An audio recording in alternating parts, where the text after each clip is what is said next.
What is up guys, Blue Spooky here. Just wanted to let you guys know this is the end of the week compilation. So this is a compilation video of all the previous stories I've read so far this week.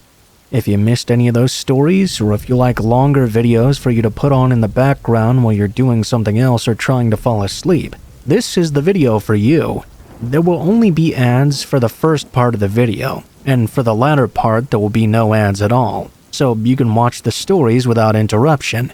If you guys appreciate these long compilations and the daily videos, please be sure to like, share, comment, and subscribe if you end up enjoying the video.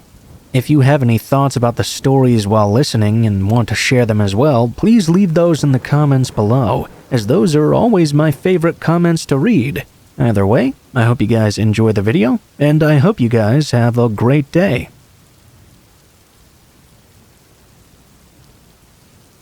I grew up in a small town in Ohio, roughly 30 miles outside of Pittsburgh, Pennsylvania. My hometown was once famed for being the pottery capital of America. Unfortunately, due to changing times, the city's glory days are long gone now. I was about 16 years old at the time this happened, and was attending the local high school. Also, at the same time, there was a performing arts school that had opened nearby. I was attending some of the weekend classes there, and made new friends with some of the students who attended that art school. One October, a group of us decided to get together. There were 5 of us in total. The majority of the students who attended this school lived at least a half hour away from the school itself. That meant it was up to me to find something we could all do together, since I was the most familiar with the area. There's an Ohio State Park in my city near the outskirts. This park has many famous tales surrounding it, from the death of a woman who was left at the altar, to the killing of Pretty Boy Floyd, who was an American gangster and bank robber.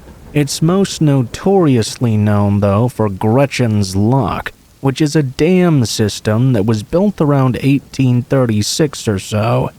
The lock system is named after the man who built it lost his daughter due to an illness at sea. His daughter was supposedly buried there for many years, although her body has since been removed. Many say her spirit still lingers in the area, searching for her mother or something. Regardless, it was October, and that seemed like the perfect place to go. The group consisted of myself, Amanda, Beth, Sarah, and Abby. We had all piled into Abby's car, a brand new Dodge Durango. We all packed into the vehicle and headed off to the park. The park setting is down a very large hill, nestled right up against a creek. That was why the dam was needed in the first place. There was also a mill house, horse trails, walking paths, campsites, and many other picturesque features. Well, during the day, that is. There's an ominous feel there at night, almost as if you're being watched.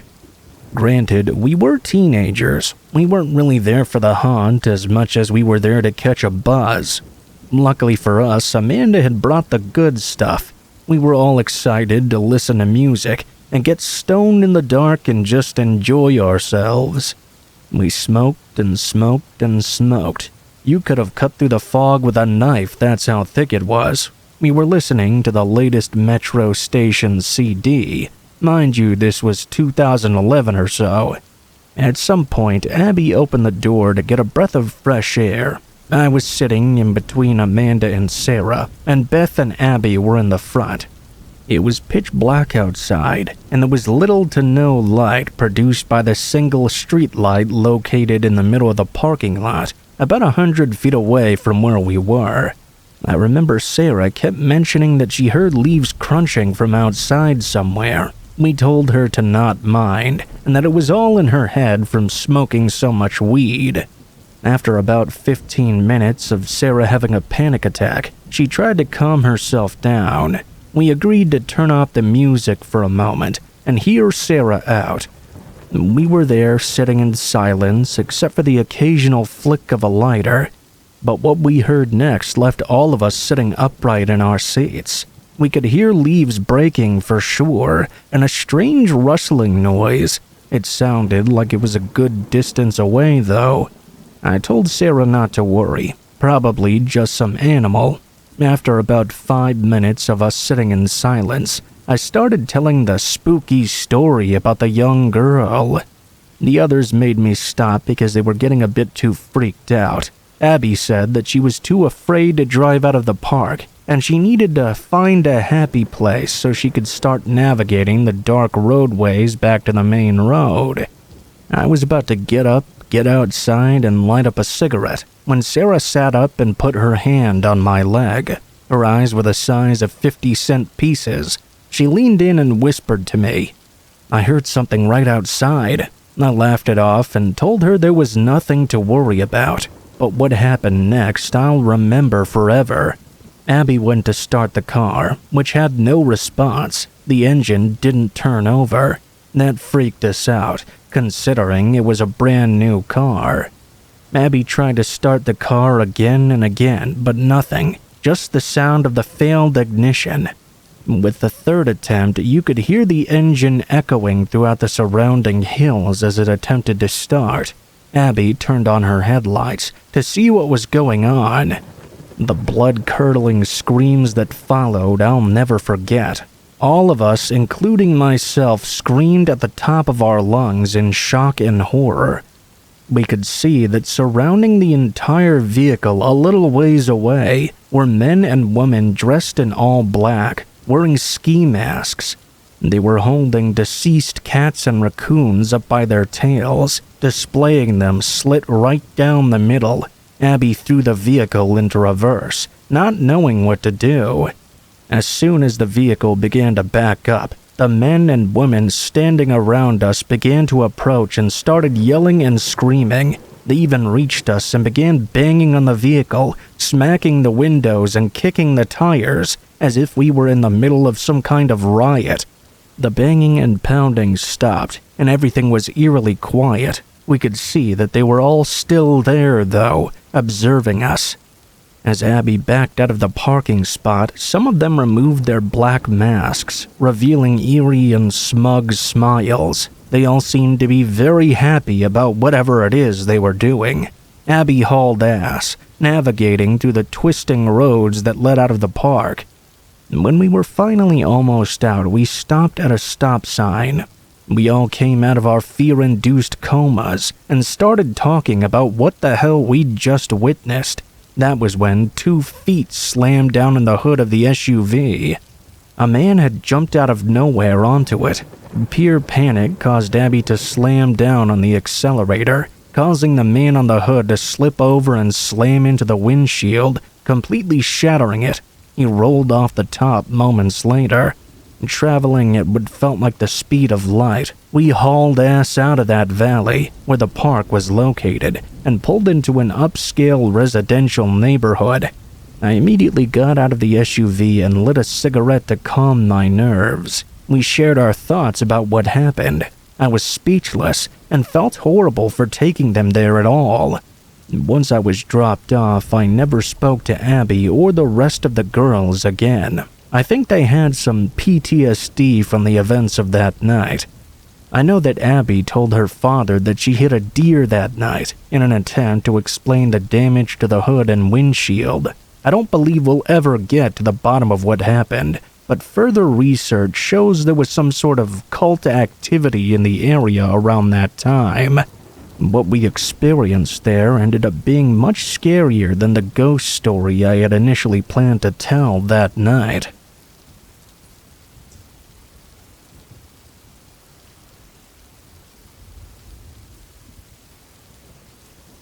I signed up for Uber Eats back when it was really gaining traction in 2021. I'd just gotten laid off from my previous job, and it seemed nearly impossible to find any other job quickly. This was a bit of a risk that I really hoped would work out. A couple of months in, I was enjoying it well enough, and it was paying me enough for me to keep at it. This happened just around a year after I'd started. I'd fallen into the habit of waking up late and staying up late, so I hadn't started working until around dinner time. By 11 p.m., I still hadn't made enough to be good for the night, so I continued on taking pretty much any order that popped up.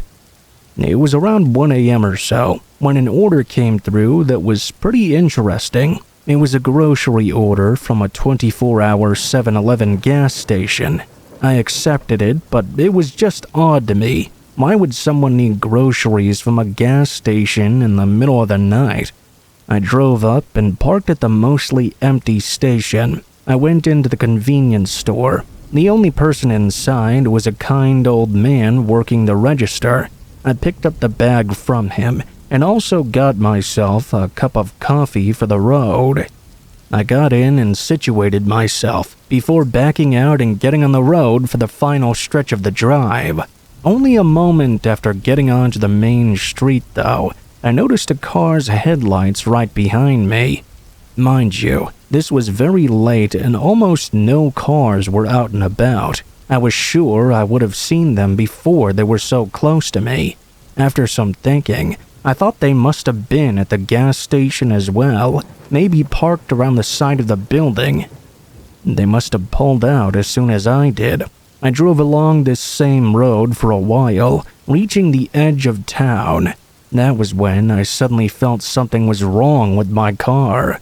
It was behaving way bumpier than usual, and a loud scraping sound was coming from the right side. After a minute from noticing this, it became a lot worse. So bad that I had to pull off to the side before the car would break down in the road. I parked on the shoulder, with woods on either side of me. In the mirror, I saw the headlights of that same car, slowing down and pulling in right behind me. Unsure what was going on, I decided to get out quickly and see what the problem was. I didn't know if the car behind me was going to try to help me out, or if they had something else in mind. All I knew is I couldn't go anywhere until I figured out what the problem was. I ran around to the other side of my vehicle and quickly noticed the problem. The right tire was completely flattened, which was crazy because I hadn't run over anything. Usually, flat tires happen gradually, not just suddenly like that. I took a closer look and saw a gash on the right side that didn't look natural at all. I heard a door open from the car from behind. A man stepped out and waved at me. "I'm all right, thank you," I called out, trying to get them to leave before even approaching, especially after realizing this was all really sketchy. The man kept walking toward me. Once he got about 10 feet away, I could see him much more clearly. He was older, with long gray and black hair and a bushy, untamed beard. He wore basic clothes, jeans and a hoodie, but they were covered in stains and grime.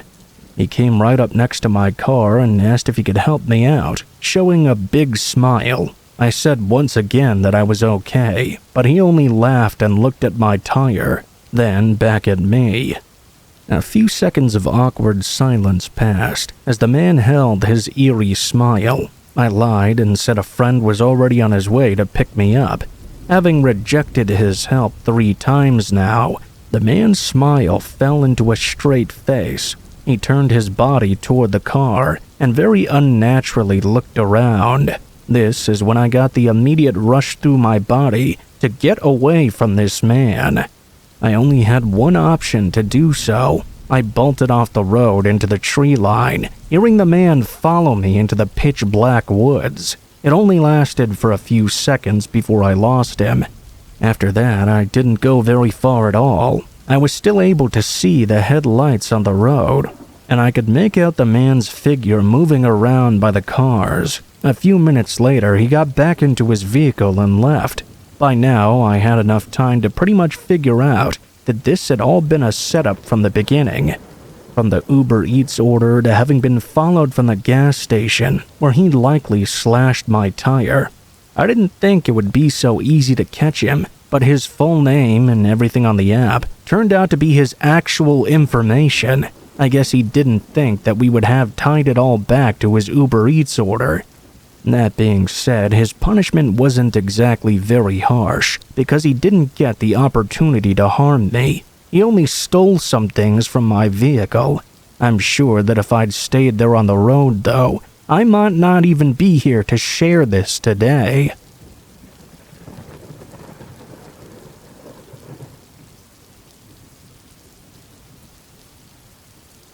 This story takes place when I was an elementary school student. It was September, but it was still very hot.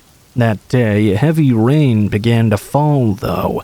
I walked home after school with two friends who were in the same grade as me and lived close by. I remember the sky was a solid gray color. It was very dark out. Whenever there was heavy rain forecast or bad weather coming like typhoons, I would always get excited by unusual feelings of, danger, anticipation, whatever you call it. That day, as I was heading home, I was messing around and making more noise than usual, playing around in the puddles in the rain. I lived in a relatively urban area in Nagoya. There were many hills, and there was an incline on the way I walked to school every day. That meant there was a decline on my way home. Because of the hills, there were these streams of water running down them, flowing very fast down toward the ditches and drains. It was amazing how the scenery had changed so drastically. The gutters at the side of the roads were clogged up, and rushing water was running down. At points, we could see them clogged up with various debris. I decided to lay a stick flat in the flowing water to see what it would do. Other times, I tried to poke at the leaves to create space for the water to drain downward. We were getting closer to our homes now. I was thinking about how it had felt like a little adventure. That was when we discovered something interesting. One of the drain covers appeared to be open. We could see inside. We all gathered around and looked downward. I was amazed by how fast the water was rushing down. It was way faster than I would have ever imagined. The drainway was huge. I guessed it was some kind of storm drain. It almost looked like a water slide at the pool. I quickly threw a stone and watched it get sucked in. Wow, that's amazing! It was really fun to see it get washed away in the blink of an eye. We played there for a while, chucking different things we found into the open drain mouth, when all of a sudden we heard someone tell us to try an umbrella. We were getting a little tired of throwing small things in there like sticks and stones and leaves, so we immediately went with this idea. We had been using umbrellas that day and I didn't want to get wet, so I didn't offer mine. I saw one of my friends had begun to close his umbrella with a smile on his face. I'll do it, but if I lose my umbrella, my mom will kill me. I'll just have to hold on to it. He aimed his umbrella into the storm drain, and almost instantly he began to shout in panic. The force of the water that was rushing almost swept him away immediately. The umbrella opened up a little as it hit the water. The water rushed in and opened it more, and it quickly yanked him off his feet and began to drag him down into the drain. We all grabbed at our friend. It was so scary. I managed to grab a hold of his leg, and two of my other friends managed to get a hold of him too. We heard a voice yelling from behind us. I knew the voice belonged to an adult, but I didn't expect to see our school's vice principal running over towards us. My friend, probably alerted by the sound of his voice, let go of his umbrella, and the umbrella was swept away in the blink of an eye. We could hear the sound of the metal spines cracking and breaking in the drain. The vice principal joined us at that moment, and he looked incredibly angry. He started yelling at us, saying what were we thinking, and that we couldn't play like that here since it was so dangerous. After being scolded by the vice principal, a man who we barely interacted with, we scattered off home with our tails between our legs. When I got home, I told my mother about what happened. For some reason, I was really excited to tell her, I remember. She looked annoyed and asked me where it happened. I said down the hill near our road. She looked angry with me. I knew I probably shouldn't talk to her about it again. My brother was in the same room as us and had just heard our conversation. I asked him if he knew why Mom was so angry. He told me that about 8 years ago, on a day just like today, where rain was falling constantly, a boy of about our age was walking home alone. He never made it home, though. He vanished. Parents and teachers searched all over for him, but all they could find was his rucksack nearby in a ditch. Several hours later, his body was discovered, a few hundred meters from where his bag was found. He'd somehow been sucked into a storm drain and been washed away by the force of the rushing water. They said his body was completely mangled from being battered against the walls. Apparently, the vice principal was the one who found him that time. My brother wasn't surprised that he was so angry and yelling at us. Lots of people in our area had heard of the incident, including my parents. Our house phone began to ring. My mother answered it in the other room, and I found out later the vice principal was calling to see if I'd made it home all right. He was very worried about us. He said he had seen us playing with the exact storm drain the missing student's backpack was found next to. He found it disturbing the storm drain was open at all, because since the first accident, safety measures had been taken to make sure it would remain shut at all times. I told my mom that we hadn't opened the storm drain. It was already open by the time we got there, and someone had encouraged us to try and put the umbrella in. If the vice principal hadn't come rushing over that day, then I don't know if my friend would have been able to let go of his umbrella. I feel like he saved us from a terrible incident. My friend could have ended up like that poor boy who got sucked down into the drain. Needless to say that when my dad got home, both of my parents gave me a very long lecture about the dangers of playing with a drain. I vowed I would never go near one again. I told my friends about the story my brother had told me, and we agreed that we were glad the vice principal was there for us and that no one got hurt. There was one thing that was left unanswered, though. None of us students that were there was the one who said to try an umbrella when we were messing around, throwing things into the storm drain. I know it wasn't me who said that, and my friends were adamant it wasn't any of them either. Whenever it rains, I can't help but remember that phrase egging us on, and I wonder why they chose to do that day. I wonder if the vice principal is still out there, keeping an eye on children making their ways home. It was very nice of him to be there to watch over us.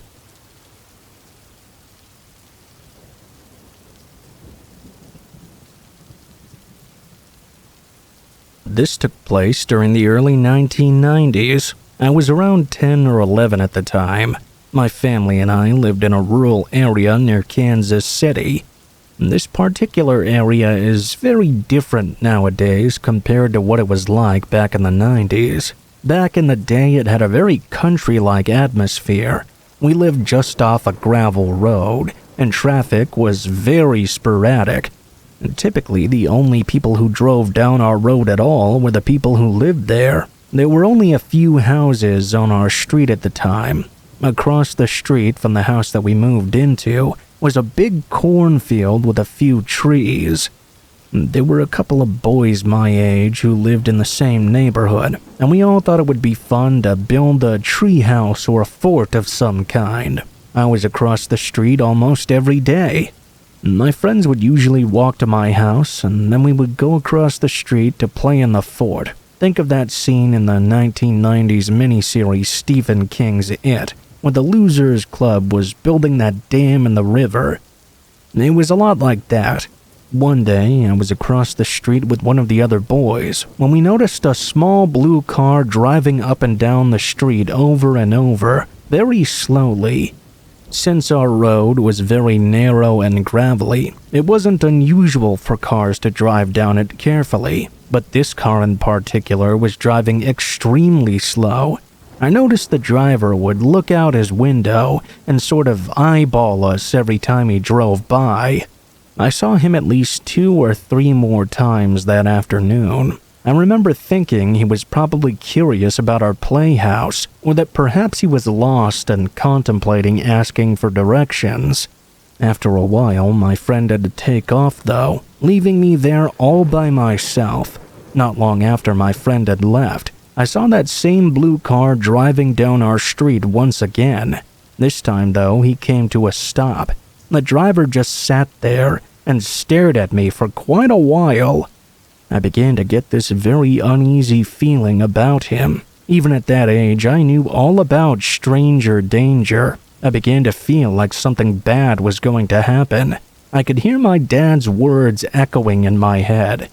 If a stranger ever tries to grab you, you run as fast as you can and scream your head off. I started thinking about which direction to run off to. I knew that if I ran in the opposite direction, I would be running into a cornfield that was at least a mile wide in every direction. If I ran towards my house, I would have to cross the street, meaning I would have to pass the creepy guy in the car. The situation terrified me. I could feel my heartbeat escalating as I tried to decide what the hell I should do. While deciding on what direction would give my best chance of escaping, I saw the man reach down for something. I never saw what exactly he was reaching down for, but something in my gut told me that if I didn't take off right now, I would be history. I saw the driver's side door open just a crack. I knew my dad was home at the time, so I decided to make a break for it. I knew I was going to have to cross the street right past the man's car, so I began running as fast as I could alongside the road, opposite of where the man's car was facing. I could see out of the corner of my eye that the man had closed his driver's side door once I arrived at the road. The driver put his car in reverse. If I had been a second slower, I wouldn't have made it. The trunk of his car barely missed me as he started to reverse.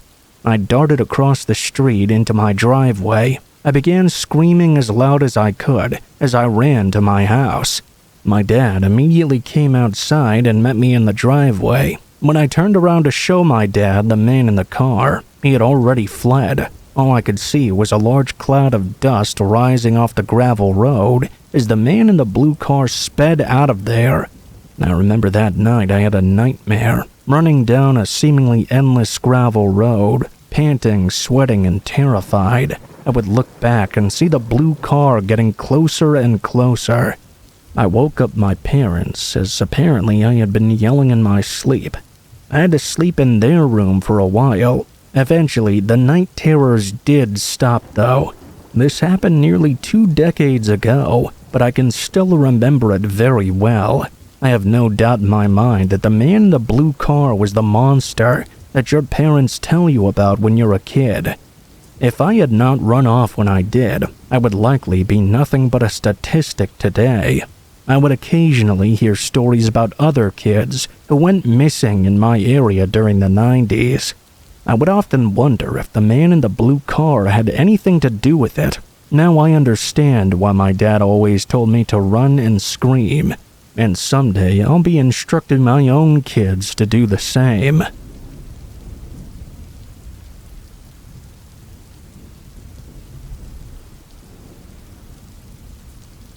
I was taking a few days off, spending it camping in the woods. I was in some forest a few hours from my town, and had set up camp at the end of a 4-hour trail. I'd spent the night there already, and had noticed this thin path leading out from the campsite. I had no idea where it went, and it wasn't on the map of the area either. Having nothing better to do on that second day, I thought I'd go for a short trek down that mysterious path and see if it led anywhere cool. Maybe a small pond or a waterfall or something. I brought with me a backpack with food and water in case I'd be out longer than expected. Walking through this trail, it was very obvious that almost nobody used it, or at least they hadn't done so in a very long time, maybe even multiple years. It was very thin and overgrown in a lot of sections, and I didn't see any signs of people at all, not even an old shoe print or anything. This went on for several miles, taking around 2 hours before I finally found the end. And at that end wasn't what I expected either. There was a house or cabin of some sort, sitting in the middle of the woods. Even at first sight, there was no mistaking that it was abandoned. Moss and vines were growing out of the wood, and the doors and windows were all open. Before approaching any further, I looked around at my surroundings, checking for anything. Obviously, this wasn't exactly a normal thing to just stumble across. The woods were calm and somewhat unsettling. Still, I went up to the doorway and poked my head in, looking down the front hallway. There were dust and debris lying all over the floors. It was otherwise completely barren. I went in a little further. It smelled of mildew and rotting wood, but as I crept through the rooms, there wasn't much to see. Feeling uneasy, though, I was about to turn around and leave when a small glimmer caught the corner of my eye. On one of the closed wooden doors, the handle had been ripped off, and it had been replaced by a silver padlock. It almost looked brand new and matched nothing else in the home. My curiosity immediately had me thinking, why is there a padlock on this door in this otherwise empty and completely ruined cabin? The more I looked at it, though, the more that uneasy feeling took me over. I couldn't bring myself to investigate. I quickly left the house and went back to the path. Just as I entered the trail again, though, I heard a single footstep on the wooden floor inside of the home. I turned and looked at the doorway, but I didn't see anything there. I kept on walking, trying to distance myself from that place. As I walked back, though, for the whole 2 hours, I kept hearing footsteps in the distance, like someone was following me. The trees densely covered the area, making it impossible to see far enough to tell who it was. When I got back to camp, I got a fire going early. I just sat and waited, listening and looking to see if anybody showed up at all. By nightfall, I hadn't really heard anything else. As the hours started to get later, though, I began hearing it again. Footsteps out in the distance, far beyond the light of my campfire. Definitely close enough for them to see the light, though. It went on for several hours, hearing a line of footsteps every 10 to 15 minutes. Still, though, I was never able to see this person. Eventually, it got so late that I knew I had to go to sleep. I left my campfire going as I climbed inside my tent.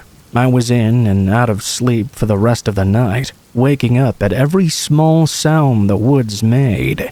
After getting almost no sleep, I left. What was that cabin doing there? Why did whoever was inside follow me the entire night? I'll never know. I can't say I know what the person intended to do, but their disturbing stalking behavior only lets me assume the worst. I can never seem to stop thinking about the disturbing possibilities of what was behind that mysterious locked door.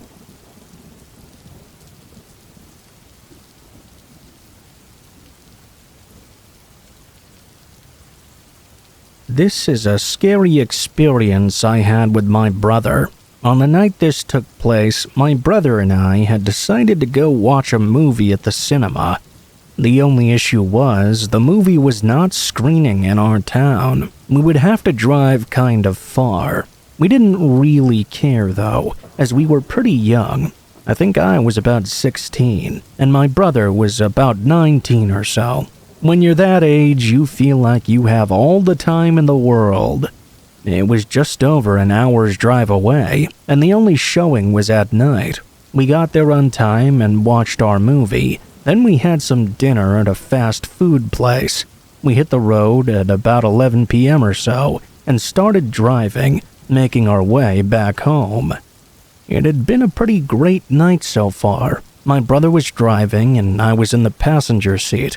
We were using satellite navigation since we were driving along unfamiliar roads. Although it was kind of a long drive and pretty late out, we had plenty to talk about. We were talking about the movie, food, and various other things. Just for some context, we were driving back to our hometown in Kagawa from Tokushima. The navigation system, as a result, was leading us in a different direction from the way we came. It seemed to be taking us away from the highways. I imagine this was either to avoid some accident on the road or because of some late-night reworks.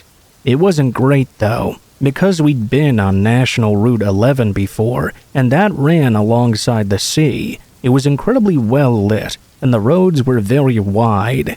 Now we were going to be going through winding, narrow mountain passes. As you can imagine, we ended up getting a little lost. My brother and I didn't exactly know the roads we were going down, and we couldn't really figure out which way to go.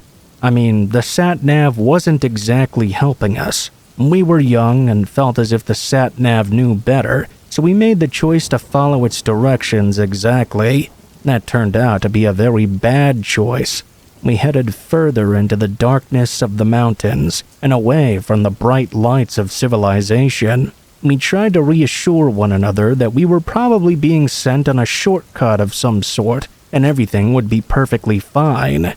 We relied on the sat-nav's direction until the last of the streetlights disappeared. There was nothing but darkness ahead of us and all around us. I started to get more than a little worried. I said to my brother, "This is a little strange, isn't it?" "The sat-nav says it's fine," my brother replied. He couldn't hide his look of concern from me, though. I could see it written all over his face. Dark thickets of trees towered on either side of the road as our car chugged up higher into the mountains. Because we were now on uneven roads, the car was making some very strange noises, which began to panic me. It sounded like the engine was really struggling. I swallowed my pride and said to my brother, "Hey, I gotta be honest with you, I'm getting a little bit scared now. Why don't we make a U-turn and get back onto the highway?" My brother didn't respond, though. He was fixated on the road ahead. My heart began to beat faster. I asked him the same question again, but he didn't say a word. I watched as his grip tightened on the steering wheel. "Hey bro, come on, you're scaring me." Just as I was about to ask him to make a U-turn for the third time, he drew in a deep breath and finally spoke. "Don't look behind us, but something strange is going on." I felt my spine turn to ice. I didn't even really understand what he meant. Why was he being so vague? Instinctively, I wanted to look behind me, but I did as he asked. I sat there in silent contemplation, unable to muster the courage to say another word for a while. I thought that my brother might be teasing me. We did like to prank one another, but neither of us had ever gone this far. It seemed way too serious. I looked over to see if he had a smirk on his face or something, but he was incredibly focused and incredibly concerned. When I saw the look of determination on his face, I knew there really must be something behind us. I noticed that we were speeding up now as well. My brother floored it. I felt myself slam backward into the passenger seat. It was terrifying. At any moment, another vehicle coming in the opposite direction could appear behind one of the bends in the mountain road. We were going way too fast. Whatever was going on was causing my brother to drive incredibly recklessly. I went against my brother's orders and looked into the wing mirror to see if I could find what was behind us. To my surprise, I didn't see anything at all. My brother had gone completely mad.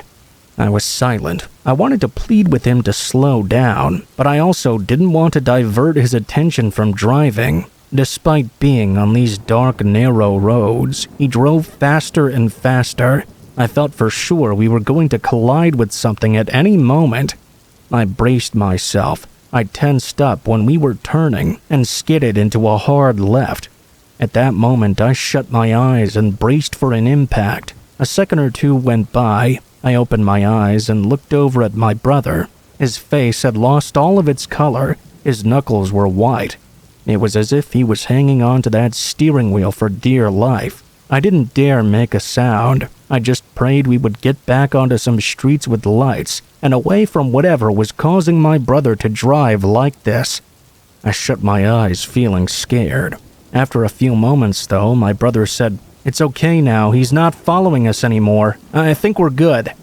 I opened my eyes to see streetlights in the distance. It was as if my prayers had been answered.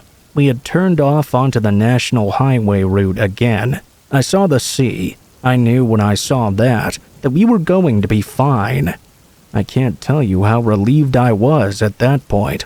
Once relief settled in, a new feeling emerged though. Curiosity. I needed to know what had caused my brother to act like that.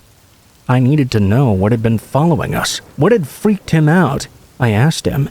My brother drew in a deep breath like he'd done before. He said that halfway into the mountain roads, he suddenly felt as if we were being tailed. At one point, the rear view sensor went off, and he didn't see anything behind us at first because of the darkness. That was when he took a closer look in the rear view mirror and realized that we were actually being tailed by a car with its lights off. He thought that whoever was driving must know the mountain roads well if they were confident enough to drive with no lights. At first, he was glad to see other cars using these roads, because he thought the sat-nav might actually be right. He said he felt uncomfortable though the car had its lights off. He wanted to pull over and let it pass, but the roads were too narrow to allow him to do so. It was at that point that he did a closer look into the mirror to try and see if he could figure out anything about the driver. He said the sight of him nearly took his breath away. Apparently, the driver turned the interior light of his car on for a brief moment. My brother could see his face. He was smiling. It wasn't a happy smile, but a disgusting grin with furrowed brows. The man behind us made an attempt to reach into his glove compartment. He said at that moment he knew we had to get away from that car and its driver. That was the moment he started driving faster. It made sense to me now why I hadn't seen anything when I looked in the wing mirror, and why my brother made that sudden screeching left turn. Apparently when he did that, the car behind us continued going on straight. We're not sure if the driver tried to turn around and follow us, but we don't think he did. We managed to drive home safely without any further incident.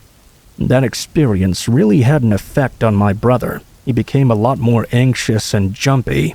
He sought out some help though, and thankfully I don't think it permanently scarred him or anything. My brother and I are fine these days, doing well with no injuries. That was one scary night though. I torture myself every now and then and think back to what that grinning driver's intentions were. I feel as if he must have been trying to shepherd us someplace, since he appeared to know the mountains well enough to drive in the dark, and he wasn't scared of showing his face for a moment. That's pretty unnerving. Makes me feel as if something more than a robbery might have been on the cards. But hey, your guess is as good as mine.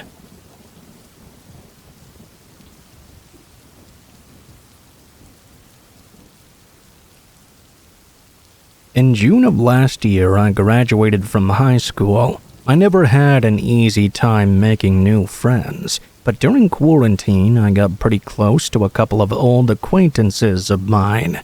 Their names were Kevin and John. Physical description time. Kevin is a tall, fat kid with a ridiculously large head and short, unkempt brown hair.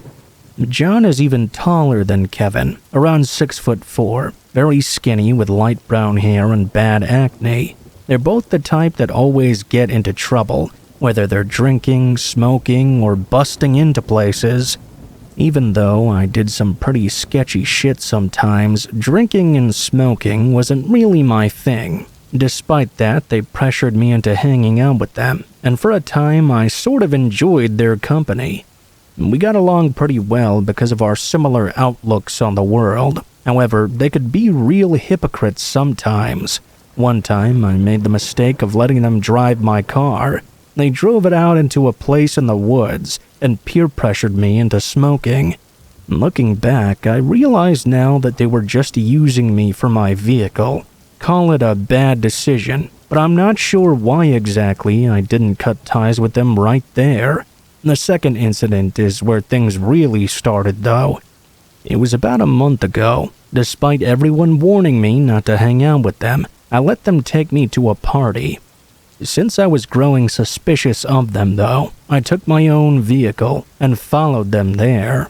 The first red flag was when they parked 2 streets away from where the party was taking place, but I didn't really think much of it at the time. We got to the address and were turned away immediately. Kevin tried to convince them to let us in, but it was useless. At that point, I knew something was up with Kevin and John. The next day, I decided enough was enough. I was tired of being around fake people, and I needed to cut them off.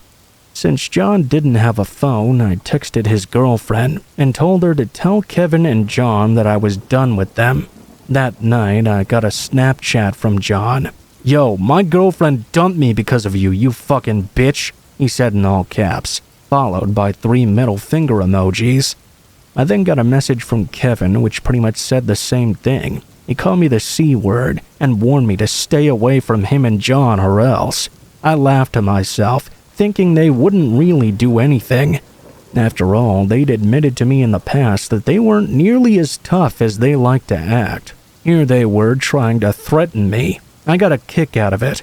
I should not have let my guard down though. That Friday, my mother, who has multiple sclerosis, spent the day in the hospital getting experimental medicine to an IV.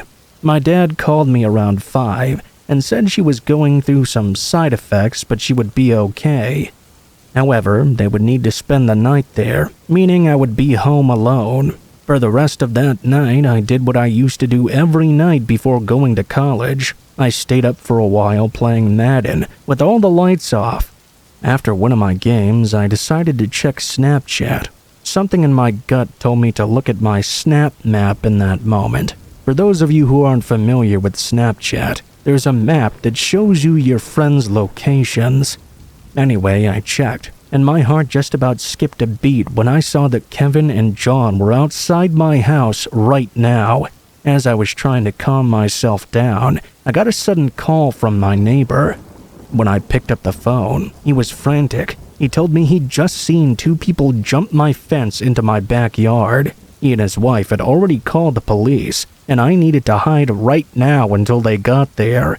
I ran down the hall and into my room. I locked my door and hid in the closet. Shortly after, I heard the sounds of glass breaking and footsteps in the common area of my home.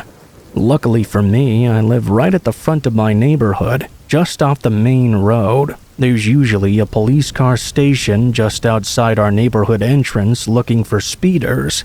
Because of that, they got there within about 2 minutes. I heard my front door being forced open, followed by multiple officers yelling at the intruders. Not long after, I heard a knock on my bedroom door and an officer announcing himself. He entered my room and told me it was safe now. One of the windows in the kitchen had been completely destroyed. Kevin and John were escorted out of my house in cuffs. My dad got home soon after and hugged me for at least a minute. He said my mom really didn't understand what was going on because of how loopy the medicine had made her. The next day, she came back home and broke down in tears. There's a lot of things about that incident that have been bothering me. The way I underestimated them, and the evil looks they gave me as they were escorted out.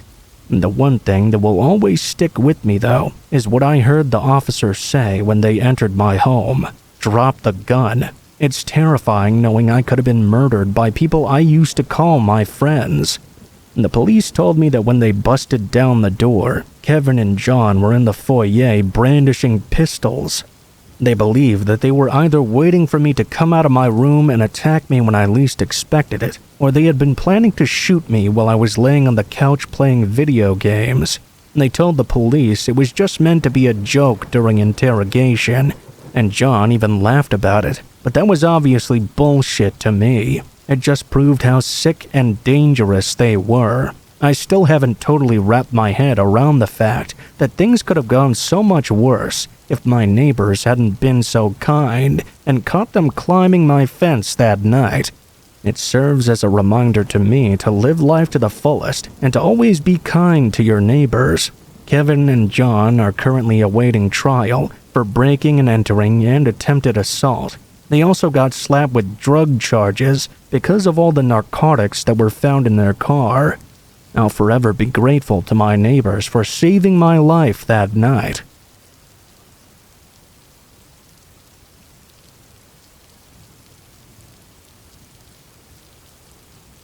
My brother Jason and I moved out to Colorado several years back. We both wanted to live by the mountains, but neither of us could afford to on our own.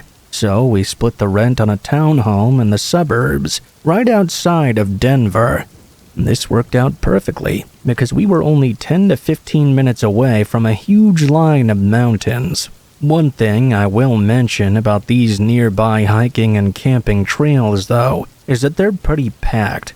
It's so accessible to everyone around and to tourists that at almost any time of year it's hard to find any solitude. Because of this, me and my brother decided to plan a 3-day backpacking trip that would take us away from the crowd of people and hopefully give us some peace and quiet. I trusted him to route out our trip. A couple of weeks later, we drove down to the trailhead. Only one other car was parked there when we arrived, an old-looking SUV covered in dust. It looked like it had been through a rough drive. Seeing as it was likely only one other person was hiking this route, we went in with a positive attitude. The first day of backpacking was an 8-mile hike. Most of the terrain was actually quite flat until we got to the last couple of miles. There, we started going up a mountainside. It was pretty tiring, but Jason promised that the campsite would all be worth it. It turned out he wasn't lying at all. About 3/4 of the way up the mountain, there was a small flat area right on the side of a cliff. It had a beautiful view of the entire valley. It was stunning, especially with the sun starting to set. After taking in the view, we started pitching up our tents and gathered some sticks and stones to make a fire pit with. Once the fire was going, we sat down and just talked for a while. I don't even have any idea how long we were talking for, at least 2 hours or something, when we both heard something from the trail. We instantly went silent, listening as footsteps started making their way towards our campsite. A minute later, a man emerged from the darkness and into the far light coming from our fire. He wasn't wearing a headlamp, which every hiker and camper knows is an absolute must. As he walked up, I think both Jason and I knew something was wrong. He had a grin on his face as he approached the campfire. "Hey, did you need something?" Jason asked, standing up. The man looked at Jason, then at me. He kept his grin as he started to explain that he was a park ranger and he had been following our trail for a while. He said the section had been closed off for the season and we couldn't be here. Something was really off, though. We knew this park was open, and we had even gotten permits from the state the day prior to camping out there. We also knew that park rangers would not be in the middle of a mountain trail at night. If he wasn't who he said he was, though, then what was he doing out here? I could tell Jason's mind was racing too. We both looked at the man and started asking questions, but he cut us off quickly. "You both need to leave with me right now. Pack up and follow me. I'll lead you guys back to the trailhead." We stood there in silence for a moment, taking in what he just said. We realized there was something seriously wrong here. The man stayed still by the fire, with that same eerie grin on his face. "No, we're staying here," Jason said. The man looked at him, then again at me, keeping that same eerie grin. He just turned around and walked away. Terrified, we didn't even speak for a few minutes, just listening to make sure he didn't come back. We grabbed more dry sticks and rekindled the fire. Neither of us were sleeping. We stayed up the entire night, sometimes hearing the man's footsteps again, but never actually seeing him. Once the sun was up, we packed and left, cutting our trip short and retracing the trail back to our car. When we got back, that same dusty SUV was there. That got us both wondering if that hiker had run into the same man as us, and what had happened to them. We notified the police, but ultimately found nothing out of it. There was no doubt the man was lying about being a park ranger, but the fact that he tried to lead us out into the woods in the middle of the night means he was likely trying something horrible. What that was, we don't know, but it seems like the other hiker may have been unfortunate enough to find out.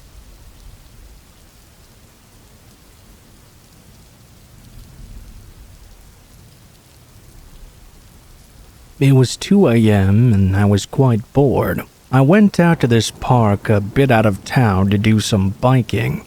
It, for the most part, is surrounded by trees at all ends, with a running/biking track that goes around the park. The park was lined with streetlights, so you could very vaguely see.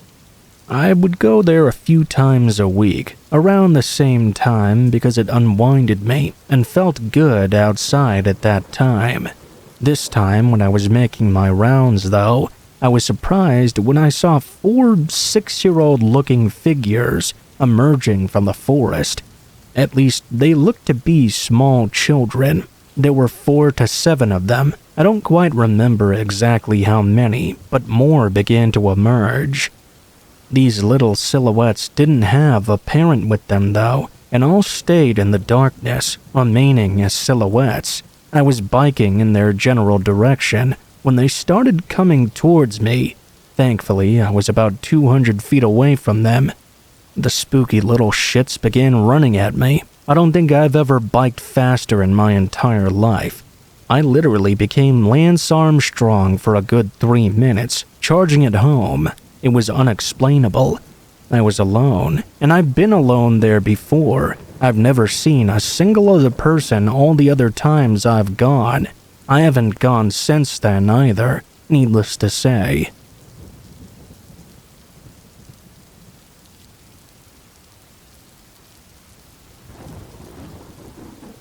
I hope this belongs here. This happened about 5-ish years ago. I was spending the night at my friend's house with another friend as well. It was summer, so we slept with the windows wide open, and she didn't have a screen on her window. We lived in an extremely safe area though, so we didn't really even think twice about it. I slept right next to the window, with my phone on the windowsill. I used a sleep recording app on my phone, because I was known to talk in my sleep a lot, and it was interesting to hear what various things I would say. Also important to note that we were completely home alone that night. This time, however, my phone caught a man's voice in the recording as well. The first thing that could be heard was what sounded like a grunt. Our window was high up, not second story high though, but it was a real effort to climb into. We could hear a man climbing in, and then at the very end of the recording, we could hear the man whispering, "Oh God, something is wrong." Thank heavens nothing else happened that night. We weren't sure who the hell it could have been. It sounded like a fully grown man, and as I mentioned, no one else was home that night. I never slept over at her house again after that, which I felt a bit bad for. She was absolutely petrified to even sleep in her room again. She also never slept with her window open again, obviously. We don't know why the man climbed in through the window. Maybe he thought it was his buddy's house or something, but then saw 3 teenage girls there together. I'm not exactly sure. What I do know is that thankfully he didn't do anything else to us that night, but I still get goosebumps listening to that recording. I refuse to sleep with windows even slightly open, and I live nowhere near that place now.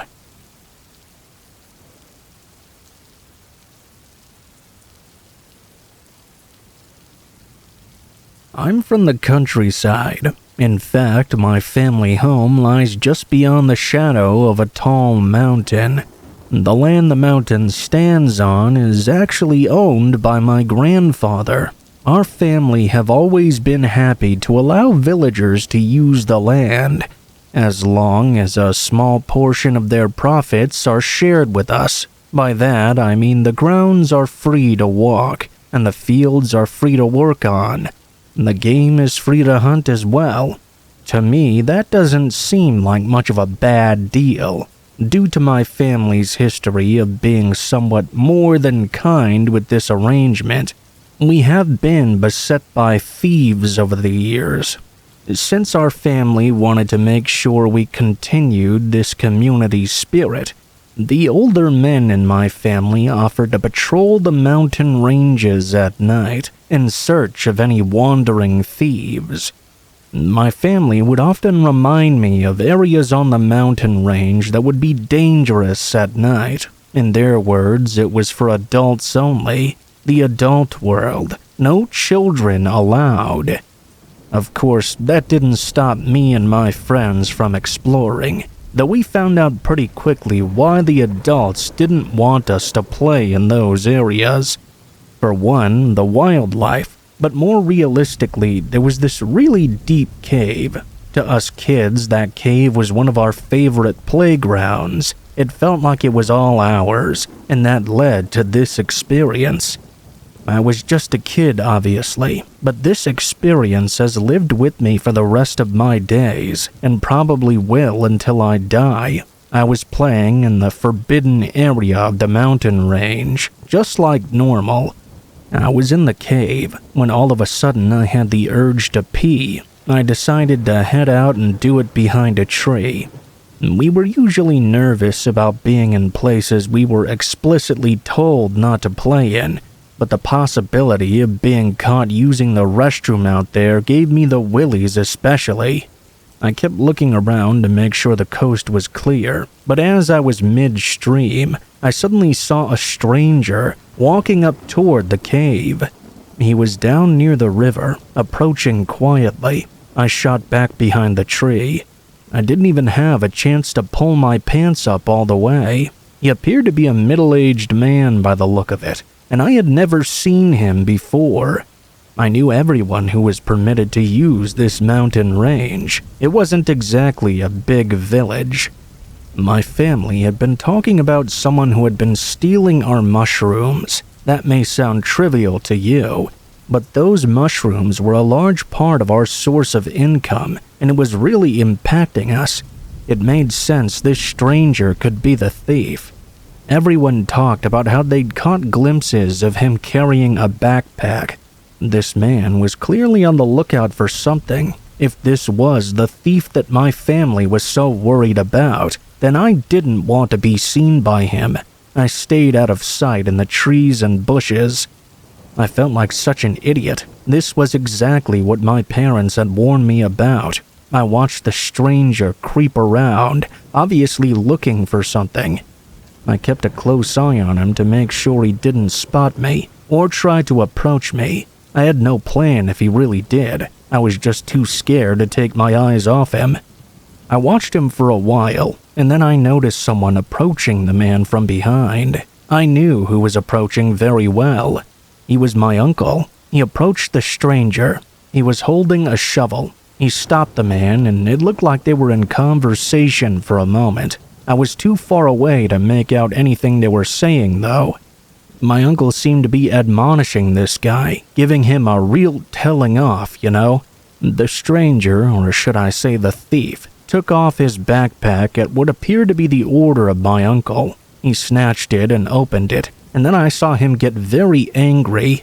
Then something happened that I didn't think would ever be a possibility. My uncle smacked the man across the back of the head with the shovel.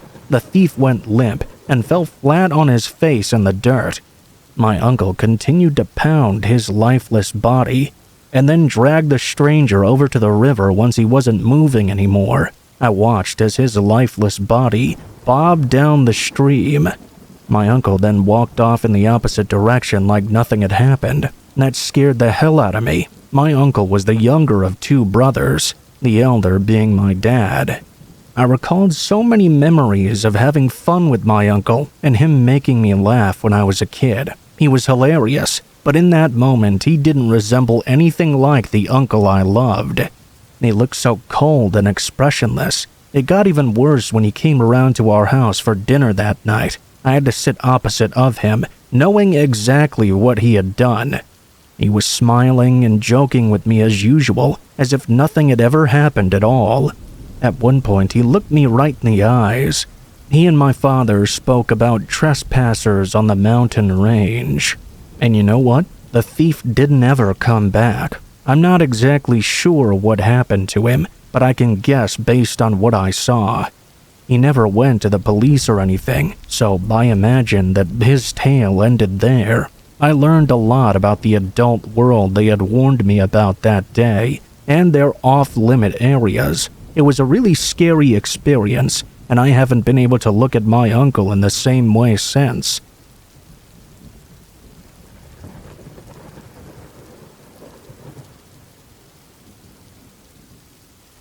This story takes place during the height of the pandemic in 2020. I had always been a little overweight and lazy, and since there was no one out on the roads, I decided to take up walking.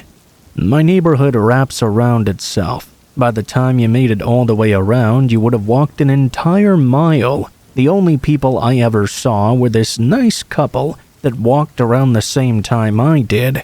We would always stop and have these nice little chats from time to time. I would even look forward to my walks just to talk to these people, but one day they vanished.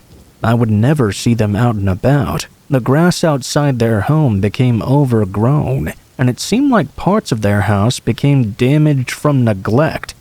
After a while, curiosity got the best of me. I would knock on their door whenever I would pass by their house, but I would never get an answer.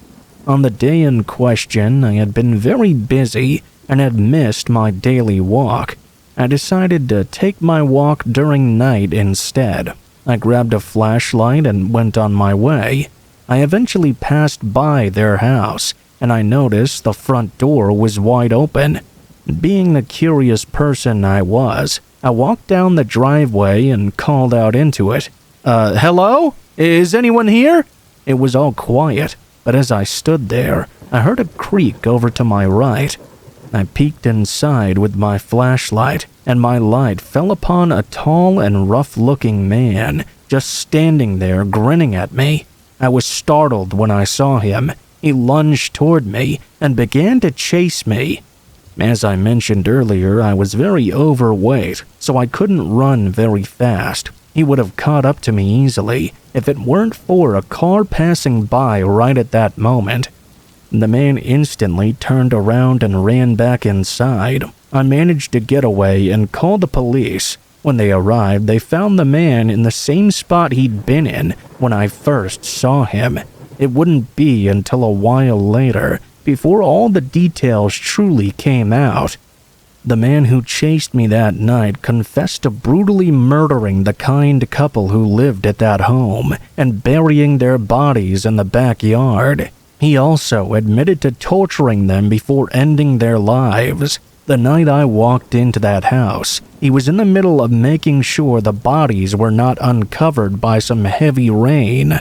The house was bulldozed after they dug up the bodies, and the couple were given a proper burial. The scumbag tried to plead insanity, but the court ruled that out, giving him 2 life sentences without parole. I sometimes still walk past where that couple once lived, and every time I do, I think about how those 2 sweet, innocent people were taken out of this world by a monster.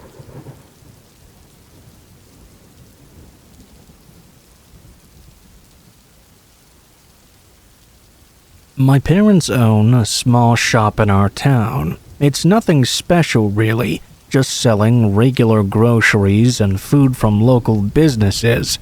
They'd been running it for over 20 years, and my dad took it very seriously. He kept the store open until 12 o'clock every night, sometimes even staying later. When I turned 16, I started helping out there a few hours a week, and when I turned 18, I started working full-time while doing online college courses. This night was my dad's day off. My mom was having some health issues at the time, so it was just me closing the store. It usually stays not very busy for the last few hours of the night, and there was never too much to stock either. Around 9 o'clock, almost no customers were coming in anymore. I think only 1 or 2 people came in. I grabbed a sandwich from the fridge and took a quick lunch break. Of course, right as I did that, Someone walked in. I made my way back to the front desk and put my sandwich aside, waiting for the customer to finish shopping. First, I pulled my phone out though. After a couple of minutes, I looked up to see how this customer was doing, but I didn't see him. I scanned the room again and didn't see anyone anywhere.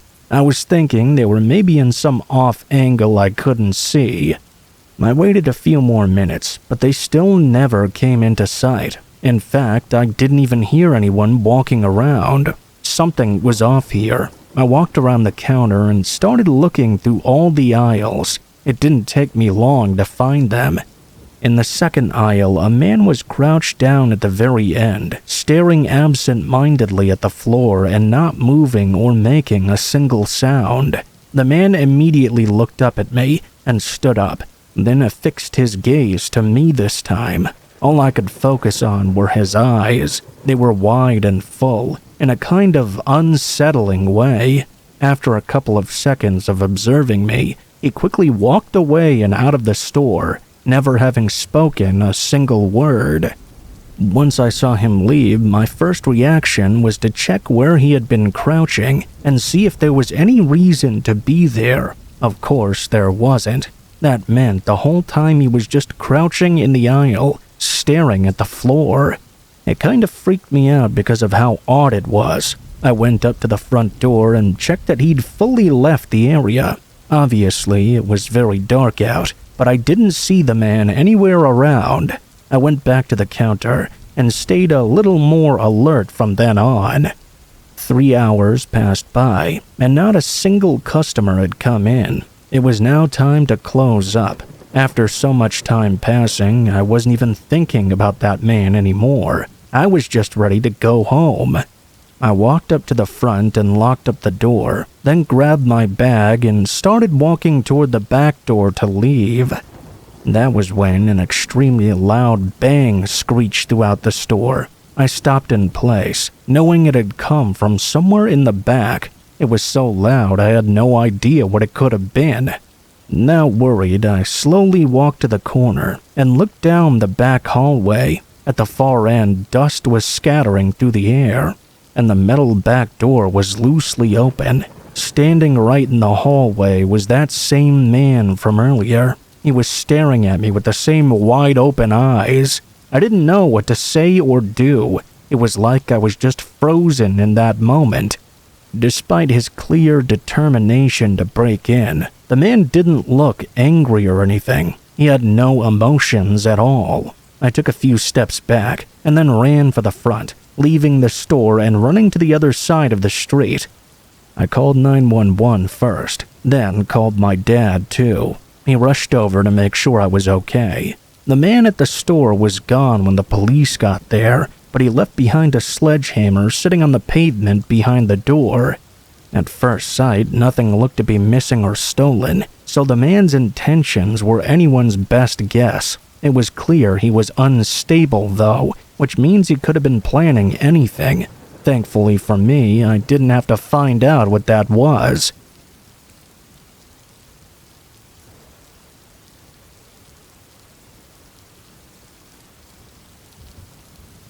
I will keep this as short as possible, but I want to share a weird experience of mine.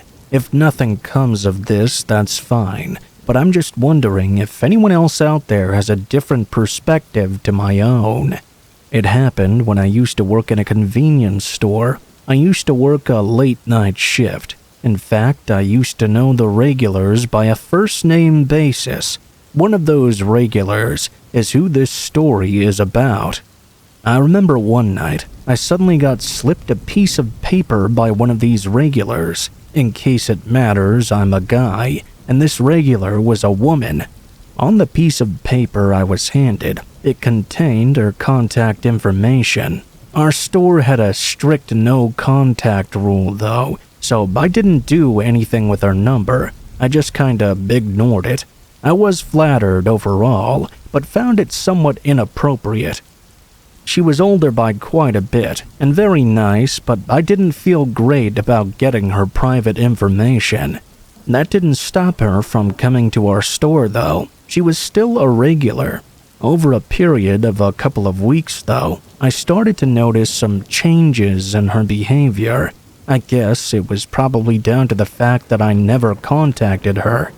She came to the store more often than usual and seemed to spend more and more time browsing. It got to the point where I would see her when I clocked in, and she would stay there until I finished my shift and follow me out.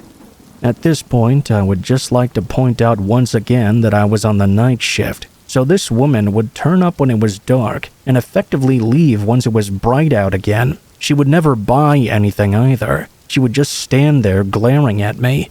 If I looked her way or met her gaze at all, she would immediately look away, then look back when she thought I was looking in a different direction.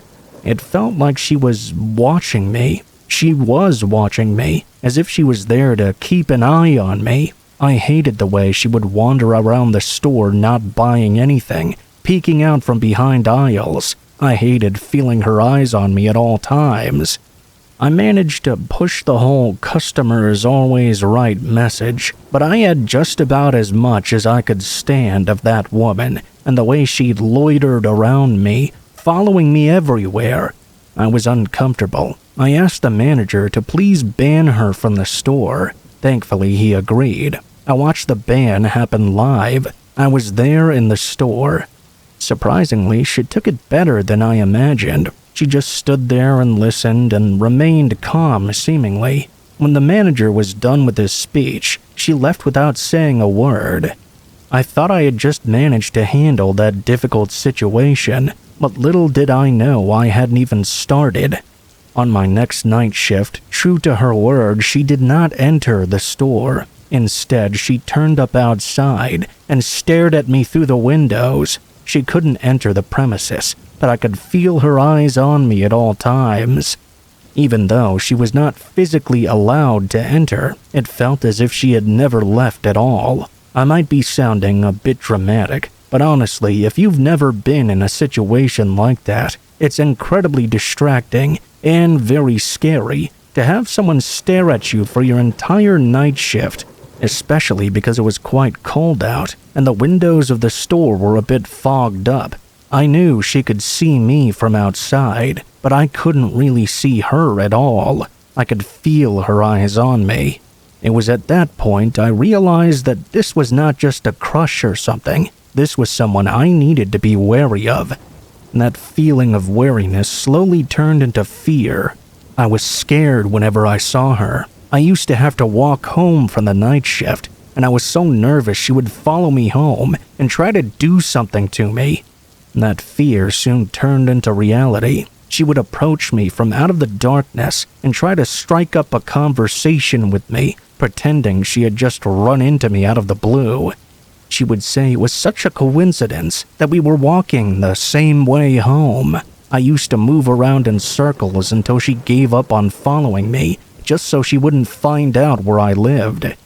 In the meantime, I was proactive. I was trying to get transferred to work at a different store. I finally got to switch to a different one. It was in the same chain of convenience store I worked for, but was a lot farther away. I didn't really mind that much, though, as long as I could get away from her. It might be a little anticlimactic, but that's kind of it. As far as I can tell, I did not run into her again, and nothing else really came of it. I know a lot of you must be thinking that I should have called the police or done something else, but the rules in Japan are very blurry when it comes to the topic of stalking. The cops aren't really interested until something happens. I probably should have spotted the signs earlier, but at least I'll know for next time. I really hope there won't be a next time, though. This was a really scary experience. At this new store, I was constantly looking out the windows, expecting to see her. It really made those longer walks home a lot more scary, too. I constantly had the thought that she could pop out from anywhere.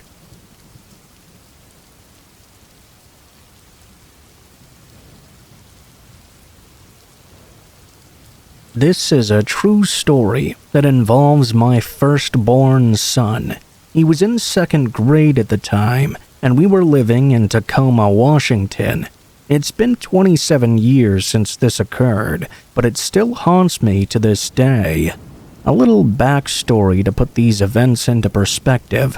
It was January of 1995. My son, up to this point, had been walking to and from his bus stop, which was a block and a half away from our home, located at the bottom of a steep hill. He would have to walk down in the mornings and up in the afternoons. There was an elderly man from Korea who lived across the street from us. He'd been brutally murdered, which was an unrelated incident to this. Needless to say, though, the tensions were very high in our neighborhood around this time. We lived in a small complex with 4 houses, each one having their own fenced-in yard. There was an entry gate that enclosed everything. My son used to take a shortcut through an alleyway that ran behind the houses to get to his bus stop. He had done it so many times before that it became completely normal, and there wasn't a worry in the world as to our son's safety. That is, until the day in question. That day started out just like any other. I woke up at around 6 o'clock to get the kids ready for school. Our second was the first one to leave. He was in special ed and had to be bused across the city. Then our eldest son left the house. I watched him as he walked through the complex, then out the gate, and disappeared down the alleyway. Fast forward to that afternoon. I knew my eldest son would be coming home soon. I was busy in the home tending to chores when I heard a frantic knocking at my door. I opened it and saw through the screen door that it was my next-door neighbor. She had a terrified look on her face. "Hey, what's wrong?" I asked her. She then told me she'd seen someone trying to lure my son into their car. I immediately screamed for my husband, and we both ran out of the house. To our horror, there was someone in a white sedan reaching through the driver's side window of the vehicle and pulling my son in by his shirt. If you aren't a parent, you can't imagine how terrifying this was to witness. I went ballistic, while my husband ran towards the car, screaming to get the fuck off our son. He managed to pull away from the driver with our distraction and quickly backed against the perimeter fence. I saw that every time he went to move, the vehicle kept moving to prevent him from escaping. At this point, all the neighbors that lived across the alley, who were friends with my husband, heard the commotion. They looked over their fence, and one sprinted in front of the sedan. The other swept our son into his arms and quickly brought him over to us. The assailant, now unable to escape, sat in his car, stoned silent and not moving at all. I remember staring into his soulless eyes. I had never seen such emptiness in my life. It sent shivers down my backside, like I was looking into the eyes of the devil himself. The driver actually sat there long enough that we were able to get a complete physical description of him, the vehicle, and his license plate information. My next-door neighbor called the police, but after a while he forced his way through with the car and was able to escape. It still freaks me out to think about what would have happened to our son if my next-door neighbor hadn't seen what she saw that day. We might have never seen our son again. Another thing that really upsets me is that right before the man took off, he pulled out one of those old Polaroid cameras and took a few pictures of my son. That really got under my skin. When a police officer finally came, he looked like he was fresh out of high school. I remember him eyeing me skeptically and saying I was just being a hysterical mom. Like, what the fuck? Is that what you tell someone who just saw their son almost get taken? My advice to all police is to not send a rookie to investigate a child abduction case, and don't hire fucking morons. The incident scarred me for life, and for the longest time I wouldn't let our son out of my sight. I made him hold my hand everywhere we went, and I went to extremes to protect my other children as well. If you think that nothing bad can ever happen to you, please think again and take caution. To end things on a more happy note, my son is now 35, happily married, and is a successful auto mechanic with his own shop now.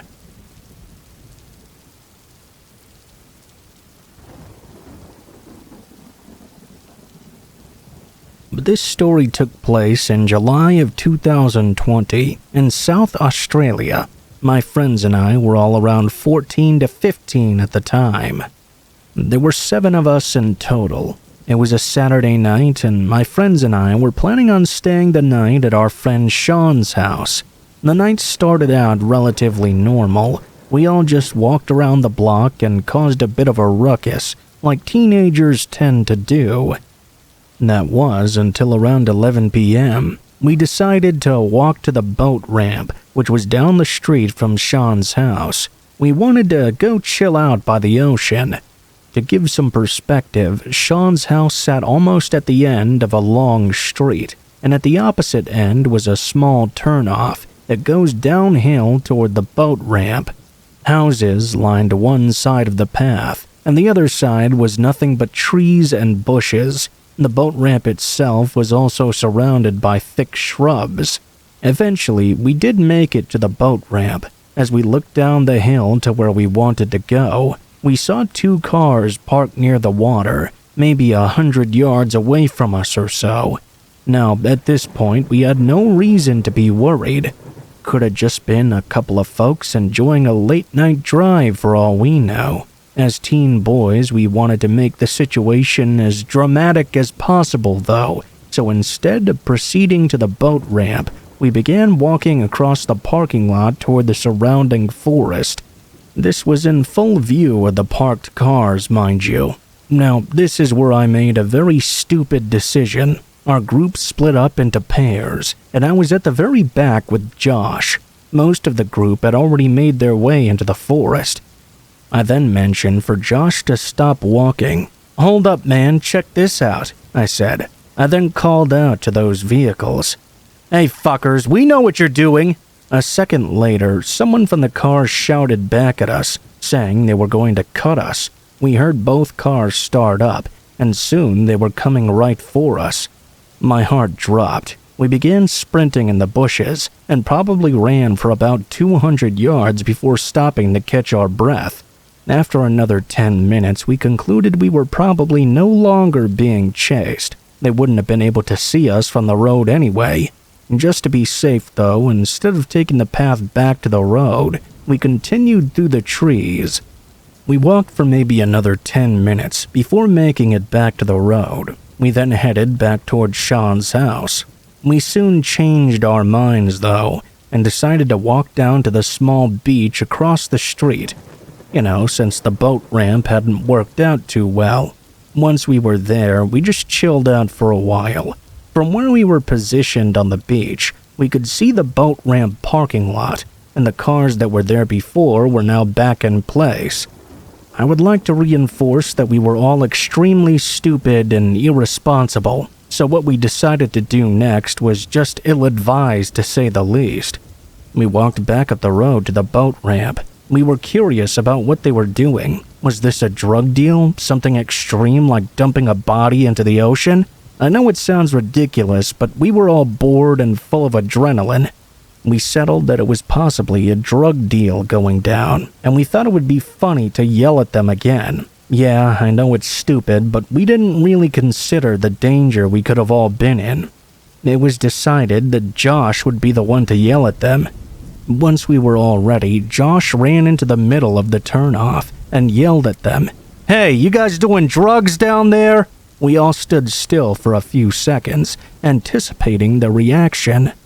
I thought they might not do anything at first, but I was wrong. The cars pulled out of their parking spots and turned around until they were facing us. We were like deer caught in the headlights. Not a word was spoken, but we all broke into a full-on sprint as the cars began speeding towards us. A few of us were all running a lot faster than the others, so we were all at varying distances from the road.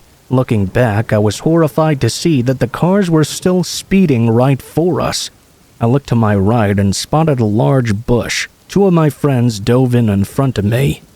Josh also dove into another bush. I followed. We crouched down behind these bushes and just watched the car slowly pass by. My heart was in my throat the entire time. Once it was out of sight, we waited for another 5 minutes before we felt safe enough to make a run back to Sean's house. We were all pretty shaken up at that point, but there wasn't really anything we could do about it. Technically, they hadn't really done anything that we knew of looking back on it. I know that we were extremely stupid and put ourselves into a dangerous situation, but it still unsettles me nonetheless. What would have happened if they'd actually caught one of us? It really does make me wonder, why would they have any reason to chase a bunch of kids in the first place?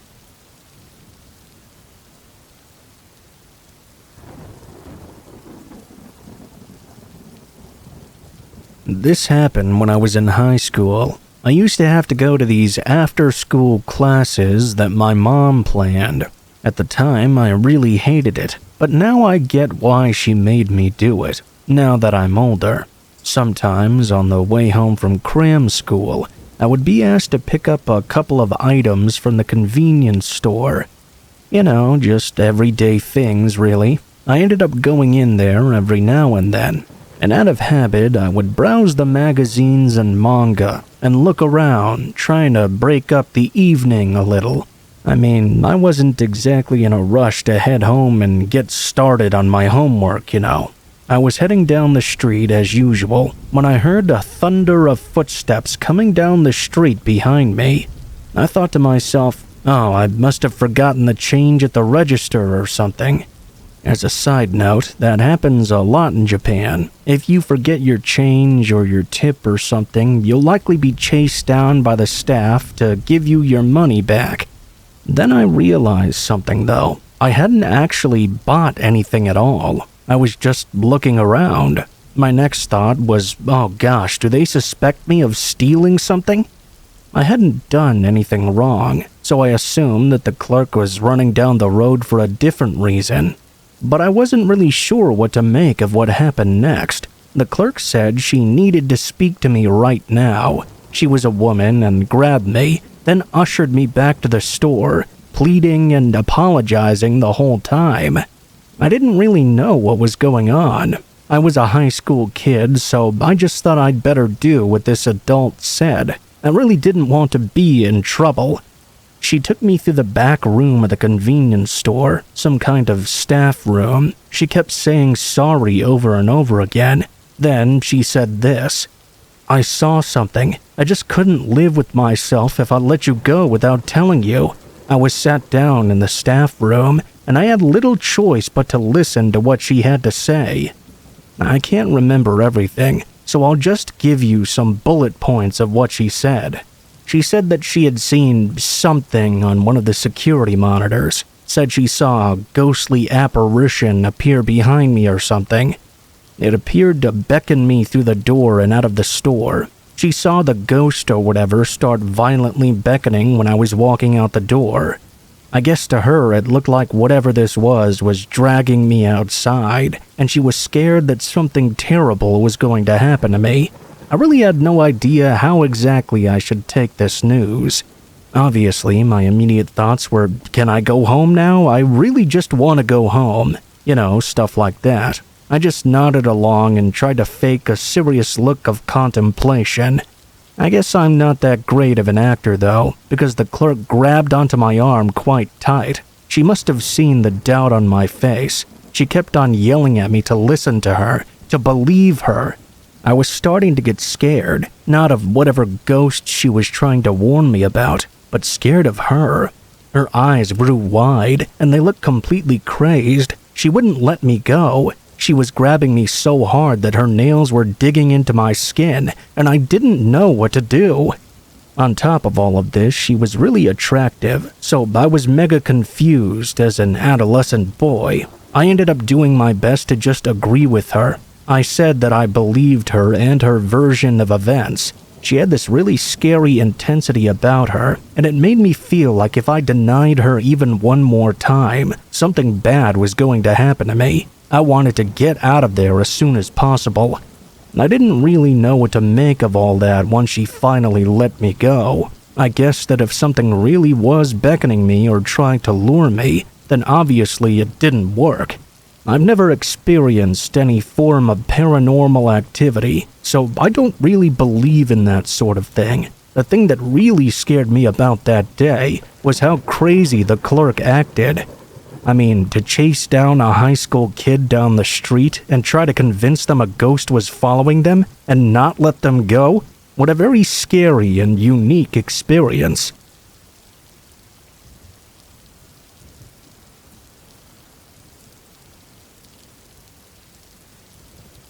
I'm a warehouse worker for a small business in my city.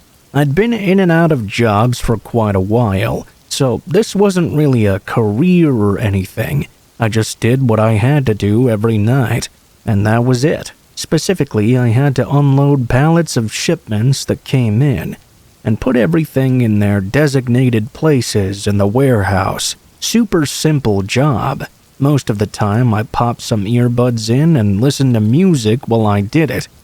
With the warehouse not being too big, very rarely would there be another person working overnight with me. That would really only be on the holidays. This night was just a regular night, though. I came in, counted up the stock, put my headphones in, and started unloading the boxes from the shipments. I started at 10 p.m. It was probably sometime between 12 and 1 when a loud knock echoed through the building. I took my headphones out and listened in, but I didn't hear it anymore. The building was old and would creak and groan throughout the nights, especially when it was windy outside. What I'd heard wasn't that, though. I'd very clearly heard someone knocking. I walked down to the back of the building, looked around, and then went to the front as well. I didn't see anything inside. I opened up the front door and looked outside. The parking lot was empty, and the night was completely still and quiet. I shut and locked the door once more, then went back to working, thinking I may have just misheard things. Being more cautious now, though, I left my headphones out for a bit. 20-ish minutes went by before I heard something again. This wasn't a knock, though. It was more of a single thump coming from somewhere near the front. I hurried down the hallway and up to the front portion of the warehouse. Nothing. There were no signs of anything wrong, nor was there anyone at the door. I knew what I heard this time, though, which is why I started to get kind of nervous. I stood in the middle of the room for a moment and just looked around silently, listening and looking for anything to be the cause of these noises. Standing there, I got a bad gut feeling. Something wasn't good about this. I walked up to the front door and leaned on it to look out at the parking lot again. As I put my weight on the door, though, it swung open with ease. I stumbled forward, not expecting it. It was almost as if the door hadn't been locked or latched at all. Thing is, I had double-checked and locked it not even a half hour ago. I looked at the door and saw the latch lying broken on the ground in front of me. My stomach tightened, and I felt my adrenaline suddenly spike. Not even seconds later, I heard the faint sound of footsteps echoing from the dim hallway behind me. I quickly fled through the door and into the parking lot, still dazed and unsure. Once I got a good distance from the door, I turned around. Barely visible through the glass on the door was the shape of a figure walking up to the other side. They moved around for a moment, definitely looking at me. Then they walked away. I called the police as soon as I could and waited in the parking lot for them to arrive. I never saw any more movement in the building. When they arrived, they found that whoever this was had already left through the back door. Seems like they couldn't really figure out anything else to help solve the case. A few things did show up missing, but nothing substantial. Honestly, it was probably more from a wrong stock count more than anything. Regardless of if anything had been stolen, though, to break the latch like that, he must have had some kind of tool or weapon on him, which only makes the whole thing more scary. They'd also moved the door back to look like it was closed, knowing it would keep me from figuring out what was going on. Maybe if I hadn't noticed the door was broken, I would have come face to face with whoever that man was, and I have no way of knowing how that would have turned out. Although unlikely, I couldn't shake the feeling that he was coming after me for some reason. Because of that, I've since left that job and moved on, hoping I don't run into whoever that was again.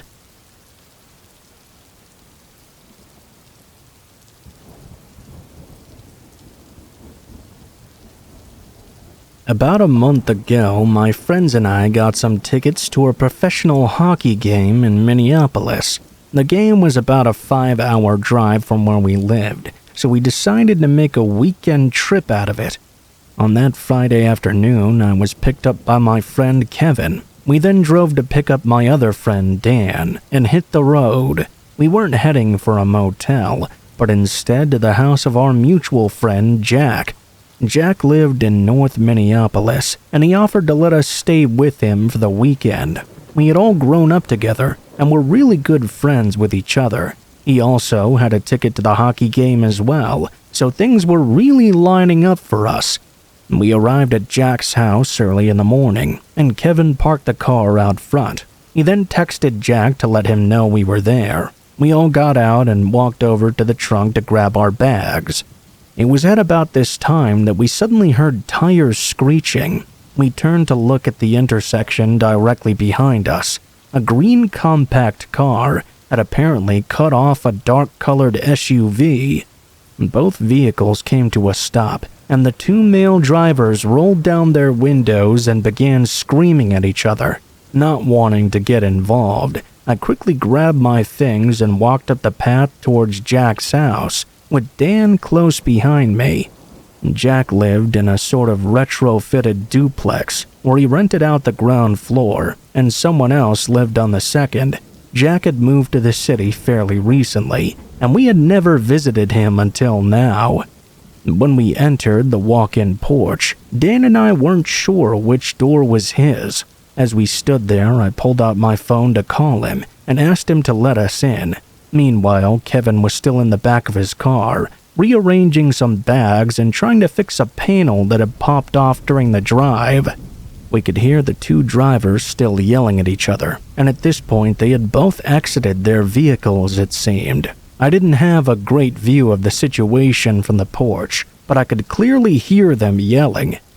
To make matters worse, Jack's house was right on the corner, so we were only 20 yards away from where this was all going down. It was way too close for comfort.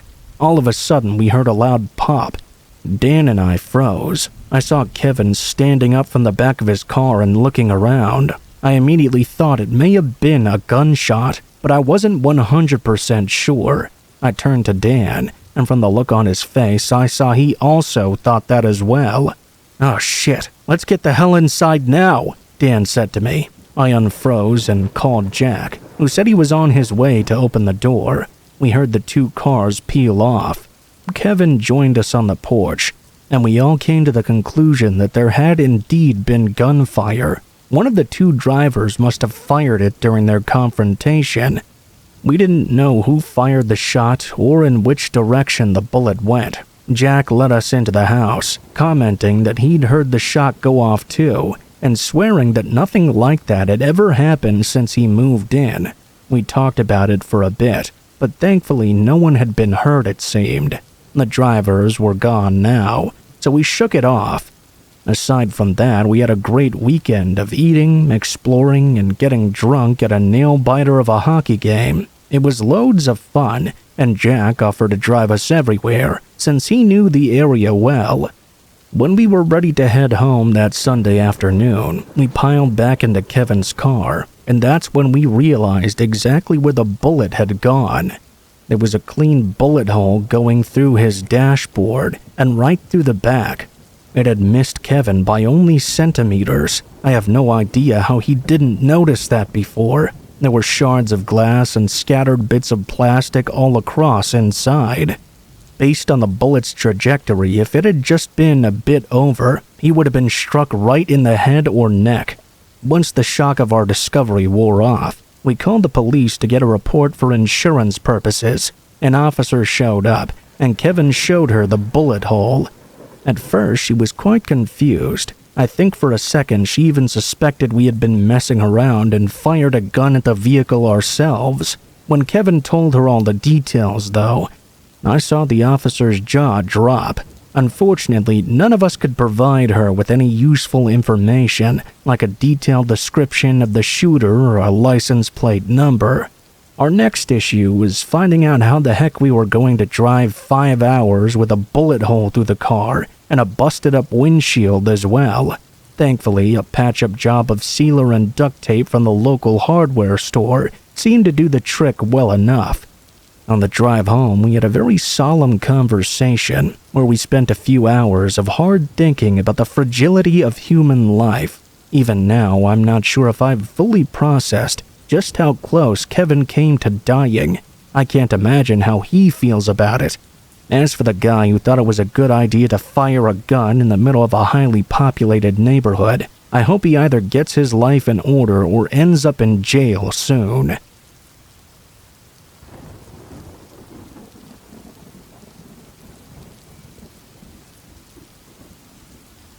When I was in my 3rd year of junior high school, we had some entrance exams coming up at school, and my parents expected me to get the best grades possible.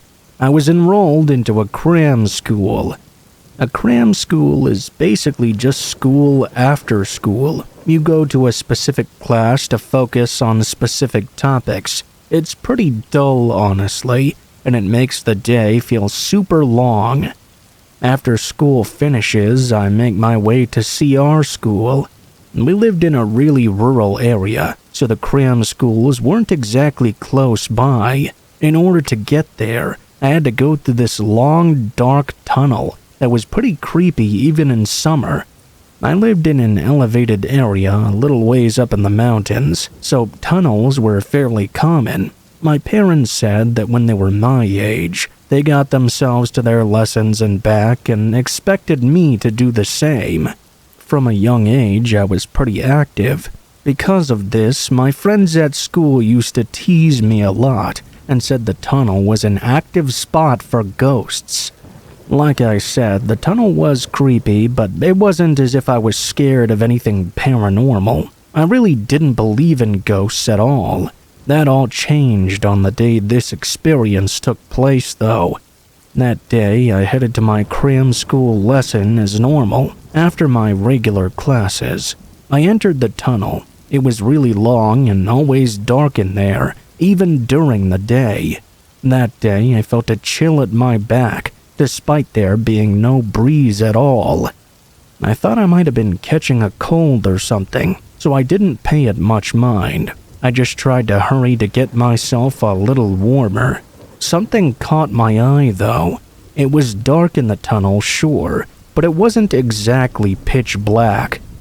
That's how I noticed something strange lying on the floor up ahead. 2 objects that were bright red. They were a pair of shoes, high-heel ones it seemed. I was a little girl at the time growing into a teen, so I was instantly drawn to them. I would have stopped and looked at them, maybe even picked them up if I had the time, but volleyball practice had overrun time at school, making me late for my cram school lessons. While I was at cram school, though, I couldn't focus really. I couldn't get those mysterious shoes out of my head. I mean, why were they there? Did someone walk into the tunnel wearing them and then just leave them behind for some reason? I didn't walk back through the tunnel because my mother came to pick me up. That was fine. I didn't like the idea of walking home through that tunnel in the dark anyway. The following day was a Saturday. I was out playing with a friend, and I asked her if she wanted to come with me to the tunnel to see if those shoes were still there. She wouldn't go, though. She was too scared to go, even though it was a really bright day. I decided to go by myself, but I didn't notice the shoes. I didn't exactly look hard, though, because once again, I was running late for something. Are you noticing a theme with my sense of timekeeping? I guess the owner of those shoes must have come back and picked them up, or someone else could have swiped them. It was a bit strange and a bit of a bummer as well. I made a note to double check on Monday on my way to lessons. Monday rolled around, and after school, I was approaching the tunnel once again.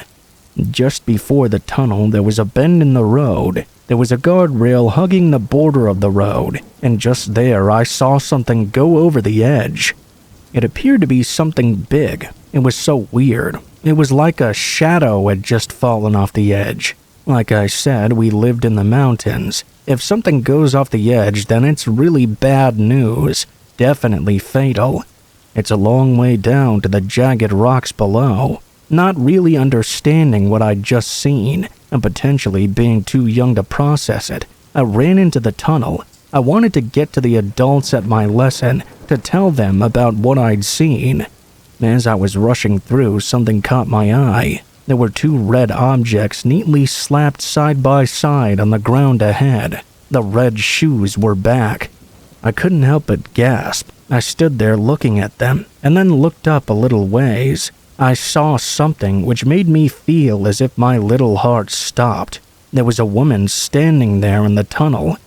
This woman, though, looked quite strange. I can't really explain it other than saying it looked like she was a memory or something. Like she was there, but she wasn't really there. She looked to be about 40 years old. She stood there glaring at me and had the strangest expression on her face. She looked so lonely and desolate. I was so shocked and scared by what I'd seen that I couldn't even scream. I just ran right out of the tunnel. I looked behind me once, and the woman didn't appear to be following me.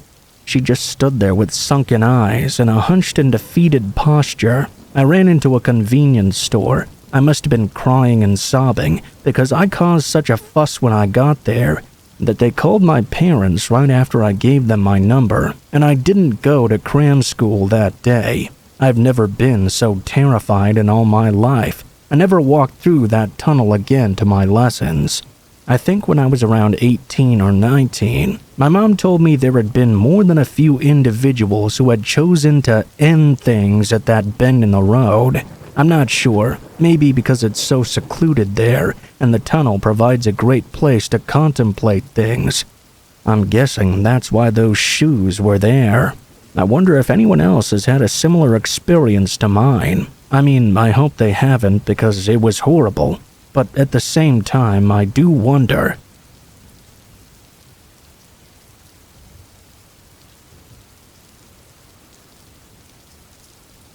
I used to go camping all the time with some of my buddies from college, but once we graduated, we could never really find time anymore. Everyone's schedules were so different. Because of that, I ended up going out on my own. There was a camping ground that we used to go to quite a lot, so I played it safe and went to that same place. It was somewhat far out and not the easiest to get to, but that's why I liked it. Nobody would ever be there because there were a lot of easier options nearby to camp at. Knowing the route, I got there no problem and set up all my stuff. Not long after, though, a man showed up. He looked just like any other hiker, but he only had a small backpack on him, definitely no tent or camping gear. The only thing that had me questioning why he was here was that this wasn't exactly a very scenic spot, or anything like that. It was a nice place to camp at because it was an open area with a lot of trees around, but if you're not camping, there would be no reason to hike all the way out here. I didn't think all that much about it at the time, though. The man seemed normal enough. Maybe he just wanted a quiet space to relax for a while. I stayed by my tent, and the man stayed on the other side of the campgrounds. Around 6 o'clock, I walked away from my tent to cook my food. It was around this time that I saw the man finally leave. I thought it was a little late to be walking back because it was going to be completely dark in less than an hour. The hike was probably 3 hours. Other than that, I was really just happy to be alone now. I boiled some water with my mini stove and made one of my freeze-dried meals. I went back near my tent and sat down. The sun was just about gone, so I brought out a small lantern and hung it on the side of the tent. I stayed outside and took in the atmosphere. It suddenly really hit me that I was all alone out there. Usually, this is where we'd all gather around and talk by the campfire, but by myself, I didn't really have much to do. After a while, I turned off the lantern and went inside my tent, laying down and turning in for the night. Sometime in the middle of the night, though, I woke up to the sound of footsteps nearby. When I opened my eyes, it was pitch black out, and I had no idea how long I'd been asleep for. The footsteps came closer and closer until they stopped on the other end of the campground. After a few seconds, I felt around for my lantern and turned it on. I unzipped the tent and looked out. 20 or so feet away, there was the shape of a man standing right where I'd seen the guy from earlier. From what I could make out, it was likely the same person. They were just standing there, not doing anything. It was far enough into the night that this was immediately disturbing, no matter the context. Having turned on my lantern, this guy definitely noticed my presence. "Hey, you okay?" I called out to him. I waited for a couple of seconds, but he didn't show any sign of acknowledging me. I couldn't even tell which direction he was facing. He was either facing at me or directly away from me. I didn't even know which way would be more disturbing. I reached for my pocket knife from my backpack and then did the only thing I could do, which was stay sitting there and wait. The most increasingly uneasy 15 minutes of my life passed by as I watched the man continue standing there and not move at all. He suddenly turned and walked off in the same direction he had gone before. I could see from the way his figure moved when he turned that he had been facing me the whole time. He had just been there staring at me. I felt chills run through me as the man's footsteps got quieter and quieter, fading out into the distance. I didn't know what to do other than stay up in case the man came back. As far as I know, he never did. I left in the morning and got back safely, but since then I haven't been out camping. I don't know what that man was doing, but there's no world in which that wasn't extremely disturbing. Maybe I scared him off by waking up and watching him to make sure he didn't do anything. But that just terrifies me more to think about what if I hadn't woken up that night.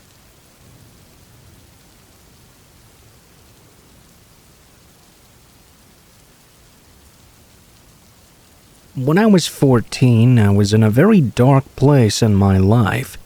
My parents would never let me go out, and because of that, I developed quite a rebellious streak. I'm a 5'5" Caucasian woman with long blonde hair. At the time, I was really suffering from some severe depression.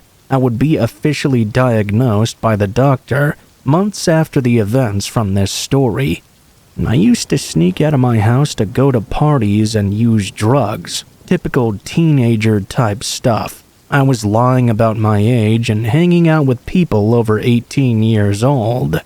I looked a lot older for my age at the time than I actually was. I now realize that my self-destructive behavior was ruining my life, and it led me down a dark path I almost never came back from. I'm from a quiet little town in Pennsylvania. We basically lived in the middle of nowhere. I would go out to parties in the nearby town of Scranton, which most people probably know from The Office. It seems all happy and bubbly on the surface, but like with every town, it has a dark side to it. One night, I went out to this party with a friend of mine. We'll call her Jamie. I never really knew her that well, but she seemed really cool. We went to the same school, but that was the extent of it. Jamie turned a lot of heads. She had dark skin and long curly hair, really drove the guys crazy. 2 guys drove to my town to pick us up at night. It was a pretty far drive, but they thought we were cute and we went along with it. When we got to the party, though, we realized we were the only girls there. There were about 10 to 15 other men. The guys we came there with told us to come upstairs and meet some friends of theirs. We all sat down and smoked with them for a while. The guy hosting the party, named Devin, showed me around his apartment, while Jamie stayed behind smoking with the other guys. After the tour, Devin asked me and Jamie to come to his room, so we did so, not really thinking anything of it. Big mistake. Devin closed the door and tried to get us to have sex with him. We said no and got up to leave the room, but when we tried to open it, it wouldn't budge. It wasn't locked, so we continued to pull on the door, but after about 30 seconds, we realized there was someone on the other side holding it shut. I continued to pull on the door with everything I had, as Jamie peeked out through the crack. When it opened, we could see that there were 3 men outside the door. She saw that one of them had a gun, but didn't say anything because Devin was in the room with us, trying to stop us from getting the door open. We started banging on it and shouting, and that's when we heard someone come up the stairs and start yelling. "What the hell are you guys doing? Is someone yelling in there?" I began screaming for them to help us. You could clearly hear how scared I was. We heard an argument break out on the other side. I was still pulling on the door with all my might, and Jamie was still banging on it, hoping someone would open it. The door eventually did come open. We took our chance and ran for it. One of the men in the hallway grabbed my shirt. I screamed so loud that the whole neighborhood probably heard me. Honestly, I think he let me go out of shock. Jamie was already down the stairs and out of the apartment, and I followed closely behind. I tripped over my own feet, running down the block. We hid behind a shed, and seconds later we heard gunshots ring out. Someone began yelling our names as well. I was trying to be as quiet as I could, but I couldn't hold back the tears. If we stayed where we were, we would have been found. We ended up running through someone's yard. I fell and scraped up my knee pretty bad, and after a while I could no longer run because of how bad it was hurting. Blood was pouring from my wound and down my leg, onto my shoes. I was speed walking with a limp, while Jamie tried her best to help me keep pace with her so they wouldn't catch up to us. We kept going through people's yards, trying to find a good place to hide. We turned the corner onto a street, and I heard a car come to a sudden halt nearby us. Me and Jamie looked at each other with fear in our eyes. We were terrified that we had been discovered. The hairs on my arms stood up as I saw one of the guys get out of the back seat of this vehicle and point a gun at us. We moved just in time. The gunshots missed us and hit a car on the side of the street. We ran away as fast as we could. All of a sudden, the cops came around the corner on the opposite side. The men who were shooting at us got into a firefight, and we hid under someone's porch as gunshots broke out between the police and the men. More cops came flying past the house, and we spent the next 5 minutes with our heads down, listening to gunfire and shouting. Eventually, the men were overpowered and forced to surrender. Once all the men were in handcuffs, we got up and walked down another street and called Jamie's brother to come and get us. He took us back to his apartment and patched up my leg as Jamie told him everything that went down. Afterward, he took us both home. I stumbled into my house and changed as fast as I could. I'm not a very religious person, but that night I was praying to whatever gods were listening to help me and Jamie. I took off my blood-soaked clothes and hid them under my bed. I crawled under the covers and just stared at my ceiling, thinking about the events that transpired that night. I didn't get much sleep, knowing that those guys knew where I lived. Actually, I couldn't sleep for days. I became a literal zombie, worried they would come back for me eventually. My parents figured out something was wrong with me, and they thought I was being bullied at school or something. They had me go live with my aunt in another state for a while.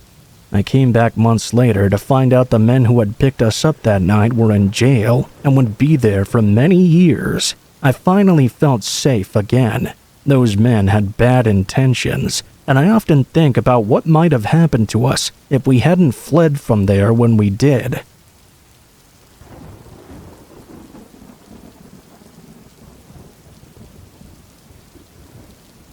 This happened about 3 years ago. I was with my wife and we were coming home from a long road trip. It was late and we were getting quite hungry, so we decided to pull into a family restaurant to get a quick bite to eat. My wife really needed to use the bathroom, so instead of taking the time to reverse into the parking lot, I just pulled in head on. This is something I didn't usually do. We had our meal and headed back to the car. We got in and I started the ignition.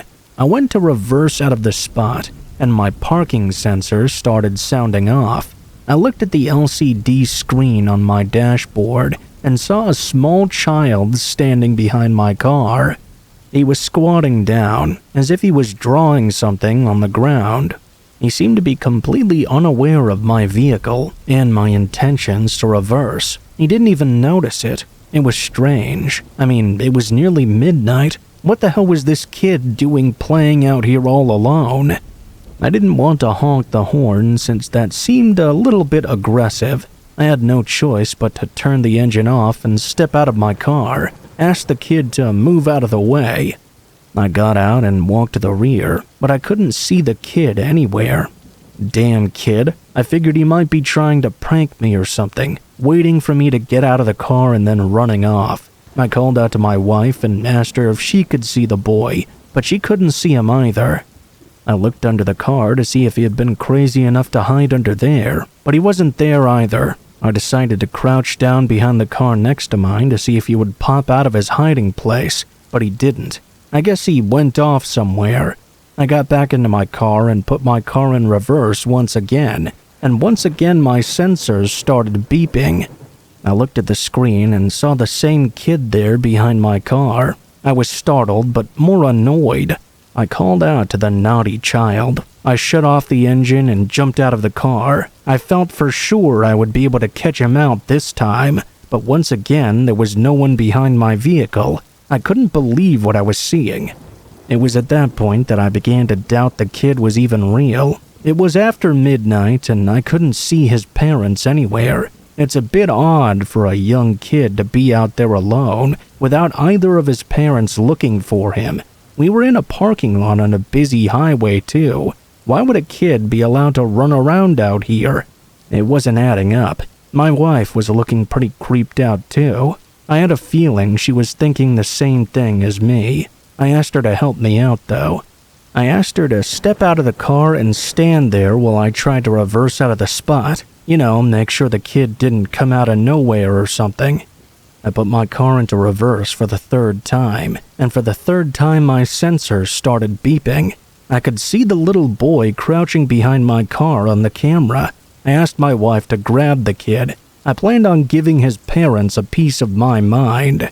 She called back to me to keep reversing, as there was no one there. I didn't know what to do at that point. I didn't want to hit a kid with my vehicle, but my wife was saying the kid wasn't there. I had to go against what my cameras were telling me and trust my wife. I looked away from the LCD monitor and reversed backward. I was really nervous. I felt for sure I would hear a bump or a scream or something, but nothing happened. I went past the point where I'd seen the boy on the camera and looked at the monitor. All I could see was the empty road behind me now. I was able to turn my car around and face the exit. My wife got back in and we began to pull away. I went nice and slow, as I was scared of the slim possibility that there really was a boy out there somewhere. I couldn't help how curious I was though. I thought I had to take a look back, so I decided to look in the rear view mirror. I saw the little boy again right there where I'd parked. He was still drawing or writing something on the ground. This time, though, he slowly looked away from his drawing and looked toward me. I suddenly felt so scared. I really didn't want to meet eyes with him. I took my eyes off the mirror and pulled out of that parking lot in a hurry. I don't know what exactly happened that night, but it's something I'll never forget. My wife and I think that the boy must be a ghost and that maybe something happened in that car park, potentially something fatal. Could a car have hit that child and we were seeing his apparition? Well, that's just a theory anyway. Unfortunately, I can't remember the exact location of that place, but I found some news of fatal accidents in the general area. I still think of this incident sometimes when I hear about accidents on that road.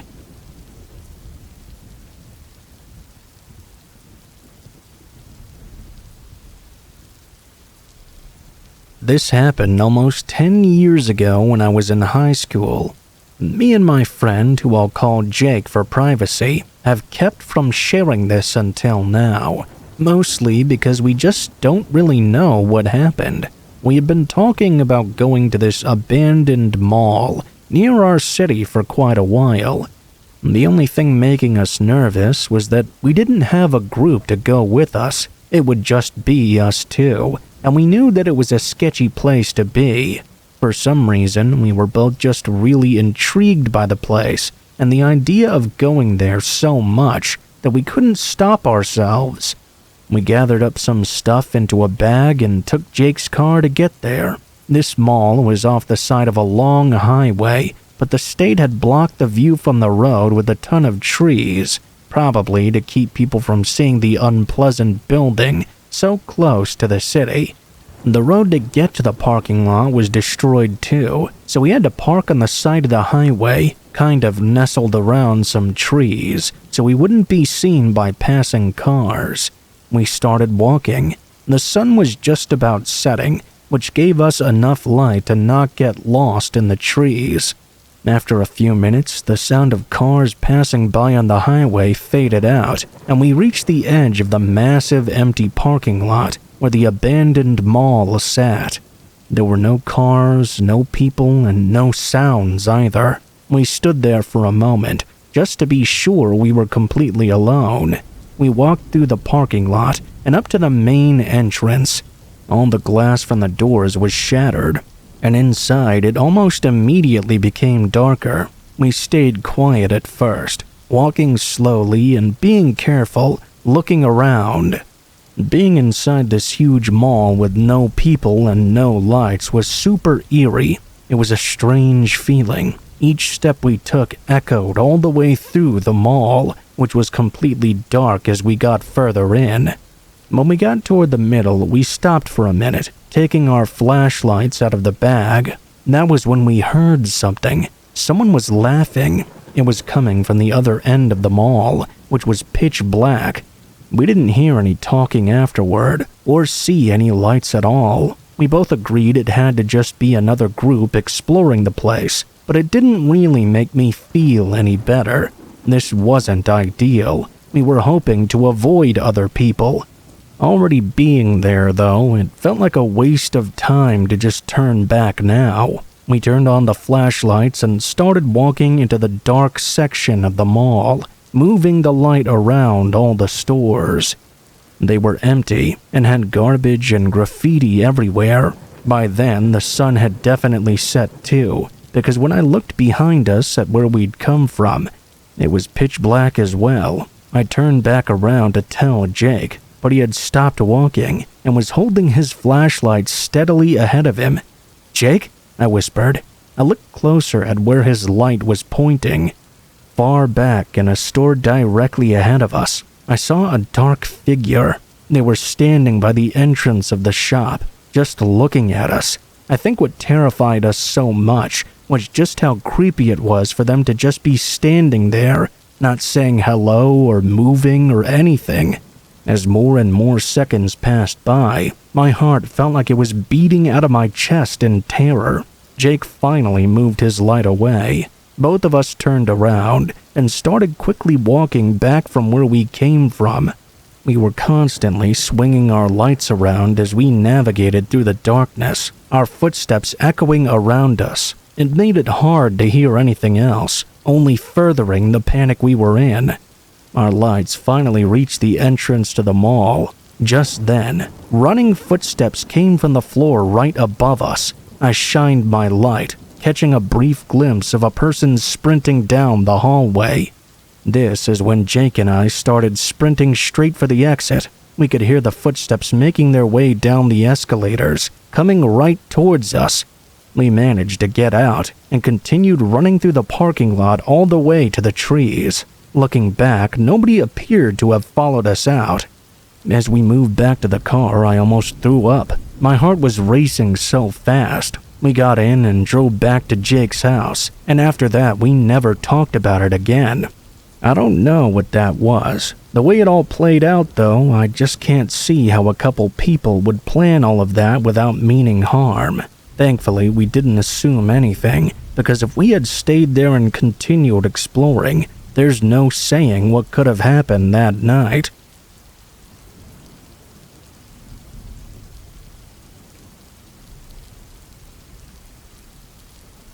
I had always been told that it was never a good idea to go to the local park at night. I've heard many stories about that place, ranging from homeless people getting into loud altercations to bystanders being attacked and robbed. I have to admit, I didn't take these stories very seriously and would often go to the park after dark anyways. Normally, I would walk through the park after finishing my lifeguard shift at the community pool. It was part of my routine, and it always seemed like I was the only one there whenever I would make my way through. I always noticed the unmistakable smell of marijuana, even though no one would ever be in sight. It was a bit odd, but I brushed it off, not really giving it much thought. On the night in question, I was casually strolling through the park and was approaching the area where I would usually smell the cannabis. That was when I saw a tall silhouette trailing behind me. I couldn't tell if this figure was a man or a woman because of the distance between us. I then saw that the assailant was wearing a V for Vendetta mask, a short skirt, and was brandishing a knife. At that point, my heart began pounding. I then heard the masked figure let out an agonizing scream. The scream didn't sound like it was from a woman. It sounded like a deranged man. Regardless of what this person identified as, though, they were wearing a mask, holding a knife, and screaming like a psychopath. I assumed the worst. I started running faster than I ever had in my life, and the figure immediately gave chase, picking up their pace behind me.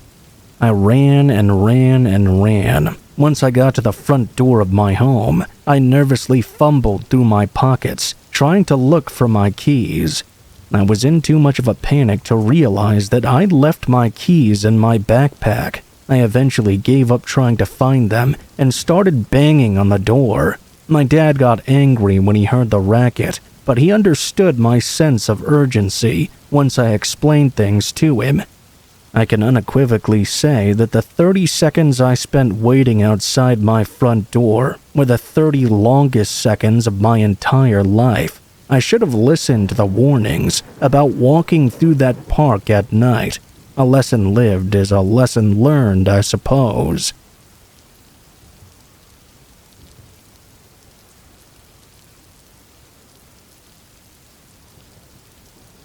It happened on a dark autumn afternoon. I was in my class at school, and it was just another school day for me.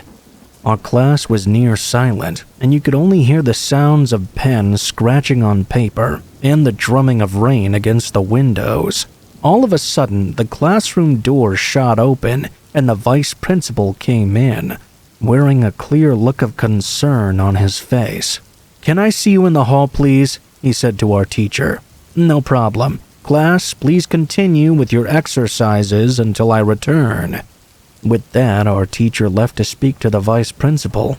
Naturally, teenage students with no authority in the room, things gradually got quite noisy. I just carried on working. I was always a pretty good kid. When 20 minutes had passed by, and the teacher still hadn't come back yet, it started to get a little concerning. The students in the class had become so loud that I could barely concentrate on my work at all. It was at about that time that our teacher finally came back to the classroom. She rushed in and was completely out of breath. She approached me to my surprise and said through labored breathing, "Can you please go to the staff room?" I didn't know why I had to go. I wasn't one of the kids making all this noise. I felt like I was being picked on or something. I did as I was told, though. I don't think I had all that many other options. When I arrived at the staff room, the vice principal was sat there waiting for me. I asked him outright what it is I had done wrong. I expected to get yelled at, to be honest. He had a bit of a reputation for being a hothead. I'd even personally heard him going off on students he didn't like. He wasn't angry at me, though. He seemed very worried and apprehensive. I was relieved, but I knew something serious must be going on. It's just I had no clue what it could be. I was the one who broke the silence. I don't understand why you called me here. Try to remain calm and have a seat, son. I need you to listen to me very carefully. It suddenly felt as if a knot began to twist in my stomach. I felt nervous, frightened, and surprised. It was a lot to process. I felt like something scary was going to happen. I just received word that your mother has been in a bad traffic accident today. Your father is coming here as soon as he can, and he's asked for you to go meet him in the car park outside. Can you get your stuff ready to go to the hospital? I was shaking with fear. I couldn't control myself. I kept wondering if my mother would die. As I sat there, though, there was something so strange about this situation. I remember thinking that and staring at the rain that lashed at the windows. The vice principal then said to me, I know it's a lot to process, but you need to go outside and go with your father to the hospital. He said time is of the essence. I can't, I replied to him. What do you mean? He replied. Something's wrong. My dad's not here. He can't be here. Why not? I spoke to him myself. No, you don't understand. My dad died 3 years ago. There's no way he could be here. The vice principal looked confused and shocked. Then who is that man looking for you? I told him I had no idea. I felt scared. Thinking back on it, it's terrifying what might have happened to me if I had gone out there. We had no idea why this stranger came to our school looking for me that day, or what his intentions were. He knew everything about me too, from what the vice principal described. He tried the number that the man had provided, but it turned out to belong to a payphone. When I was a kid, there was no CCTV. I was in school in the 80s. Well, I guess it might have been around someplace, but there certainly wasn't any in my town. By the way, they called my mom as well. She was at work and hadn't had an accident at all. It had all been a wicked lie. It really worries me that this guy might have tried that on other students in other schools, in other towns as well. There are a lot of unsolved missing persons cases in Japan. I'm just very lucky he picked the wrong kid to pretend to be the father of.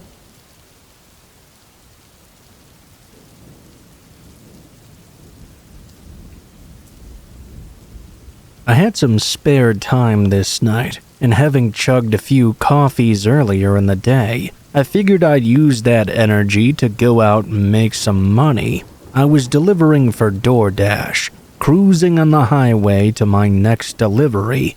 It was super late, and the roads were basically empty. The night was very peaceful, basically every delivery driver's dream. On my way there, though, my phone started buzzing. It was the customer calling me. Before I even had the chance to answer it, they hung up though. Since it had only rang for a couple of seconds, I thought it must have been an accidental dial. Just in case it was not though, I redialed their number. It rang for a while and they didn't answer. I shook my head and blew it off, not really thinking about it for the rest of the drive. I got off the highway and drove into the neighborhood. It was a very regular street, with average houses all around. When I got up to the house my delivery was supposed to be for, I parked right in the driveway and started walking up to their porch. As I was setting down the bag, I saw the front door was cracked open.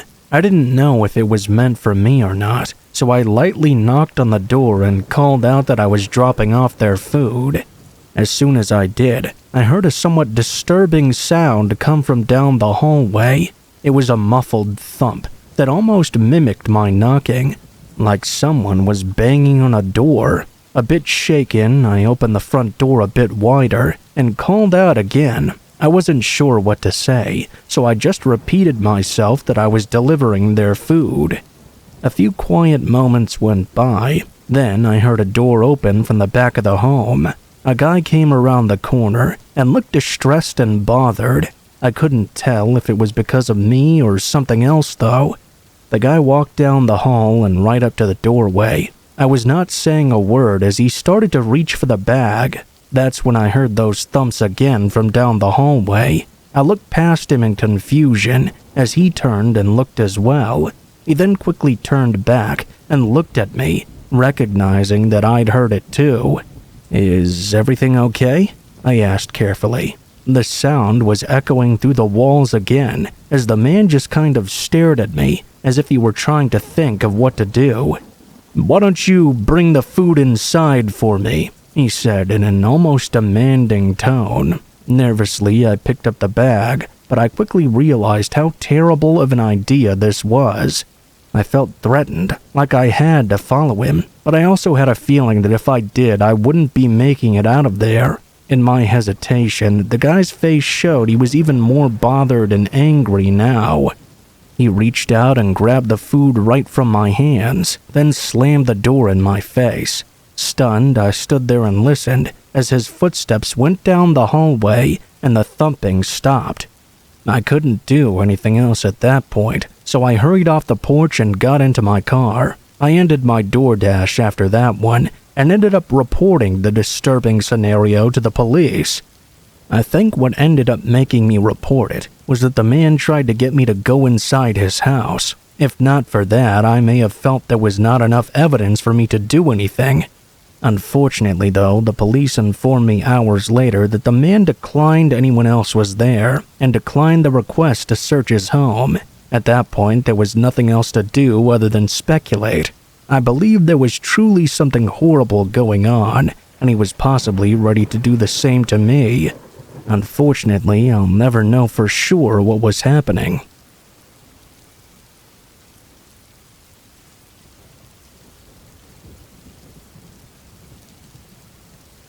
I used to be a manager at a Target for a few years. I actually worked at the Target for a long time. I started as a cashier in high school and then worked there part-time in college.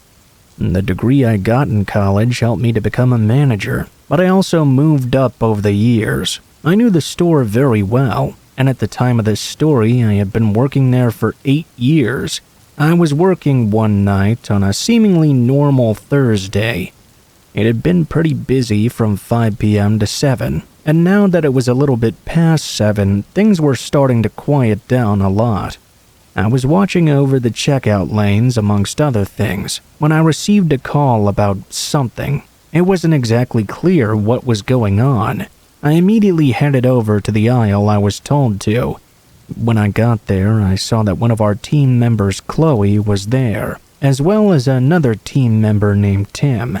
There was also a man with them. The three of them seemed to be in a heated disagreement. When I got there, Tim said the guy had been harassing Chloe, following her around the store. The man instantly started denying it and was being really aggressive. Chloe also said that the man had been following her around. The man began screaming over them. I went over and asked him what was going on in his words. He started cursing at me and screaming almost immediately. It was clear I wasn't going to be able to have a conversation with this guy. At that point, I asked him to leave, which, as you might guess, he did not take very well at all. I told him I was going to call the police if he didn't leave immediately. He started walking away, heading toward the front of the store. Several other people standing around were all staring at us. I followed the man all the way to the front of the store to make sure he really was going. Before leaving, he stopped and cursed me out at the top of his lungs. I couldn't even really make out everything he said. Basically, he was just saying he didn't do anything wrong, and how dare we accuse him. He went on to say I was terrible at my job, and he was going to sue me and all that other stuff, blah blah blah. At last, he finally left. I had actually come pretty close to calling the police on him. After the man left the store, it was a huge relief. I went back over to Chloe and asked her about the situation. She told me that when she was working, she started to notice the guy staring at her from a ways away. After she saw him looking at her for 3 minutes straight, she moved, and he approached closer. She said she tried to move aisles 4 times, and each time the man moved with her. He didn't seem to be doing any shopping at all. The man then approached her in one of the aisles, and she questioned why he was following her. He denied it, and that's when Tim, who was working nearby, overheard and tried to intervene. Tim said that he even noticed the man walking down 2 aisles after her and wondered what was going on. It sounded like this guy was a real creep. After about 10 minutes, I got another call. This time it was from our cart attendant, who was working out in the parking lot. He said somebody was speeding around recklessly. I headed up to the front of the store and met our attendant just inside the doors. Sure enough, we looked out, and there was a car going up and down the aisles at a speed way too fast. Thankfully, it was later at night, so nobody was out walking to or from their cars at the moment. Still, it was extremely dangerous. I could hear the tires squealing as the car went down one row and shot up the next. It was like he was doing laps around the lot as fast as he could and making sure to hit each aisle. I called the police right then and there, reporting a reckless driver. The police were on their way. I watched from the exit doors and stopped any guests from leaving the store until the car was gone. Pretty soon, there were about 10 people waiting around the doors, watching this maniac blast up and down the aisles. When he was going up one of them, he appeared to lose control and crashed into a parked car. Nobody was inside the other vehicle, thankfully. After hitting it, the man's car skidded forward and came to a stop in the middle of the aisle. The driver's door then opened, and a man emerged. Big surprise, it was the same guy who had been following Chloe around. I was shocked, but also not surprised at the same time.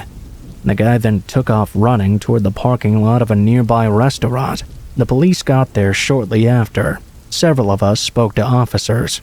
Other officers went out to search for the man. They caught him a short time later. He turned out to be extremely drunk and must have gone on that joyride out of spite or something. I really don't know, but clearly the man was crazy. I'm just glad the police caught him, so he couldn't do any more harm.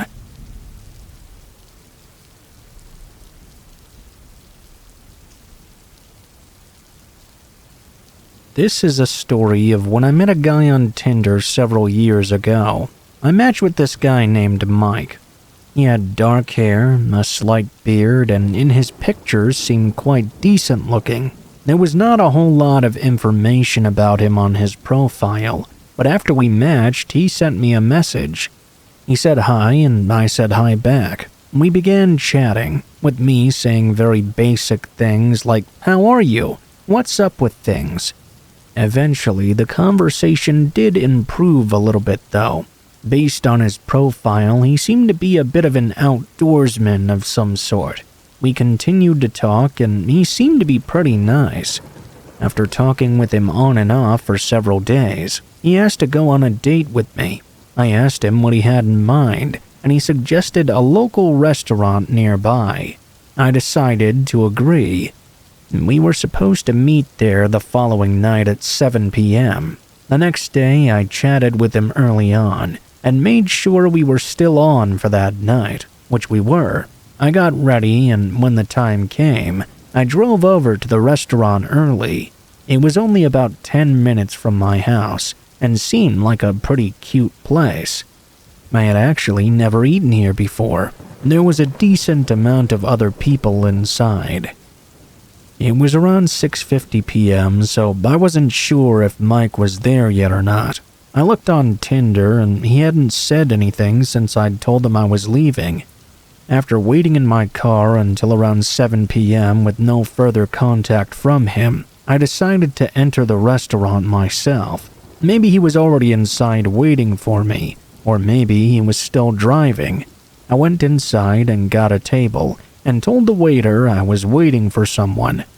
I then sent a message to Mike, saying I was inside and had reserved a table for us. Several minutes went by, and he didn't respond still. I was beginning to get a little bit frustrated. Soon, it was 7:15. I messaged him again, asking what was going on. He didn't respond to that either. I stayed there until 7:30, and then left the restaurant. I went out to my car and went to drive home. I was very frustrated, obviously, but there wasn't much I could do. As I began to drive back, though, I noticed about halfway through that a car was now behind me and had stuck with me for quite a while. I didn't really remember it leaving the restaurant with me, though. I did remember it being on the first road down, and whenever I went to turn, it would follow with me. After the next turn, it was still there. I didn't really think the person was following me until I made it all the way to my own street, when the car made that same turn as well. I began to get a very bad feeling. My street is residential and generally very quiet. Typically, not a lot of people drive down it at night. When the car turned in, it really raised my eyebrows. I went to my house, which was the fourth one down on the left side. I pulled into the driveway. The car kept going very slowly, but did keep going past my house. I parked and got out, then watched that car. As I went inside, it crept down the street very slowly. I never got a good look at who was driving, though, because it was so dark out. I'm not going to lie. The thought of it being Mike immediately crossed my mind. I quickly pushed that thought away as being too crazy, though. I looked on Tinder when I got back inside. Mike still hadn't said anything. I sent him one more message saying something like, "What happened? Why didn't you show up?" I decided I should just move on. It's not like I really knew Mike that well anyway. I was just really annoyed he'd made the date and then failed to show up entirely. I made some pasta for myself and went into the living room. I lived alone at the time and was eating in my living room when I noticed what appeared to be the same car driving by once again. Now, this was like 30 minutes later at least. The car was going the other way down the street, but when it got to the front of my house, it stopped and pulled over to the side of the road. I kept watching from the window very carefully so that I wasn't visible to whoever was in the car.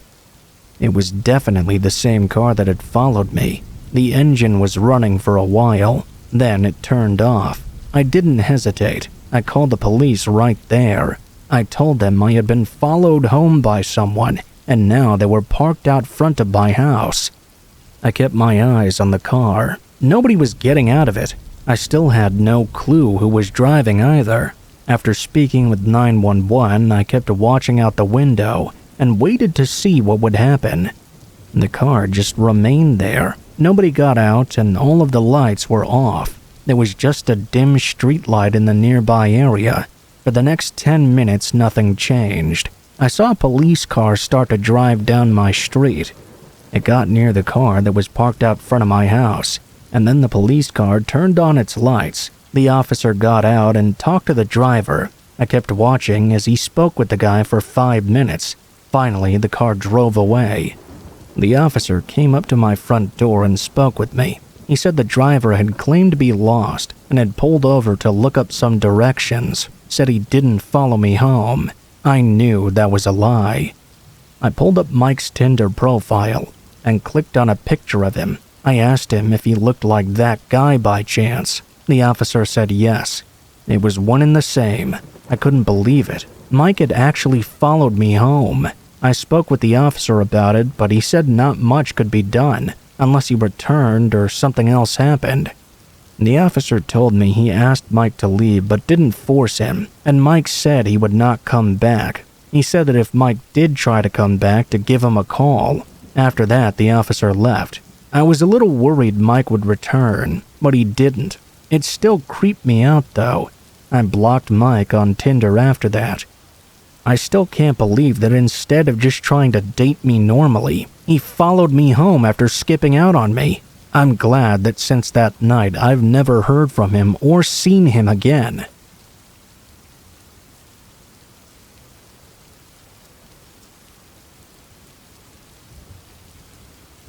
Having a gross and unprofessional manager in the food service industry is probably as bad as it can get, and when I tell you this story, you'll probably understand why. I was a 16-year-old girl and had been working at a restaurant for around 6 months or so. I got my work permit at 15 and a half, and had been working there ever since then. My first manager had been great. She was sweet, very understanding. It really made work a breeze. She ended up moving and had to quit though. I was hoping the assistant manager would take over her position, but that would have been too easy. Instead, they hired a guy none of us knew and had never worked in the restaurant to begin with. We were confused why this guy of all people had been chosen, but whatever. Maybe he would be just as nice. He showed up on his first day in clothes covered in stains and torn in various places. Honestly, I thought he was a random homeless guy coming in when I first saw him. He went into his office and thankfully got changed, but even changing clothes can't hide the stench of someone who clearly hadn't showered in days.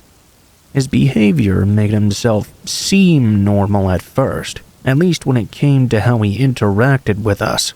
Mostly he would just spend a lot of time in his office and would only really come out when there was a complaint from a customer. I was fine with that though. He kind of gave me the creeps for some reason, so having him not around as much made me feel a little bit better. After a few months of him being the manager, he started coming out of the office more and more, and that's when he started showing his true colors. He tried to hit on every woman who stepped inside, and whenever they inevitably rejected him, he would always insult them the second they left. He'd go on and on about it for the rest of the day, too. He'd always talk about how he couldn't believe any woman would give up the opportunity to be with a man like him. All of the younger women there tried to keep our heads down, but it didn't work for long. He eventually switched from hitting on customers to hitting on us. It didn't even matter that most of us were underaged. He would ask us what kind of underwear we were wearing, and when he was called out for being creepy and a pervert, he'd yell at us for thinking he was serious and say that we were the ones being creepy for taking it like that. That's how it started, at least. Eventually, he got very comfortable with it being obvious he was serious. Unfortunately, one of my coworkers didn't exactly help the situation by actually sleeping with him the second she turned 18. Their relationship didn't end well. His wife came in and yelled at her for doing that with her husband. She harassed her all day, and the girl quit later that day. I never saw her or heard from her again, probably embarrassed by the whole thing. Unfortunately, that event made things even worse. It made him think he was the most desirable guy on earth, and that all the female employees must secretly want him. He'd stand really close to me, whisper in my ear the creepy things he wanted to do to me. One day, it was so bad, I actually thought I was going to throw up from all the things he was saying. When none of us would respond positively to his advances, he went back to hitting on any female customer that walked in. He was threatened by one because he tried to make a move on a 12-year-old girl. I'm not even joking. He hadn't realized it was her father standing behind her. He tried to claim that he didn't realize she looked so young, but I'll say she 1,000,000,000% looked like a little chick. It probably was the most disturbing thing I witnessed from this guy. We got many bad reviews from him on Google and Yelp and various websites, all from women who said he was gross and creepy. Upper management spoke to him about it, but from what I overheard through his office door, they just told him to be more careful about disguising it, not to stop at all. I was disgusted by their inability to be serious about these concerns. That's just how the world works, I get.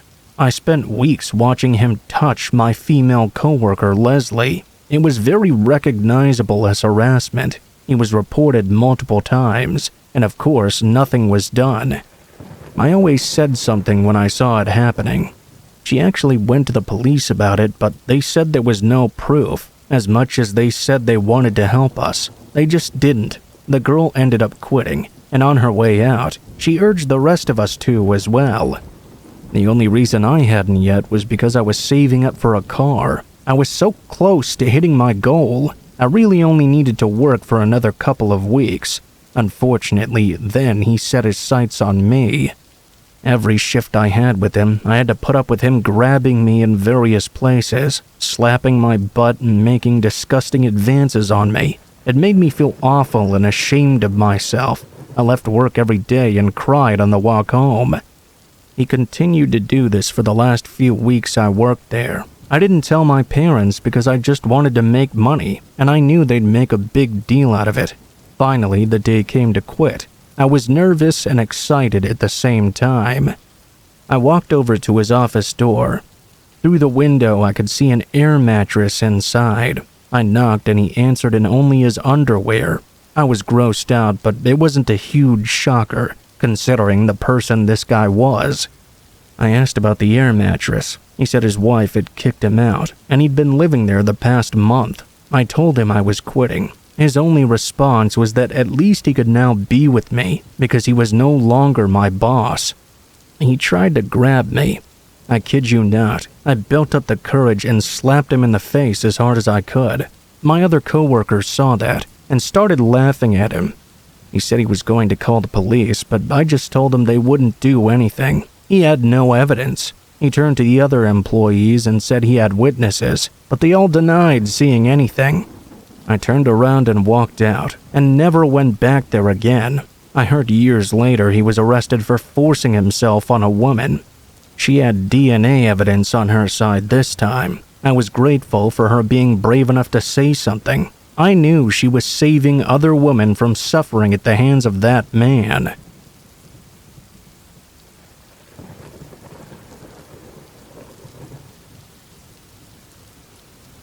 A couple of years ago, I finally got married to my longtime girlfriend. We had been dating for 2 years, and then engaged for another 4.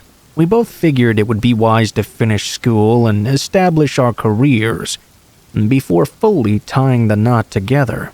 Thankfully, our wedding was beautiful, but it was almost ruined at the last second, and I would be lying if I told you there wasn't a small dark cloud looming over that beautiful day. First off, in order to protect my family, but mostly my wife's side of the family, I'm gonna refrain from using any real names in this story. The family involved has already dealt with enough stuff now, and I don't want to have anyone else getting involved in their personal business.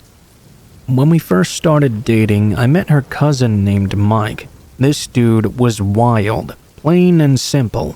I enjoyed going out occasionally with Mike because he was what I would call a wild card. He was loud, funny, and didn't care about what he said out loud.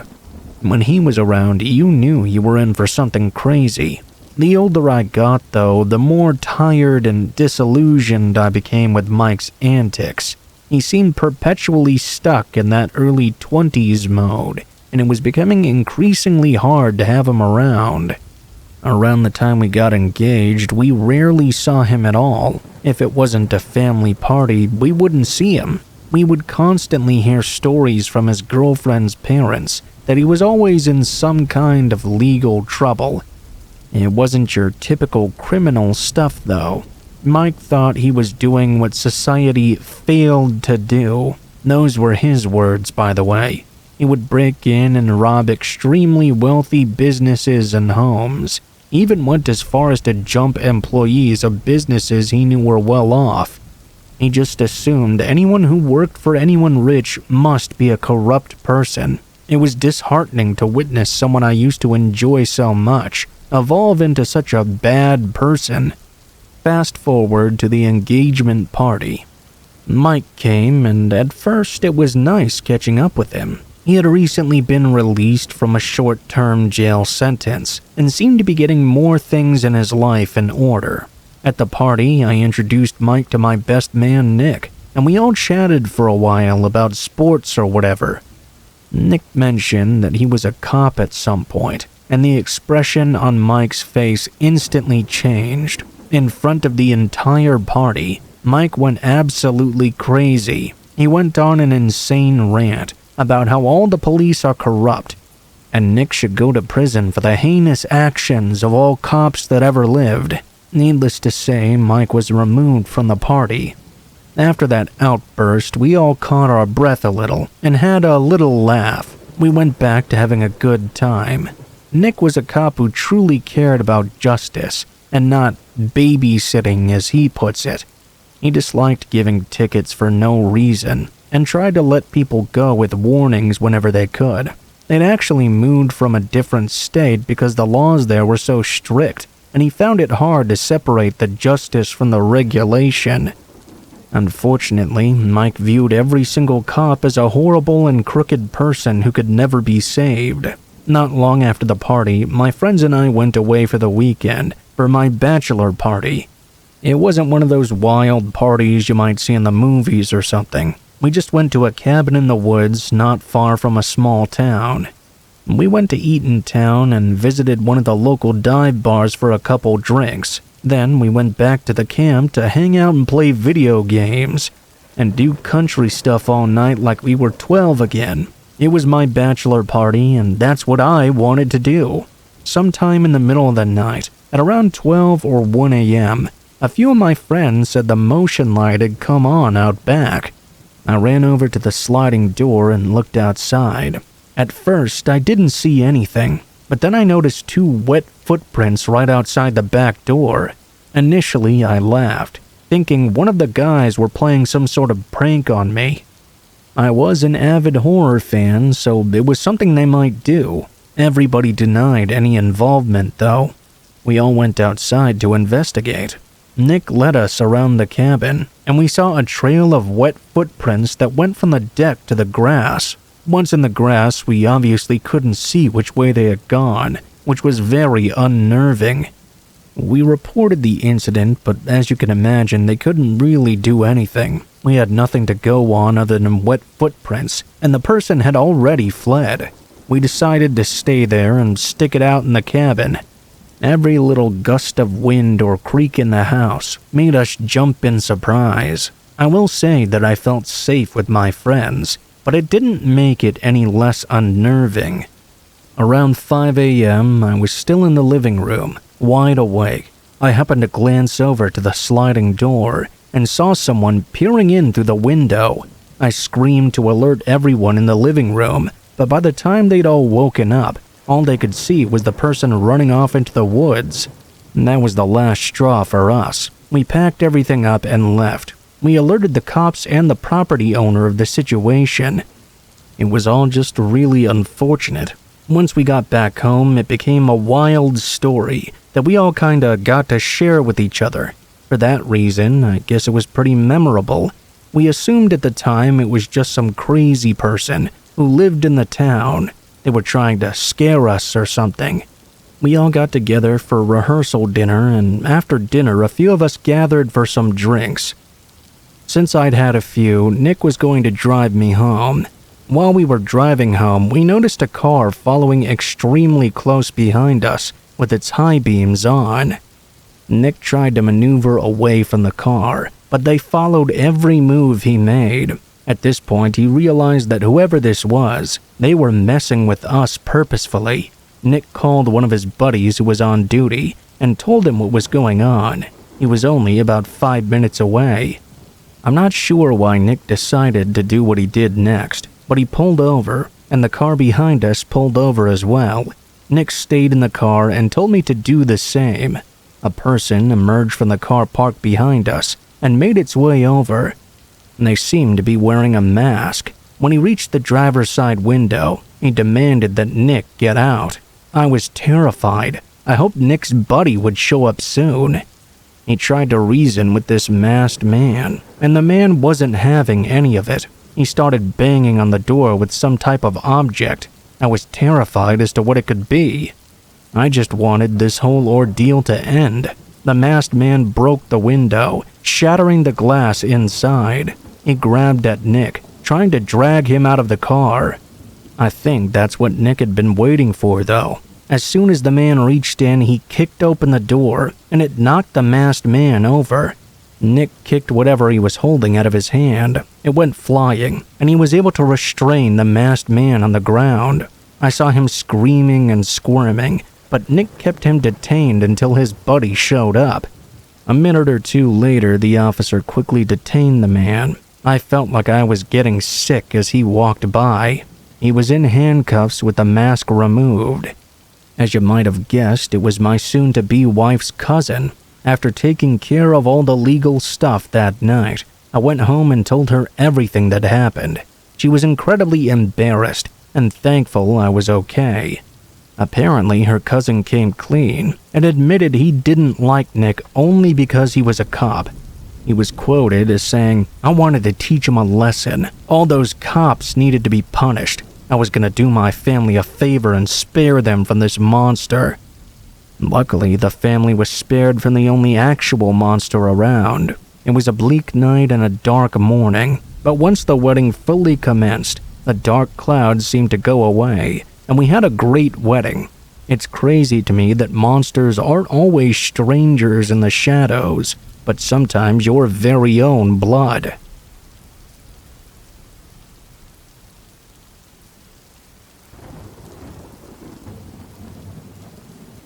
This happened around the time I was 16. I'd just started my first job at a breakfast place that was open all hours of the day. It was around 20 minutes from where I lived, and I'd been working there for around a month or so. And that's when I started noticing the same guy coming in every single day. He always asked for me to be the one to make his order. He seemed friendly at first, but it started getting creepy when he began asking my coworkers for details about me. He would just sit in the restaurant for hours on end, staring at me the entire time. I told my managers how uncomfortable it made me, but they refused to do anything about it. Apparently, he spent so much money at the restaurant every week that they didn't want to jeopardize getting that income since it was a small local restaurant that didn't make much money to begin with. I tried changing my schedule around times I knew he didn't come in, but he seemed to always adapt. He learned my new schedule very quickly every time and fit himself into it always. It started making me so severely uncomfortable. I knew I wasn't going to be able to put up with it for much longer. It reached its peak when he was caught taking photos under my skirt as I was taking his order. I happened to be looking down at my notepad and saw him reaching his phone under me. I screamed and kicked his hand instinctually. My manager came out, and as I was running toward the back of the restaurant, he stopped me and asked me what was wrong. I told him what happened, and finally they were willing to do something about what I'd been telling them. This had been going on for months now. He walked right up to this perv and yelled in his face. He said that he had to leave right now. I didn't see what happened exactly because I was hiding in the back room, but I could hear their conversation clear as day. The guy denied taking any photos and said he was not going to leave. The second my manager threatened to call the police and have them search his phone, he agreed to leave right away though. My manager came into the back room I was in and told me he was sorry. He was sorry they'd let it get to that point where the guy felt so emboldened to do what he did.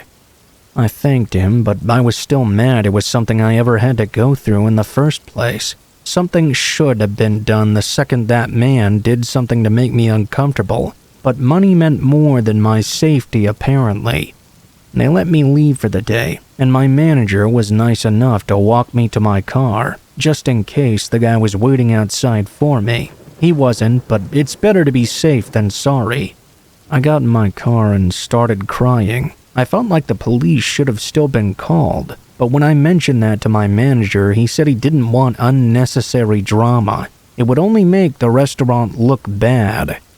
I didn't care though. I wasn't going to let this go. I decided it would be best to go straight from the restaurant to the police station to file a report immediately. And the police seemed to take me much more seriously. It was a breath of fresh air to see concern in someone else's face when I told them what had been going on. The officer told me I needed to quit that job before what was happening turned into a full-blown stalker situation. Believe me, I really wanted to, but I couldn't afford to leave a job. It had taken me way too long to find one there in the first place, and there weren't many places to work in the town I lived in. I really needed the money. I guess you could say I was putting money over my safety too. I told the officers I wouldn't be able to quit. Being the awesome people they were though, they offered to show up at the restaurant after my shifts for a while to make sure I got home okay. You might be thinking, there's no way they would do that, especially in a small town. But it was a really small town, and they had nothing else to do. One of the officers also knew my dad and was friends with him back in the day, so he wanted to make sure nothing bad happened to me. The next couple weeks went by without incident. There was no sign of the guy. I was still grateful to the officers, who made good on their word and escorted me home every day I got off work. I was finally starting to feel better about things, since it had been a while since I'd last seen the man. Of course, that couldn't last forever. It was a regular Friday night at the restaurant. My manager and other co-workers had left for the night. All I had to do was clean the bathroom before locking up. I saw the police car pull up outside the front doors and was grateful I'd be leaving soon. I grabbed my cleaning supplies and made my way into the bathroom. It had already been swept and mopped, so I just had to wipe down the sinks and clean the toilets. I opened the first stall and did what I had to do. As I was wiping though, I heard a light cough, almost like someone was clearing their throat. My heart started to race. I wanted nothing more than to just run out of there, but if there was someone in there, I didn't want them to know I knew. I stepped out of the stall quietly and made my way toward the bathroom door. Just as I was about to pull it open, I heard footsteps behind me. I turned around and there he was. I didn't know how long he'd been there waiting for me, and I didn't really want to find out what he planned to do to me in the bathroom. I asked him what he was doing there. We were closed. No matter how creepy I found him, there was no way I could have prepared myself for his blatant response. He started touching himself in front of me and said, "I just want you so bad. I'm so into you. You're so sexy. Please, please just let me have you. Just for a little bit." He paused for a few seconds. "Or I can always just take you." Tears were beginning to well up in my eyes. I was trying to think of an escape plan that could get me out of that restaurant and to the officer before he could get me. Fight or flight kicked in. I whipped around and threw open the door. I started running as fast as I could toward the front of the restaurant. I heard the man's footsteps behind me. He was gaining on me. I began to panic. I didn't know if my heart was racing because of the running or because I knew he was this close to grabbing me. I was only a few feet from the door when I felt his body press against me. He tackled me to the floor, and I started to scream and kick and fight back as much as possible. The guy was strong, and he was heavy. There was no way I was going to be able to fight him off alone. I looked around for anything I could find to hit him with. The only thing I was able to grab onto was a pen I dropped earlier in the day. I snatched it off the floor and went with my first instinct. I jabbed it directly into his eye. He yelled in pain, and his body flew backward off of me. I got up and threw open the door. I screamed for the officer outside. When he saw me, he got out of his car and drew his weapon. He called for backup on his walkie-talkie and ran inside the restaurant. He held the man down at gunpoint, and before I knew it, several more officers arrived, as well as an ambulance. I only had minor scrapes and bruises. The man was arrested, and as of this moment, he's still awaiting trial. I just hope I can get justice, and he can be put away for a long time, so no other woman has to experience what I did at the hands of a man who could have easily ruined or even ended my life.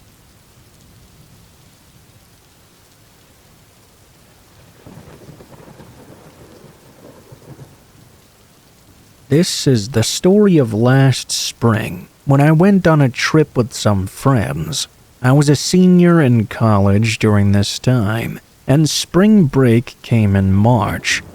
My friend group that was going was the 3 other girls I lived with in a house at school, and one other we'd planned the trip with all the way back at the beginning of the school year.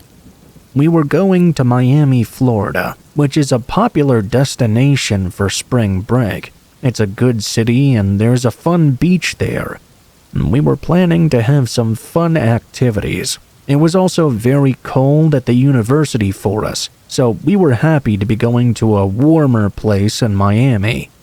When spring break came, we all boarded a flight and arrived in Miami on Friday evening. The 5 of us had rented an Airbnb together, which was pretty nice. It was a 3-bedroom house that wasn't that large, but there was plenty of space for us. It was a good location, and we'd saved some money by booking it early. The price wasn't too bad because we'd split the cost 5 ways as well. We were staying for a total of 5 days. The first couple of days there went exactly as expected. We went to the beach a lot, hit some restaurants and bars nearby, as well as some other places here and there. There were a lot of awesome places we could go to pretty close by. Many were within walking distance even. Others we would take Ubers or public transportation. Some of the time we would split up a little bit, but usually all of us would do everything together. On the 3rd night, I believe, we had been out until around 10 or so. We all went back to the Airbnb. We had been out since pretty early in the day, so most of us were pretty tired. I, however, was not. I was really hungry and wanted to go grab some snacks. I asked anyone if they wanted to come with me, but everybody declined. One of my friends did offer to come, but didn't want to get anything, so I said it was fine for them to not tag along. I left the Airbnb by myself and started walking toward the street that had everything on it. It would only take about 10 minutes to get to the convenience store. I just had to go a block or 2, then take a left. I started walking along this street. Now, this street had hotels, restaurants, and even stores on it, but right now it wasn't busy. There were a few cars driving by here and there, and maybe 1 or 2 people out walking, but other than that, not much. I was walking along the sidewalk looking for a convenience store I'd seen earlier. I couldn't remember exactly where on the street it was, though. Not long after I started walking on the sidewalk, a car came driving up. I heard it approaching from behind me. It seemed to slow down right as it was passing. Then it pulled over 10 feet in front of me on the side of the road. I thought maybe it was an Uber, dropping someone off or something. The car was a black Cadillac sedan. I remember after coming to the side of the road, the passenger side window rolled down, the window that was closest to me. All the other windows were heavily tinted, so it was impossible to see inside. Right when I was almost even with the passenger side window that had been rolled down, I heard a voice calling out to me from inside. A man asked me if I needed a ride. I didn't and looked over and said no thank you. The man driving was wearing these giant sunglasses. He then told me to hop in. I said no thanks once more and kept watching. I watched the car pull away from the spot. I found the situation sort of weird, to be honest. What made that guy think I was going to get into his car with him? I had no clue who he even was. The car drove away down the street. After that, I kept on walking. Less than 5 minutes later, I was still walking on the same sidewalk when I heard a car approaching from behind again. I didn't really pay it any attention until I heard it slowing down. When it passed by me, I saw it was the same Cadillac from earlier. This got me a little bit worried. Once more, it pulled over in front of me. When it did, I moved off to the right a little bit to be farther away from this guy. As the car stopped this time, though, the back door opened. I saw a man step out. The man immediately started moving toward me. Nobody said anything. I started to walk away from him. I looked around. Nobody else was in the immediate area. I started running and found the closest building that was open. It appeared to be some sort of restaurant. I ran for the door and slipped inside. After making it in, I looked back out the window. The guy did not follow me through the door, but I could see him walk past several times on the sidewalk, then turn around and start walking back to the car. I just stayed inside the small lobby of this restaurant and watched the guy walk around the sidewalk for a whole minute. Once he finally returned, the car drove away once again. I finally left and walked really swiftly to the convenience store, which luckily wasn't actually that far away. I stayed in there for a long time, just in case the car decided to come back around again. Once I was sure I hadn't seen them in a while, I ran back as fast as I could. Luckily, I didn't see the man again. After that, the rest of the trip was pretty fine, but I was always more careful observing my surroundings after that experience.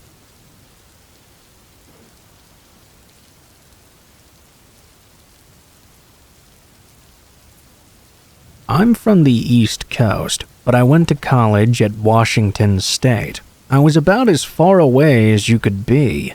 By my junior year, I looked for any excuse to go home and visit my family. I got my wish when I found out that my aunt and uncle were having a massive family reunion at their farmhouse. I have a really big family, and we're all super close. My grandparents had 10 children, and I'm close to every one of my aunts, uncles, and cousins, except for one uncle.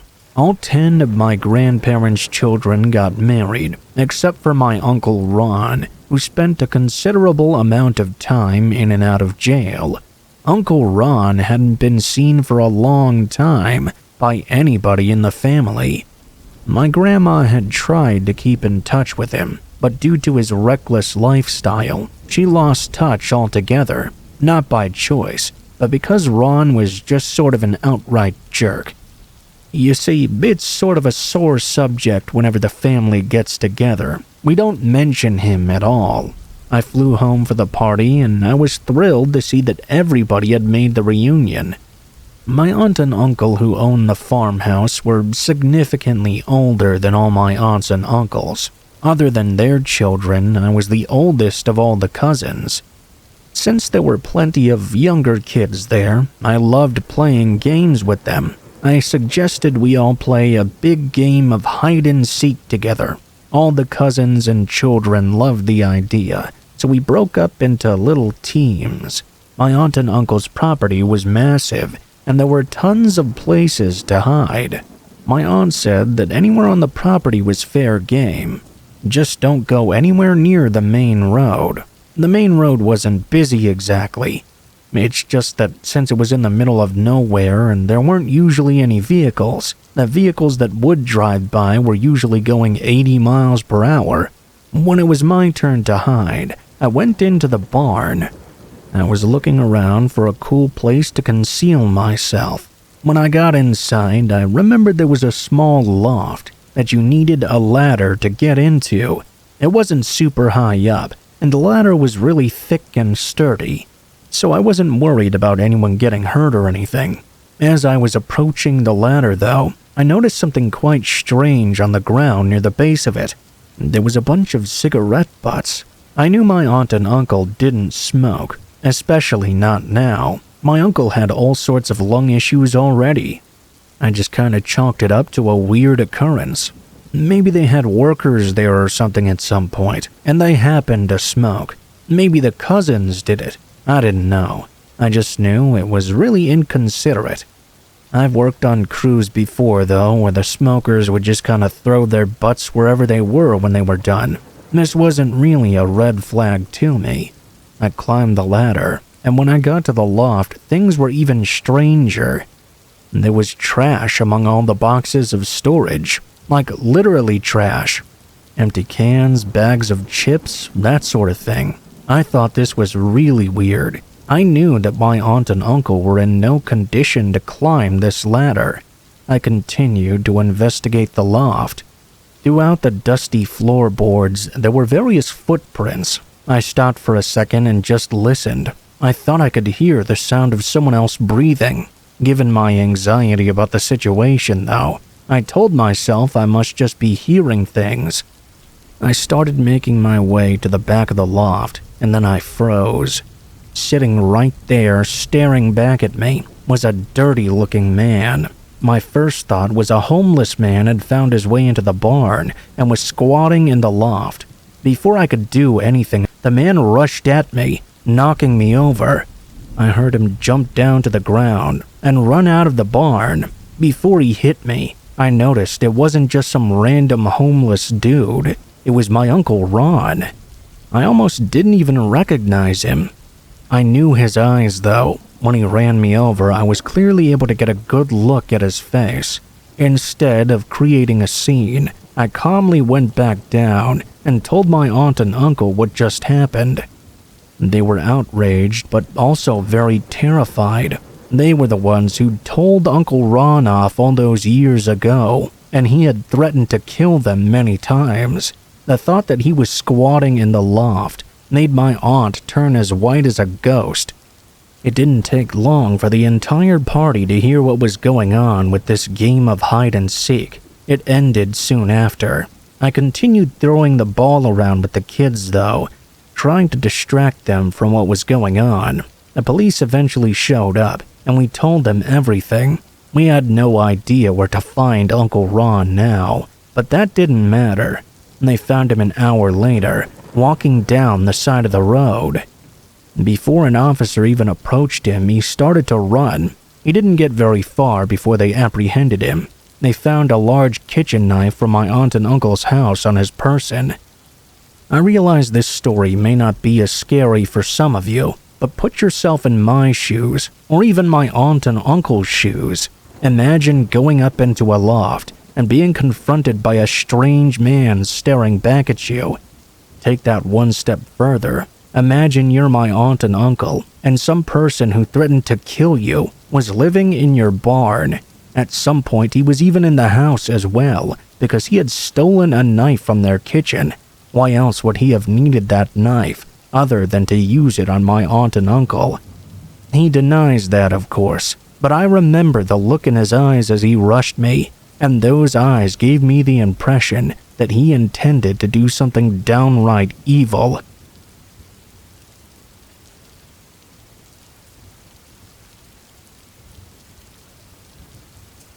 This happened to me back when I was a kid.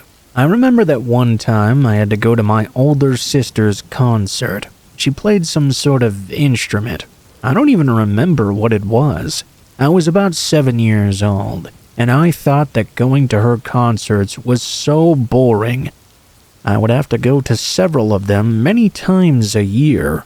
One of them I went to with my parents and grandparents as well. I sat there for what felt like hours, listening to various music. The concert was taking place at a local high school. It was not the high school I ended up attending. That one was a few cities away. I remember that after the concert was over, everybody wanted to go into the main area outside the auditorium. I believe it was the cafeteria of said high school. There were only a few tables set up, though, and tons of people were standing around, talking to all the kids who'd performed. Their families and friends all gathered around. After we located my sister, we were talking to her, and some of her friends as well. In this time, I happened to spot one of my friends from school. He had an older sister, who was in the concert as well. When I saw him, I walked over to say hi. Then we started walking around the school a little bit, just talking to one another. This only lasted about 5 minutes. Then his parents called him over to leave. At that point, I was toward the front of the school, still in the same large room. I started to walk back over to where my parents and sister had been, but when I got there, I could no longer find them. I figured they must have moved somewhere else. I started to kind of walk around and look for them. The place was extremely crowded. When I was on the side of the room and still walking, this guy approached me out of nowhere. He asked me if I was looking for my parents. The way he was speaking Made me think he was some sort of school official or something.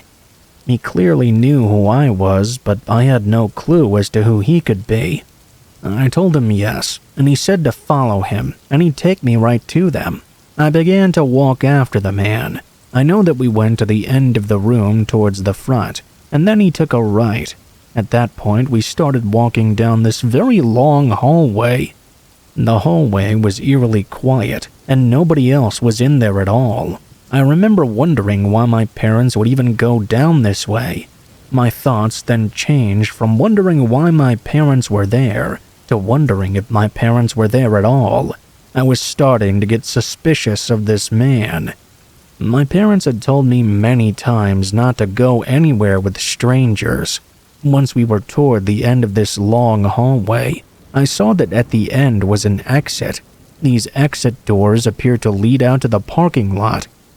I slowed down, then stopped altogether. I had a really bad feeling about this now. When I stopped, the man told me to hurry up. I still wasn't moving though. At that point, he stepped back and grabbed my hand. He started to pull me to the exit doors. I was resisting and struggling, but I was small for my age, and I didn't have much strength compared to him. The more he tugged on my arm, the more I tried to get away. We were moving in the wrong direction, toward those doors. The hallway that we were in was lined with lockers. I remember I was right next to them as he was tugging on my arm, so I started kicking them as hard as I could. It was making a ton of racket. The man started screaming at me to stop. I didn't. He then grabbed my other arm and picked me up into the air. I was resisting and kept on kicking those lockers. It was making so much noise. All of a sudden, someone else entered the hallway, probably someone who had heard the noise from outside. They yelled and asked what the man was doing.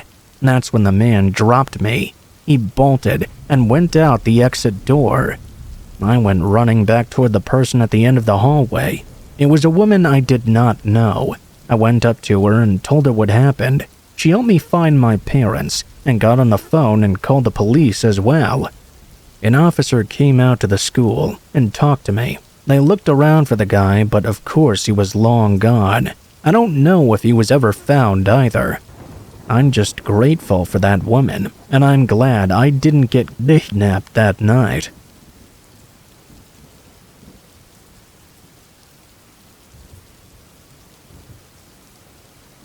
Not that long ago, I was out there in the world trying my hand at the online dating thing. I never struggled in that department, which I guess is a good thing. I always liked the idea of connecting with someone on the internet. At the time, I was only meeting girls either at work or at the bar, and I wanted to branch out and see if I could meet someone a bit different. I can't remember if it was on Tinder or a different one of those dating apps, but the girl I met was named Scarlett. I thought her name was really cool, and she was beautiful as well. With all the catfishing and fake profiles I'd heard about out there, I was convinced that Scarlett had to be fake. I proceeded very carefully and made some small talk for a while. Eventually, I was able to establish this was in fact a real person, so I set up a date for us to meet. I wanted to go right for dinner and some drinks because that's what I knew best, but she had some other ideas. Since I was trying to branch out of my comfort zone, I was open to just about everything. She asked if I was familiar with this forest that was near my hometown. The forest is huge and has a trail that actually extends throughout 3 states. At least, I think it's 3 states. I agreed to have the first date at the park. I got myself a fresh haircut and planned out a picnic for us at this park in the forest. Since summer was now over and this was in the middle of the week, we didn't plan on seeing many other people out there. When the day arrived, I picked her up downtown outside of the building she said she lived in, and we made the 45-minute drive out to the forest. Just as we thought, when we pulled into the lot, there was only one other car there. I was excited to have the entire place to ourselves. Not that having people around would have made much a difference, since this place was so huge anyway. Out to the side of the parking lot was this beautiful overview of a scenic area. I held her hand as we walked towards this view. That's when I surprised her with the picnic I'd set up. She was excited and seemed really happy. It was nothing too extravagant, just some sandwiches and various other things. We ate and sat down on the blanket that I'd brought and just talked for a while. It was nice to have a date that wasn't at a bar or a restaurant or somewhere loud. When we finally finished and packed everything up, I asked if she wanted to explore some of the trails with me. She smiled and looked all around us, then said, "Actually, I have a better idea, but promise you won't judge me, okay?" I was intrigued and played along with her. She looked down and in a shy and almost tentative voice, she whispered, "Why don't we play hide and seek?" It was a weird suggestion to be sure. I was not expecting that. She hit my arm in a playful way and said, "Come on, it'll be fun. Just you and I out here in the woods hiding." As I write this out, I realize how weird this sounds, but in the moment, with the way she was talking, it seemed like a fun and playful idea. I can honestly say I wasn't really thinking with my head, if that makes sense. I agreed to play, and she got really excited. She told me to hide first, and she would count to 30.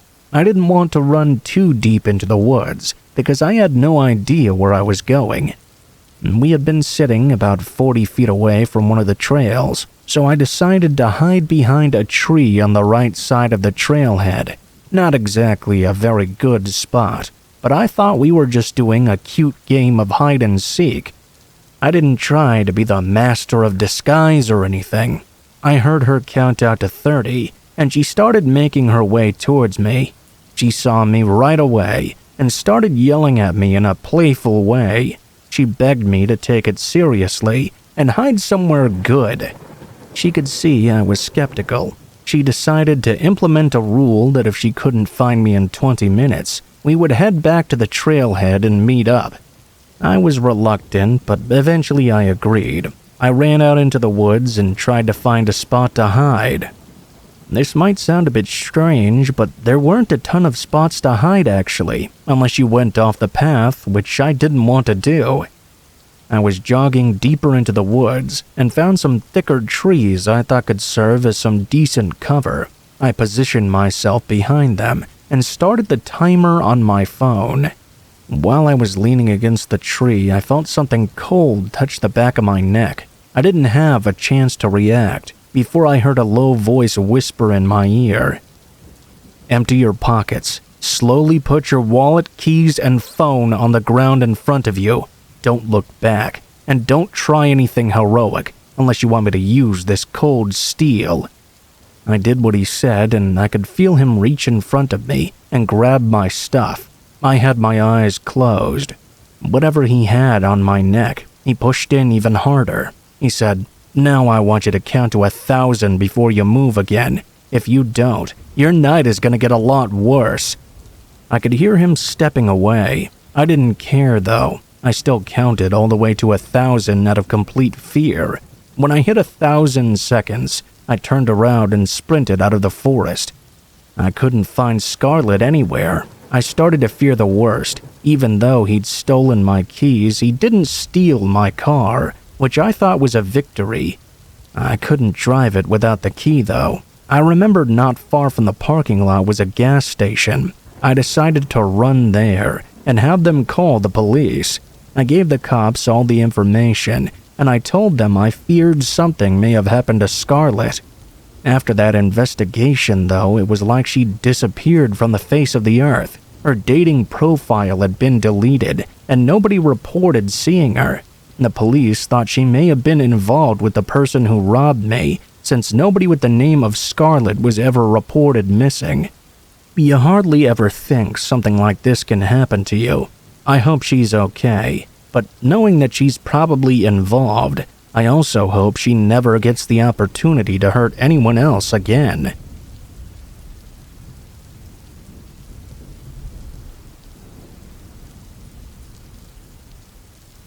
this story happened several years ago.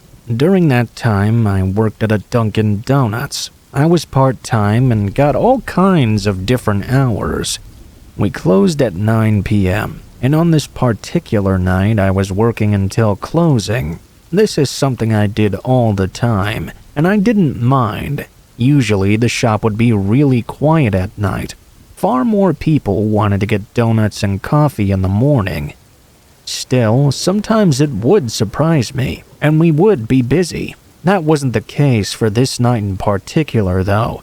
I was working by myself, but that wasn't initially supposed to be the case.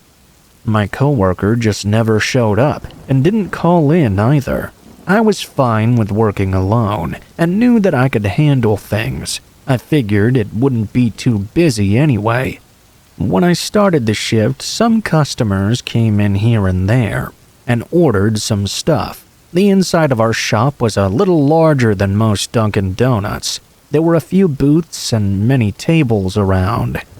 Sometimes people would come in and work on their laptops for a while or whatever. This night, after the initial hours, the place was pretty empty. For the last hour and a half, we didn't even get a single customer. When 9 o'clock rolled around, I started to close up. I walked around the lobby to make sure everything was in order. When I did so, though, I passed by a booth and saw a man on the floor. He was crouched down, hiding in a location that would be impossible to see from behind the counter. I saw him looking right at me. As I spotted him, his eyes snapped right to me. It was really awkward. I asked the man what was going on. He didn't move for a second, then got out of his cramped hiding place and stood up. He said everything was fine. The man was average height, thin, and had messy hair. I told him we were closed now, and he would have to go on his way. He said okay and took a couple steps toward the door. All of a sudden, though, he turned around and began running. It all happened so fast. He wasn't sprinting for the door, though. Instead, he went for the counter. He jumped behind and appeared to go after our cash register. After I realized what he was doing, I headed for the exit to leave. I wanted to just get the hell out of there and call the police. As I was running toward the door, the man suddenly shouted at me to stop right there. He said I wasn't allowed to leave and told me to stay and come over to him. By now, I was in the middle of the lobby, about 30 feet from the door and 40 feet from the man. I didn't move. I didn't know if this guy had some kind of weapon on him or something. I certainly didn't want to go over to him, though. I just ran for it. I gunned it for the exit.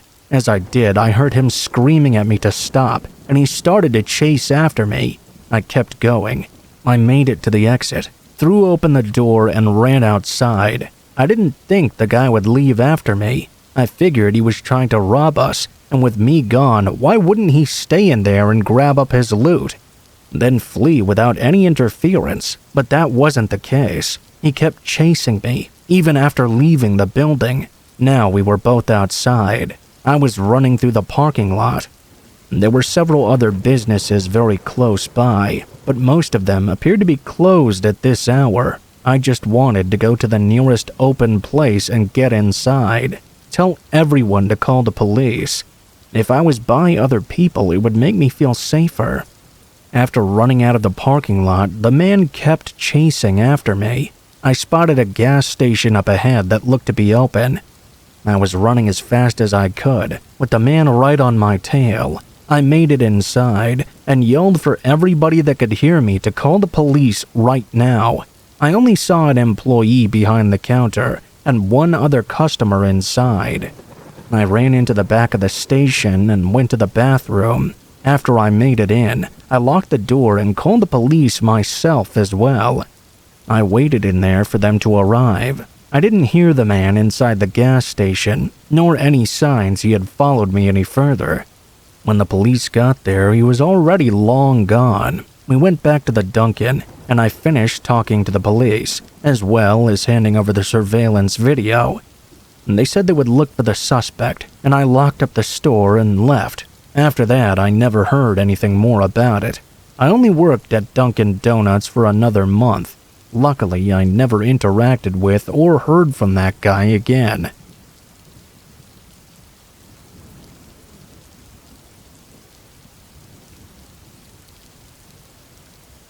The events of this story take place 14 or 15 years ago. My daughter was still young and wanted to do everything with her mother. I was still young at that point too, and had much more energies to do things that I don't do now. It's funny how certain memories and moments stick out to you as a mother. You cherish those particular moments and times, even as your young children grow older and start having families of their own. Anyway, my daughter had been invited to a birthday party of one of her elementary school friends. I don't remember their name, as my daughter never became really close with her, but it was a small school and almost every child was invited. I think the party took place at a Chuck E. Cheese. Maybe it could have been one of those off-brand places that kind of look like a Chuck E. Cheese, though. I remember it being a pretty uneventful day mostly. The kids got food, tokens, and dessert, and were able to play in the ball pit and other play places. My daughter was usually pretty shy, so she hung out with me for some of the day. Eventually, though, she warmed up and started to play some of the games with the other kids, and ventured into the ball pit as well.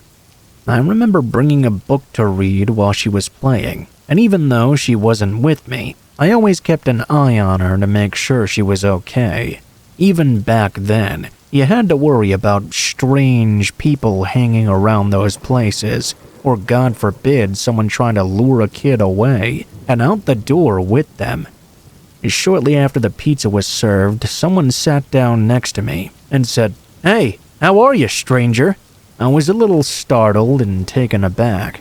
I snapped my head back and saw it was Janice. You're probably asking, well, who's Janice?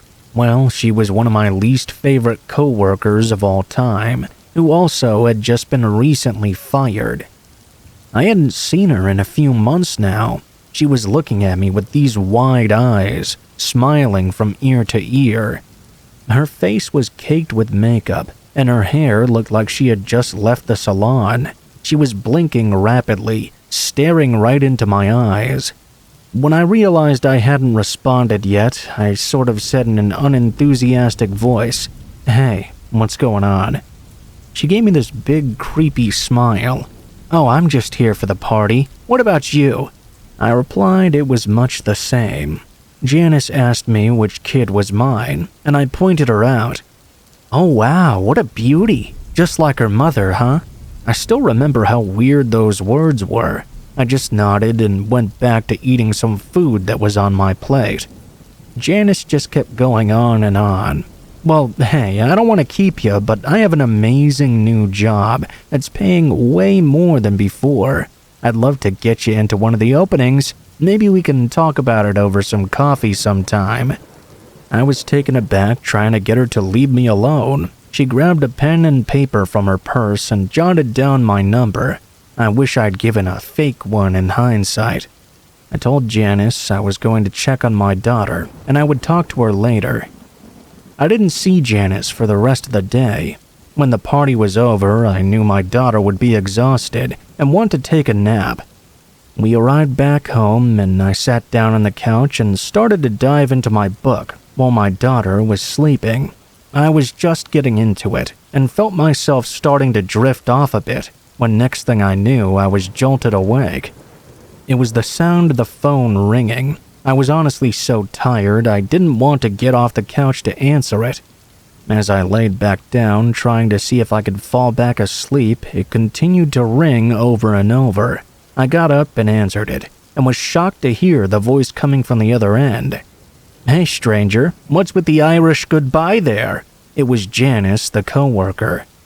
I could tell as soon as she spoke who it was, but I still asked who it was anyway. "It's Janice, silly, calling to set up our coffee day and discuss that job opportunity." I tried to be as polite as possible and told her I was busy. Me and my husband had a lot going on. She went silent and just started saying, okay, okay, over and over again. I got off the phone quickly, assuming that would be the end of that. Over the next few days, though, I started noticing the phone ringing more and more. I would get up to answer it, but whoever was on the other end would hang up immediately, or I'd pick up and nobody would speak on the other end. My husband even started to take notice of it as well. He mentioned that when I was out getting groceries, they would still call. He answered the phone 3 times. One time, it sounded like someone was even breathing on the other end. I didn't really think too much about it. It faded away in my mind over the next few days. My daughter was at school, my husband was at work, and I was on PTO. I had just gotten done cleaning the entire house and folding up the laundry. That's when I heard a loud knocking at the door, like someone was attempting to beat it down. I walked over to the door to see if someone was trying to break in or break their hand against it. I peered out the blinds in the living room. I couldn't see who was actually at the door, but they were really pounding on it. I slowly opened it, with the chain lock still attached. Hey, there you are, sleepyhead. Peering through the crack, I could see it was Janice. I asked her what she was doing here and why she was trying to break my door. She let out this really weird laugh. I wanted to stop by and talk to you about that job. Half in shock, I responded, how do you even know where I live? She said, I had your number and your name. I was able to find out everything about you from good sources. I didn't know how to respond. I told her now wasn't a good time and to not show up unannounced again. I slammed the door shut. I heard her try to talk to me through it. Well, we'd been playing phone tag every time I called. I went to my window and just watched as she stood on the porch for 30 minutes with this weird look on her face, then sauntered over to her car and drove off. I told my husband about it, and he said to make sure that the doors were always locked and to let him know if anything else weird happened. Honestly, after that day, I didn't really notice anything. The phone line went back to normal, and there were no more unannounced visits. When I got back to work, I told a few coworkers the story. They stopped me and said, do you know why Janice got fired in the first place? I didn't at the time, so they went on to tell me. She got caught stealing, and when confronted, she threatened to hurt people, said some really awful stuff too. I didn't say much after that. I went back to work, but all day my mind was racing about what she could have wanted by showing up at my house. Was she trying to steal from me? Did I do something at work to make her angry? Did she want to get back at me for some reason? After a week or two, it had left my mind almost completely, until my husband was watching some news. There was a report of a home invasion in a neighboring part of town. Guess who it was? Janice, and her accomplice as well. They were both charged, and thankfully since that day, I've never heard her name or seen her. Every now and again, I wonder what would have happened if I'd let her into my home.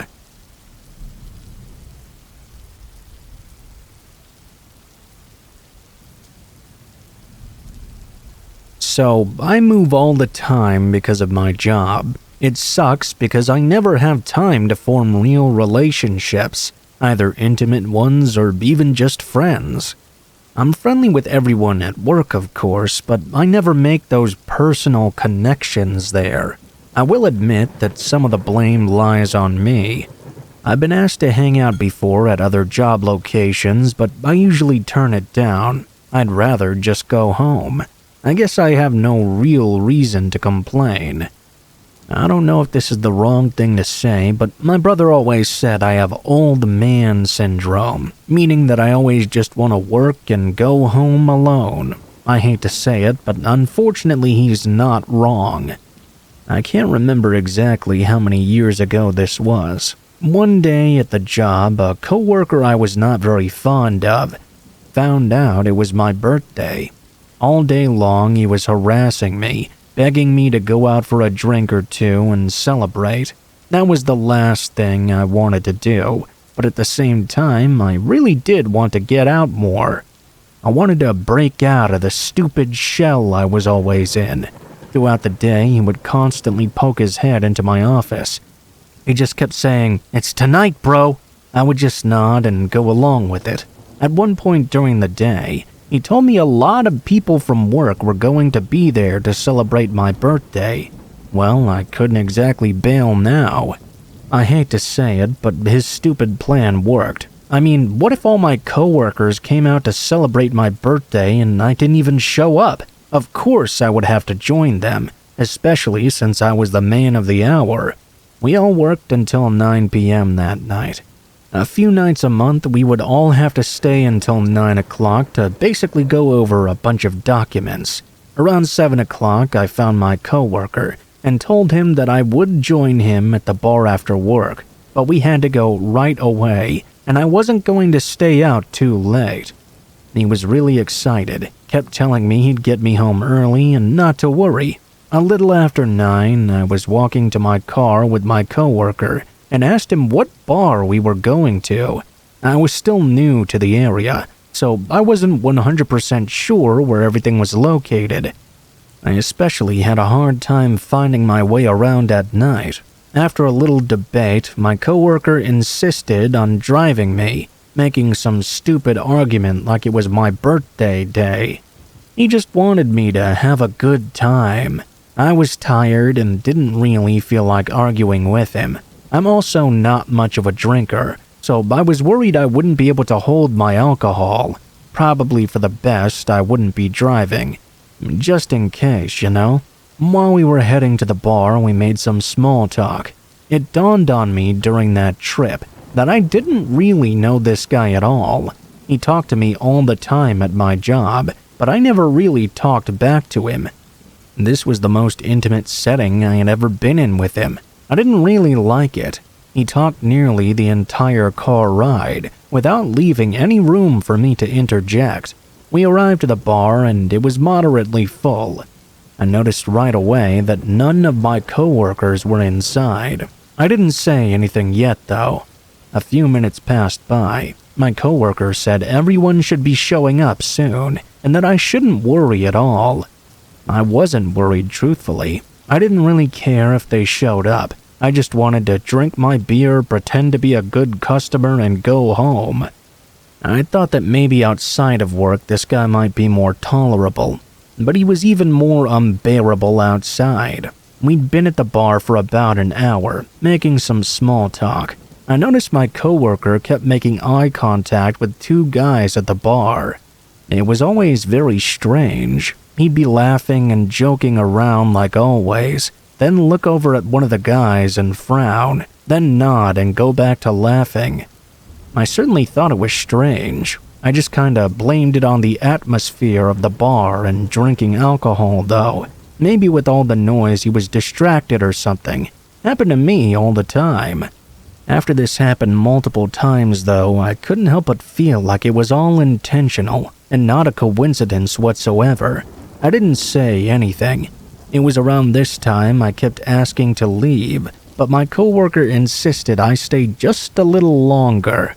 He kept insisting that everybody would surely show up soon. I waited a little longer and finally told him I was going to leave. I said I was going to call a cab or something, since this was before Uber or any service like that. He really tried hard to get me to stay longer, but I'd had enough at this point. I'm not going to lie, I was a little bit upset nobody had even showed up, when apparently they told my coworker they would all come. When he realized I wasn't going to stay, he insisted on taking me home instead. I knew he hadn't drunk that much, but I wanted to be done with this dude for the night. He was a tough guy to say no to, though, probably why he was such a great salesman. I caved in and just let him do it. I let him take me home. I told him where I lived, and he responded by saying, "Oh, I know exactly where that is. I'll have you back in no time, buddy." I sat quietly for a few minutes. Surprisingly, so did he. Maybe this guy did have an off switch. I noticed, though, that he was taking a really weird route to my house. I know I didn't know a lot about the area at the time, but I told him he needed to go the other way. He smiled and made some comment about me being new to the area, and he knew a special shortcut. I let it go and was done pleading with this guy. I felt like I had been doing it all night. We started to drive down a dark and desolate street. It was one of those deserted ones that had no life on it at all. The area was littered with old abandoned factories and businesses that had been shut down for a long time. Even most of the streetlights were broken. My coworker started telling me how this area was so spooky now, and it was completely abandoned. As he was telling me some of the stories of the factories that used to be there, he started shouting out of nowhere and pulling over the car. When I asked what was going on, he told me he had a flat tire and he needed to get out and check it. It certainly didn't feel like a flat tire to me, though. Every time I'd gotten a flat tire while driving, you could feel yourself being pulled in a certain direction. He got out of the car, and just as he made his way to the driver's side rear tire, another car pulled up behind us. Right as the car was pulling in, I started getting out too. I was startled. I hoped this car was just someone trying to help. The first thing I noticed, though, was my coworker starting to back away suspiciously, like he was moving to the middle of the road. I also noticed the tire was not flat at all. It was at that moment 2 men got out of the vehicle behind us. It was the same 2 men from the bar that my coworker kept making eye contact with. At that moment, I was speechless. I didn't say anything. Before I could even make a move, one of the men grabbed me and threw me onto the ground. He began to kick and punch me. The other man joined in as well while I was down. I tried screaming for a while, but eventually my voice stopped working. I could hear my coworker yelling for help, but he sounded far away. I lifted my head up from the ground and saw my coworker run back to his car. He drove off, leaving me there alone with these 2 men. The beatings continued for even longer. I felt like I was going to die. I could feel them taking my wallet and my watch. Eventually, they got in their car and left me there in the middle of the road. I was bloody, bruised, and everything hurt. I just laid there freezing. Believe it or not, an actual homeless man came over and helped me out. He walked me to a nearby gas station since I had no clue where I was. I was able to call the police and told them everything. I gave a description of the guys as well. The police asked if I thought my coworker was involved. Honestly, it hadn't crossed my mind until that very moment. I don't think they ever caught the 2 guys, and my coworker claimed he never had anything to do with the mugging. Ever since the police mentioned it to me, though, I didn't believe he's innocent. I haven't been able to believe that when he left me, he was just leaving to get help or something. When I reflect on everything from the entire night, it just seemed like everything was a little too set up. While I remained at that location for work, my coworker remained his chipper self and always tried to get me to go out with him again. Believe me, I tried to never interact with him from then on. Whenever I would bring up the guts to call him out on it, he would always claim he had nothing to do with it and say he was so offended I would even say anything like that. I never received justice for that night, and it still bothers me to this day. Thankfully, I have stability in my life now, and a close group of friends I can celebrate my birthday with. I just hope I never have to experience anything traumatic like that ever again.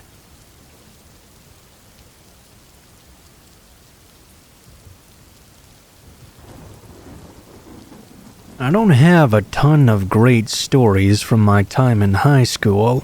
I'm not ashamed to admit that I wasn't the best student, or even really the best human being. I've come a long way since that time. There's one story I remember like it was yesterday, but for all the wrong reasons. My friend's parents were out of town, and he invited a group of us over.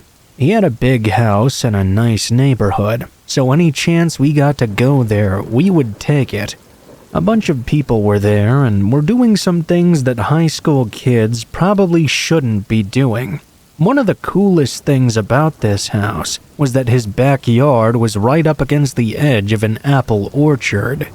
For a little backstory, when we were little kids, we would go to the end of the row of trees and eat apples. We all felt like we were so cool. One day, the guy who owned the orchard caught us and yelled at us like we were trying to burn his house down. We didn't think it was that serious, but apparently this guy did. That was a long time ago, and every time I always came back to his house, I always brought that up. I reminded my friend how much I hated that guy. I don't know what exactly prompted this thought, but while I was staring out the living room window looking at those apple trees, I suggested we play a game of hide and seek in the apple orchard. It took a little convincing to get everyone on board, but everyone eventually loved the idea. I was down at first just to go along and play the game, but once I got outside in the orchard, I was reminded of how much I truly disliked that man. My friends and I were running down some of the rows of trees when I noticed the big barn in the background. All I wanted to do was break in and be a complete degenerate. I told my friend that I wanted to hide in the barn, and I convinced him that nobody would find us hiding in there. The door was locked, and my buddy wanted to give up. I didn't want to, though. I broke the lock and made my way into the barn. Once my buddy was in with me, I reminded him of how much we used to hate this dude. This was our chance to get our revenge. He was, of course, against the idea, but after a little convincing, he came around. He was a good kid, but I was trying to get him to be a little rebellious teen for once in his life before we graduated. The barn wasn't your typical barn. This was an area where anyone who visited would ordinarily buy apples and seeds. There were all sorts of various goods in there. I don't know what came over me, but I started to trash around the place. It wasn't irreversible damage, but I knocked a few apples off the shelves and even took a few bottles of sauce they'd made. I remember being admittedly freaked out. Now I was technically breaking the law. I started to think about what would happen if I got in trouble. We were clearly trespassing, breaking and entering, destroying the guy's property. I couldn't get the image of being arrested out of my head. That's when I heard the door kick open. We looked over and saw the owner of the orchard standing there with a large rifle in his hand. We both hid behind a shelf and hoped he wouldn't see us. We could hear him walking slowly and yelling for us to come out. His voice sounded the same as it did all those years ago. If he had gotten that mad back then at a couple kids taking an apple or two, what was he going to do to us now for trashing his barn? He was standing right next to us, on the other side of the shelf. Each footstep felt like an earthquake. It was only a matter of time before he turned around and saw us. He fired a warning shot at the ceiling, which just about made both of us scream. We got up and sprinted out the back door we had broken into. The man yelled at us to stop, but we didn't look back. We kept running for our lives. We were bobbing and weaving through all the apple trees, hoping to lose the old man in the maze of trees. We were yelling to run to alert the rest of our friends we were being chased. Thankfully, they heard us, and everyone ran back to the house without being seen. When we got outside, we shut the lights off and looked out the window.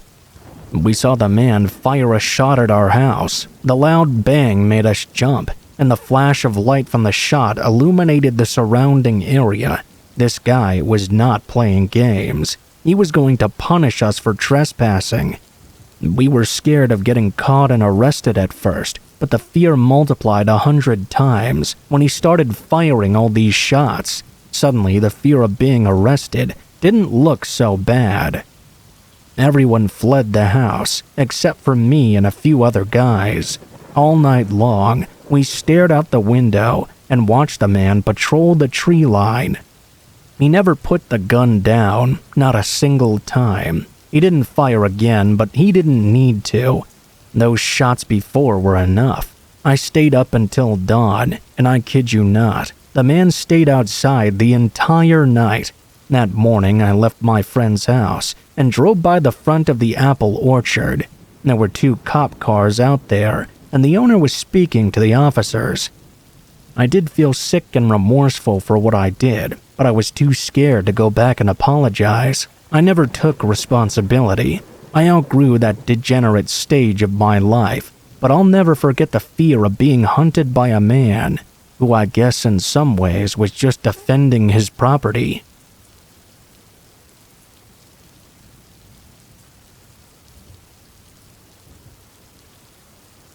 My sister had an experience as a child that I think I should share with you. I was also there when it happened, but it's my sister who's been affected the most negatively by it. It wasn't as though we could have seen it coming. Our hometown is small. No more than 20,000 even today. It was probably less back then. We grew up in a very religious house where the Bible was read every evening and church was attended twice a week. Despite no longer being a part of the church, I enjoyed those days. Everyone was kind and seemed to love it. It was like having a giant family. Looking back, our home life was a pretty normal Midwestern one. My sister and I never went without anything, and neither of us ever felt unloved or lacked support when we needed it. I'd go so far as to say we had perfect parents, or at least as perfect as any could be. We still have a very close relationship, and I don't hesitate to go to them whenever I need help with my own kids.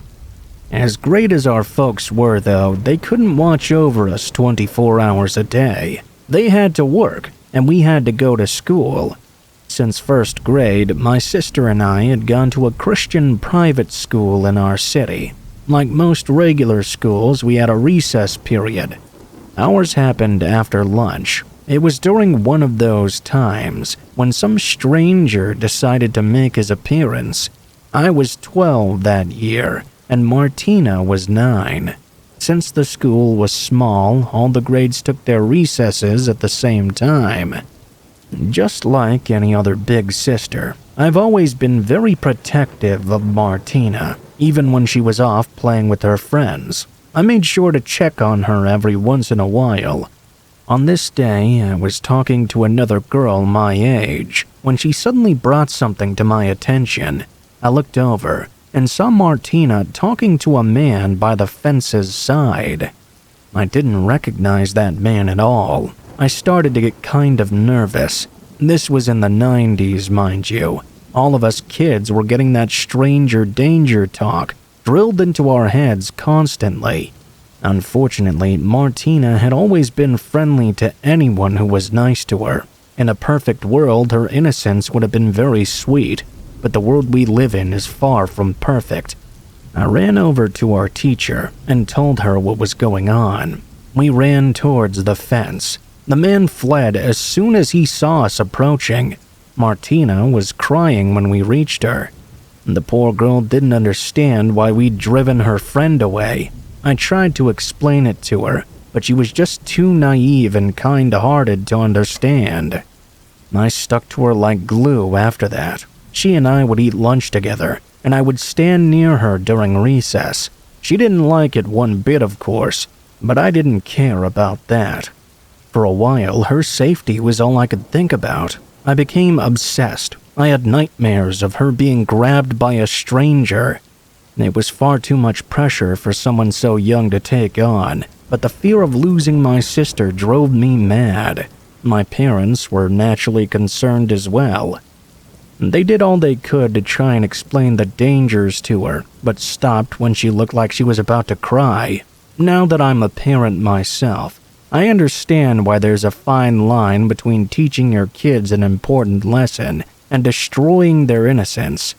Even at 12, I knew the danger strangers posed, despite not yet understanding what sick things they might actually have planned for me. Until that incident, we had always walked to and from school, but had to ride the bus after that. This made the school day so much longer, and I quickly grew to hate it. School took the danger seriously and hired a second safety officer to patrol the campus. All the necessary measures seemed to work. Several months passed by, and it was looking like the man had moved on to somewhere else. Eventually, the alert level was lowered back down to normal, and everyone got back to their regular lives. Even the second officer was let go. We all thought we'd be able to return to our own lives. From all appearances, the creepy man was nowhere to be found. That wasn't the case, though. He had taken a real liking to Martina, and he knew all he had to do was be patient and wait till we let our guard down. When that day came, he would strike, and come it did. About 9 months later, it wasn't where we expected either. It had been almost a year since the incident at school. Most of us had returned to our old habits, and I began letting Martina out of my sight during recess again.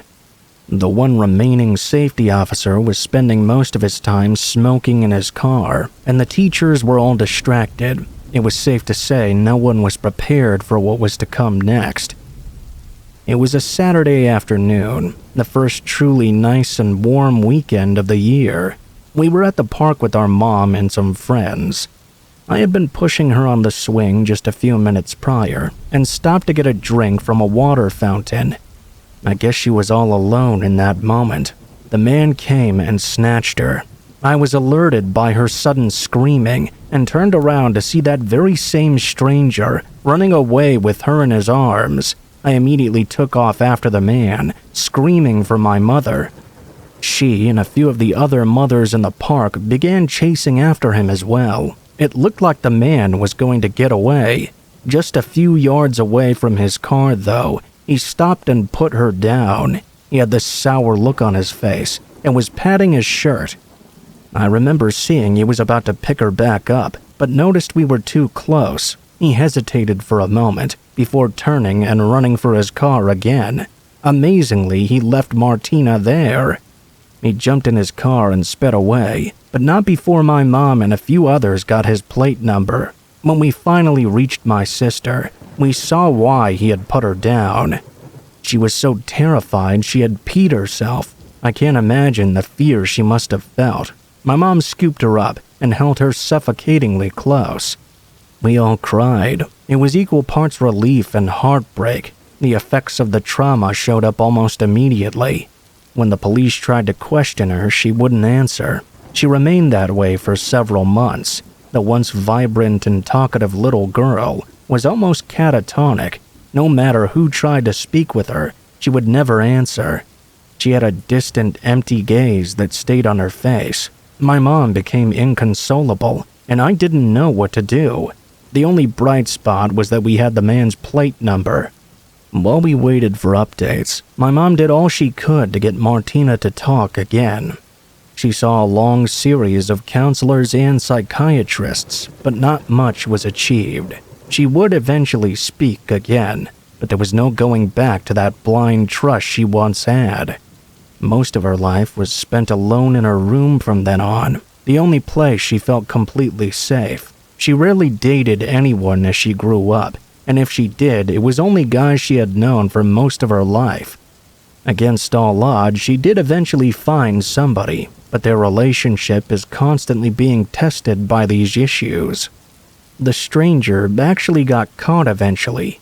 Our dad volunteered to deal with the investigation from there on. All I know is that he did go to prison, but I'm not sure for how long or where he is now. Should he be stupid enough to show his face in this town again, it will not end well for him.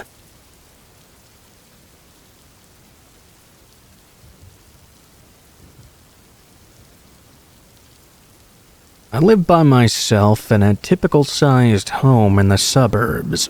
This took place last year, when I was finally deciding to clean out my basement a bit. Now, the basement of my house is not finished, so the floors are concrete, and there's lots of random pipes and stuff. There's never really much purpose for me to go down there, so since I moved in about 5 years ago, it's really just been used for storage.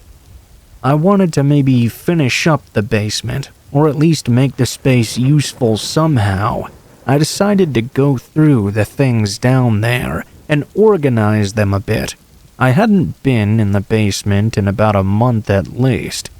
One day, I went down there and started cleaning. There was quite a bit of things down there, mostly large boxes with various items in them that I didn't use much. I started with the area closer to the stairs and went through the boxes one at a time. I was getting rid of a lot of things, either throwing them away or donating them. Other things I was going to be storing in a much more organized way. Probably about an hour into cleaning, I was there in the basement when I thought I heard a strange noise. I wasn't exactly sure what it was at first. I thought maybe it was a mouse or something, which made me unhappy to think about. When I heard it, I remember I stopped and looked all around. I didn't see anything down there with me though. The noise stopped almost right away too, so I just went back to work. I didn't hear any more noises for a while. About 10 minutes later though, I did see something. It was mostly dark in the basement because the only lighting was a couple of dim light bulbs. You couldn't see very well. I thought I could see somebody down there with me. There were some boxes by the water heater on the other side. I was absolutely sure I had seen a man crouched down and looking at me. I could only see his head and part of his shoulder. It was a really freaky sight to see. When I noticed this, I did not try to stare at the man or anything. In fact, I tried to pretend like I hadn't even noticed him. At first, I kept cleaning and organizing the boxes as I had been, even though my heart was now racing a mile a minute. I didn't want this guy, whoever he was, to know that I'd discovered him. I wanted badly to just get up and run upstairs, but I needed to remain calm in this situation. I paid close attention, wondering if the guy was going to make a move at all. I could see out of the corner of my eye that he was remaining perfectly still. For the next minute or two, I continued what I was doing. Then I decided to go upstairs. I tried to make it look as natural as possible. I picked up a random box and started to walk up the stairs with it. As I was going up, I just wanted to break into a run, but I knew I had to be calm and go at normal speed. When I had almost made it to the top of the stairs, though, I could hear the man moving behind me. I didn't bother to look back. I didn't want to. Within seconds, I could tell the guy was now charging for the stairs, probably to go up after me. At that point, I went a lot faster. I made it to the top and closed the basement door, then ran as fast as I could. I didn't know where to go or what to do. I ran into the bathroom and locked myself inside. It was the only room in the entire house that had a locking door at the time. Not even my bedroom door had one. After I got inside, I heard footsteps upstairs. Whoever this man was, he had followed me up. I called the police on my cell phone while in the bathroom. I was very careful not to make any noise. I didn't want to give away my location. The man walked through the living room area and seemed to be getting closer to me. Eventually, he got to the hallway where I was. At this point, I hung up the phone with the police. I was too scared to make any noise. Looking back, that was quite dumb, but I was really panicking. The guy reached the bathroom door and then began trying to open it. He discovered it was locked and turned and walked away. He went back toward the living room and seemed to go into the kitchen. After that, I didn't really hear much else. Finally, I heard the back door to the house open and close as well, possibly him leaving. I still didn't leave my hiding place though. I stayed in the bathroom for 10 minutes until the police finally arrived. I let them into my home, and they looked all through my house and the basement as well. The man had in fact left through the back door. They also searched the outside, but he was long gone. We looked in the basement, and I wasn't aware of anything being messed up down there. I was really creeped out by the whole thing. I still am, really. I have no idea how the guy even got inside my house. That remains a mystery to me. as well as what exactly he wanted.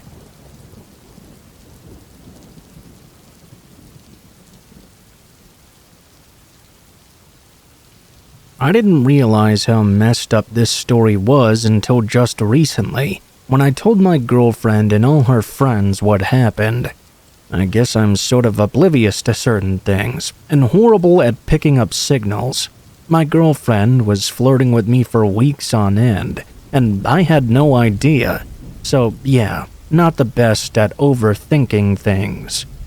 Years ago now, when I was 15 or 16 maybe, don't remember the exact age, I attended a Christian summer camp. It wasn't like in-your-face religion or anything like that.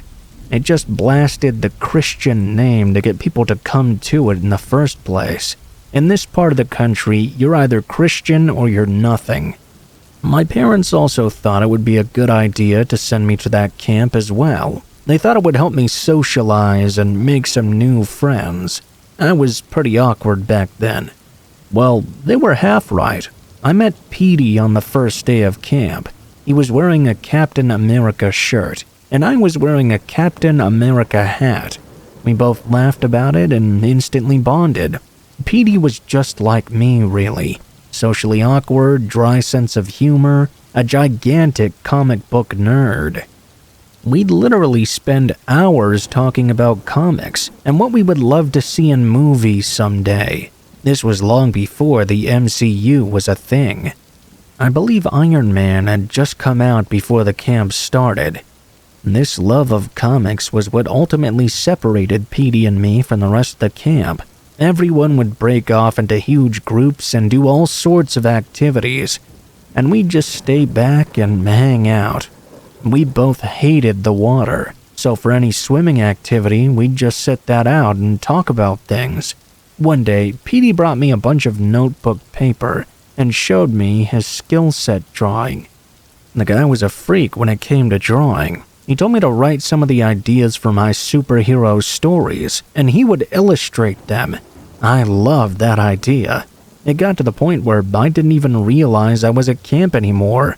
I was sort of blind to everything else in the world except for my new buddy here. It seemed like he felt the exact same, too. We would stay up until the early hours of the morning, writing and illustrating our very own comics.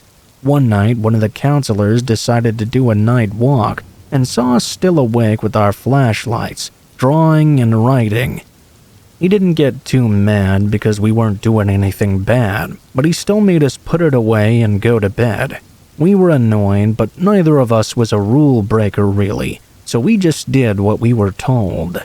The next night, we stayed up and did our thing again. We talked about making sure we were a little bit more vigilant if we heard something to make sure we ducked down right away so we wouldn't get in trouble this time. That night, at some point, we heard someone outside. We put our flashlights out and jumped into our beds. We could hear the person walking outside our unit. They continued until they were in front of the building. Something about this person just didn't feel right. The walking was too slow, as if maybe they were trying to be sneaky. Maybe to catch someone breaking the rules, but that didn't make sense. Petey and I slept on the far side of the room, so the door was about 20 feet away. At some point, we began to hear the doorknob beginning to shake. For some reason, though, nobody was coming in. Petey and I both made eye contact, and he mouthed to me, "What in the world is going on?" I shook my head because I didn't know. Petey got up and started walking toward the door. He whispered to whoever was out there, "Hey, who is it?" Nobody answered right away. He looked back at me and shrugged when a whisper came from the other side. "It's me, John. Open the door real quick." We were both confused. There was only one John we knew at camp, and he was sleeping in our unit. Petey whispered back, "Sorry, the only John we know is sleeping right here." The voice paused again and didn't answer. Then the whole door started to shake vigorously. Whoever this was trying very hard to get into the unit. Finally, he said something again. "Just open the door, bud. I'm just trying to make sure everyone's okay in there." Petey made the wise decision to say no, and that if he really needed to ask the counselors to give him the key. Petey started walking back to bed. Whoever this was started trying to open the door again. We both stayed for a few seconds. Then we started to hear a loud thudding from whoever was outside. They were throwing their whole body against the door. They only tried a few times before they ultimately stopped. We both got into our beds and just stayed quiet. We didn't have any clue what that was about. After several minutes of silence, we heard the doorknob turn one last time. Then it stopped altogether. We heard the footsteps creep by the outside of the unit, and then they were gone. The next day, I saw a bunch of counselors talking, and they looked frightened about something. We didn't say anything. We figured it was someone playing a prank or something, and we didn't want to get in trouble. The rest of the camp continued, and Petey and I noticed the counselors were now monitoring all night long. It seemed like one was awake at all hours of the night. On the last day, we finally told them what happened that night. The counselor turned white as a ghost. He just said, it was probably just a guy playing a joke. Nothing to worry about. He then immediately ran off and started talking to the other counselors. We went home, and honestly, I didn't really think about that incident too much. Not until the story came up recently, when we were all hanging out. I'm still incredibly close with Petey, and even called him that night I told my girlfriend. He corroborated the entire story. She thinks whoever this John guy was, he clearly had bad intentions. Maybe he did. His attitude and everything about him just seemed completely off. When I think back on it now and about how everybody acted after that night, it makes sense it was someone with ill intention.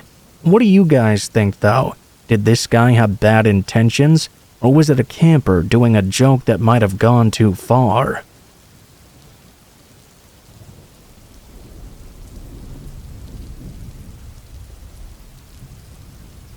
For a long time, my family and I have made a difference in my small community.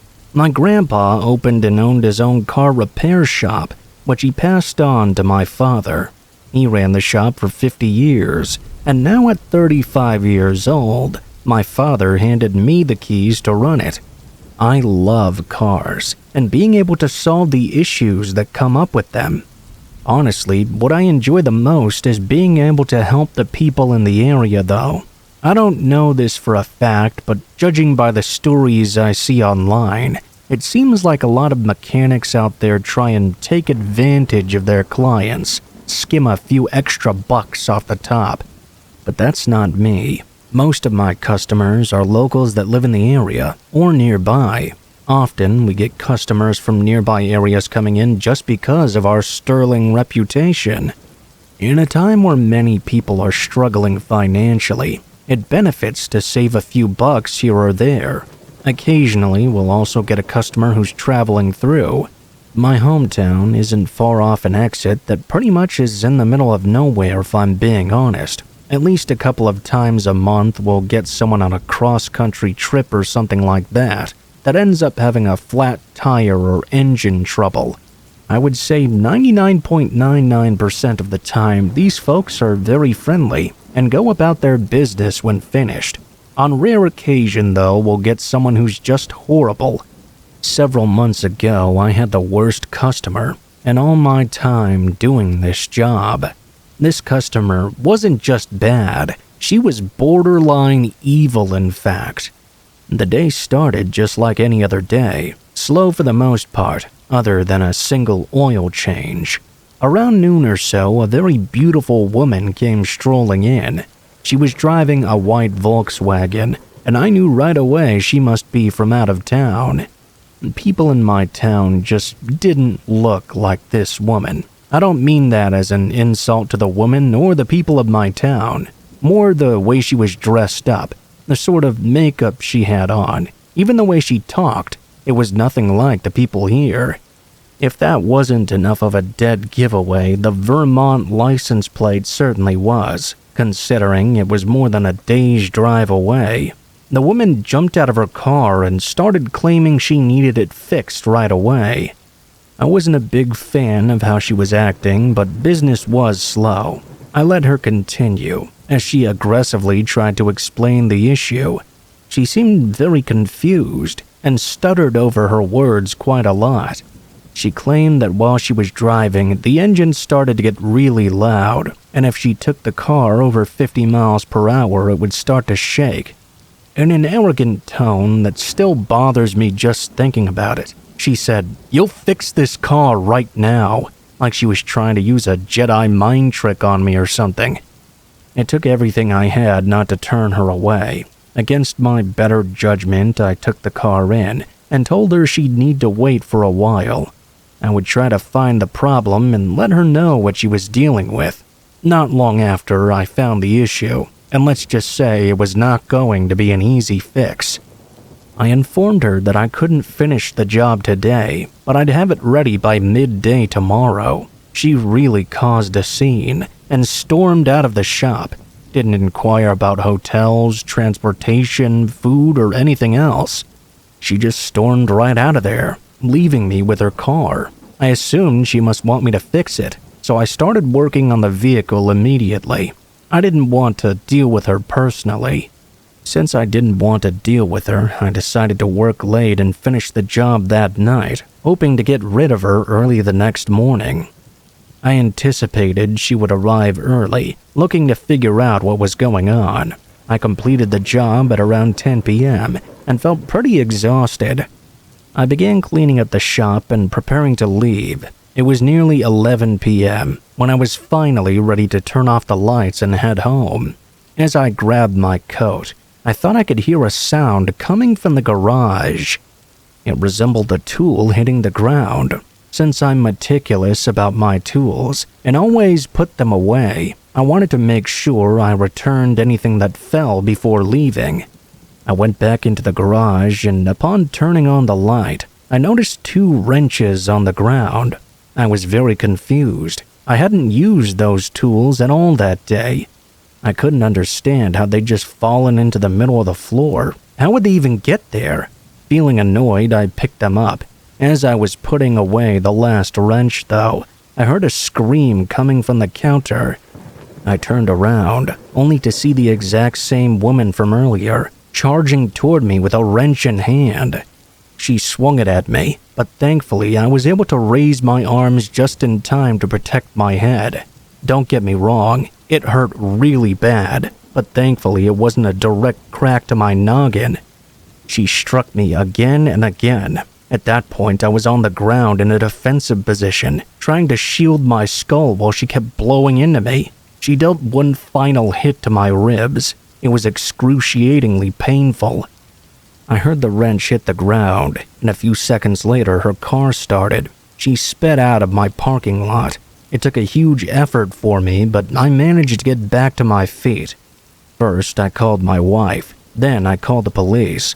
I should have called the police immediately, but honestly, I was relieved to simply be alive still, and that the ordeal was over now. I wasn't thinking rationally at that moment. Unfortunately, I didn't recall her full license plate number. The only camera in the shop also didn't capture it or provide a clear view of the woman. Therefore, all I could provide the police was a description of her and the make and model of her car. What's most terrifying to me, though, is that she had no reason to attack me at all. She was trying to bash my head in as if she was aiming to kill me. If I hadn't brought my arms to protect myself in time, she would have done so. It's frightening to think she may have been hiding around my shop that entire day. When I finished working on a car, I'd hang the keys behind the register. The woman must have snuck in unnoticed by me and taken the keys while I was closing up, waiting for the moment I was most vulnerable to launch her attack. If anyone out there spots a white Volkswagen Jetta and encounters a beautiful blonde woman from out of town, exercise caution. She might be the exact same insane person who tried to take my life for no reason.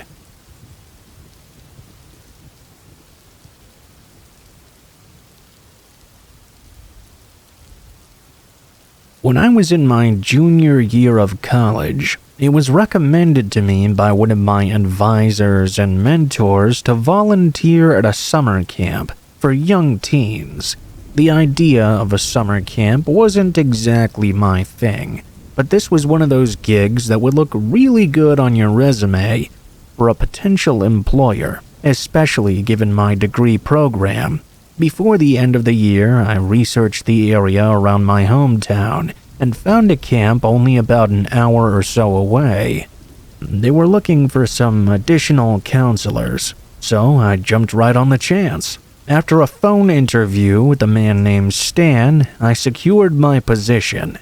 This particular camp started right after the 4th of July and ran until the 3rd week of August. During the duration, we would see several different iterations of campers. On July 5th, which was the day before camp started this year, I drove up to meet Stan and all the other fellow counselors. I wanted to get to know the rest of the staff, and most importantly, become somewhat familiar with the grounds themselves, which were quite large. I arrived at around 11 a.m. or so. Standing right outside of a big house was this tall, burly man. They were waving to me. To the left of the house was a parking lot, and the man was gesturing for me to pull over there. After I parked, I started approaching the man with my hand extended. We shook, and the man started laughing. He had a very jolly southern accent. "Hey, we hug around here, friend. Name's Stan. You must be Cassie?" Then he hugged me. Being hugged by a strange man would usually send me into an uproar, but this guy had a real sort of Santa Claus quality about him. It really made you feel at ease. I realized quickly whilst talking with him why all the kids loved him and why this camp had such glowing reviews. Stan was a tremendous human being and had a presence you just kind of wanted to be around. He gave me a map and personally escorted me around the grounds. When we arrived at the lake, his still ever-cheerful voice said, "I'm gonna hand you over to my wife now. Got some formality things I need to get done, but I'm sure you'll love her. She'll take you to where all the girls bunk." I looked behind me and saw a beautiful older woman making her way to the lake. She smiled and waved and said hello and said she'd show me to where the girls slept, then show me where I'd be sleeping. She'd also introduce me to the other counselors as well. The entire walk with Paula was much like the walk with Stan. She was lovely and a joy to speak with.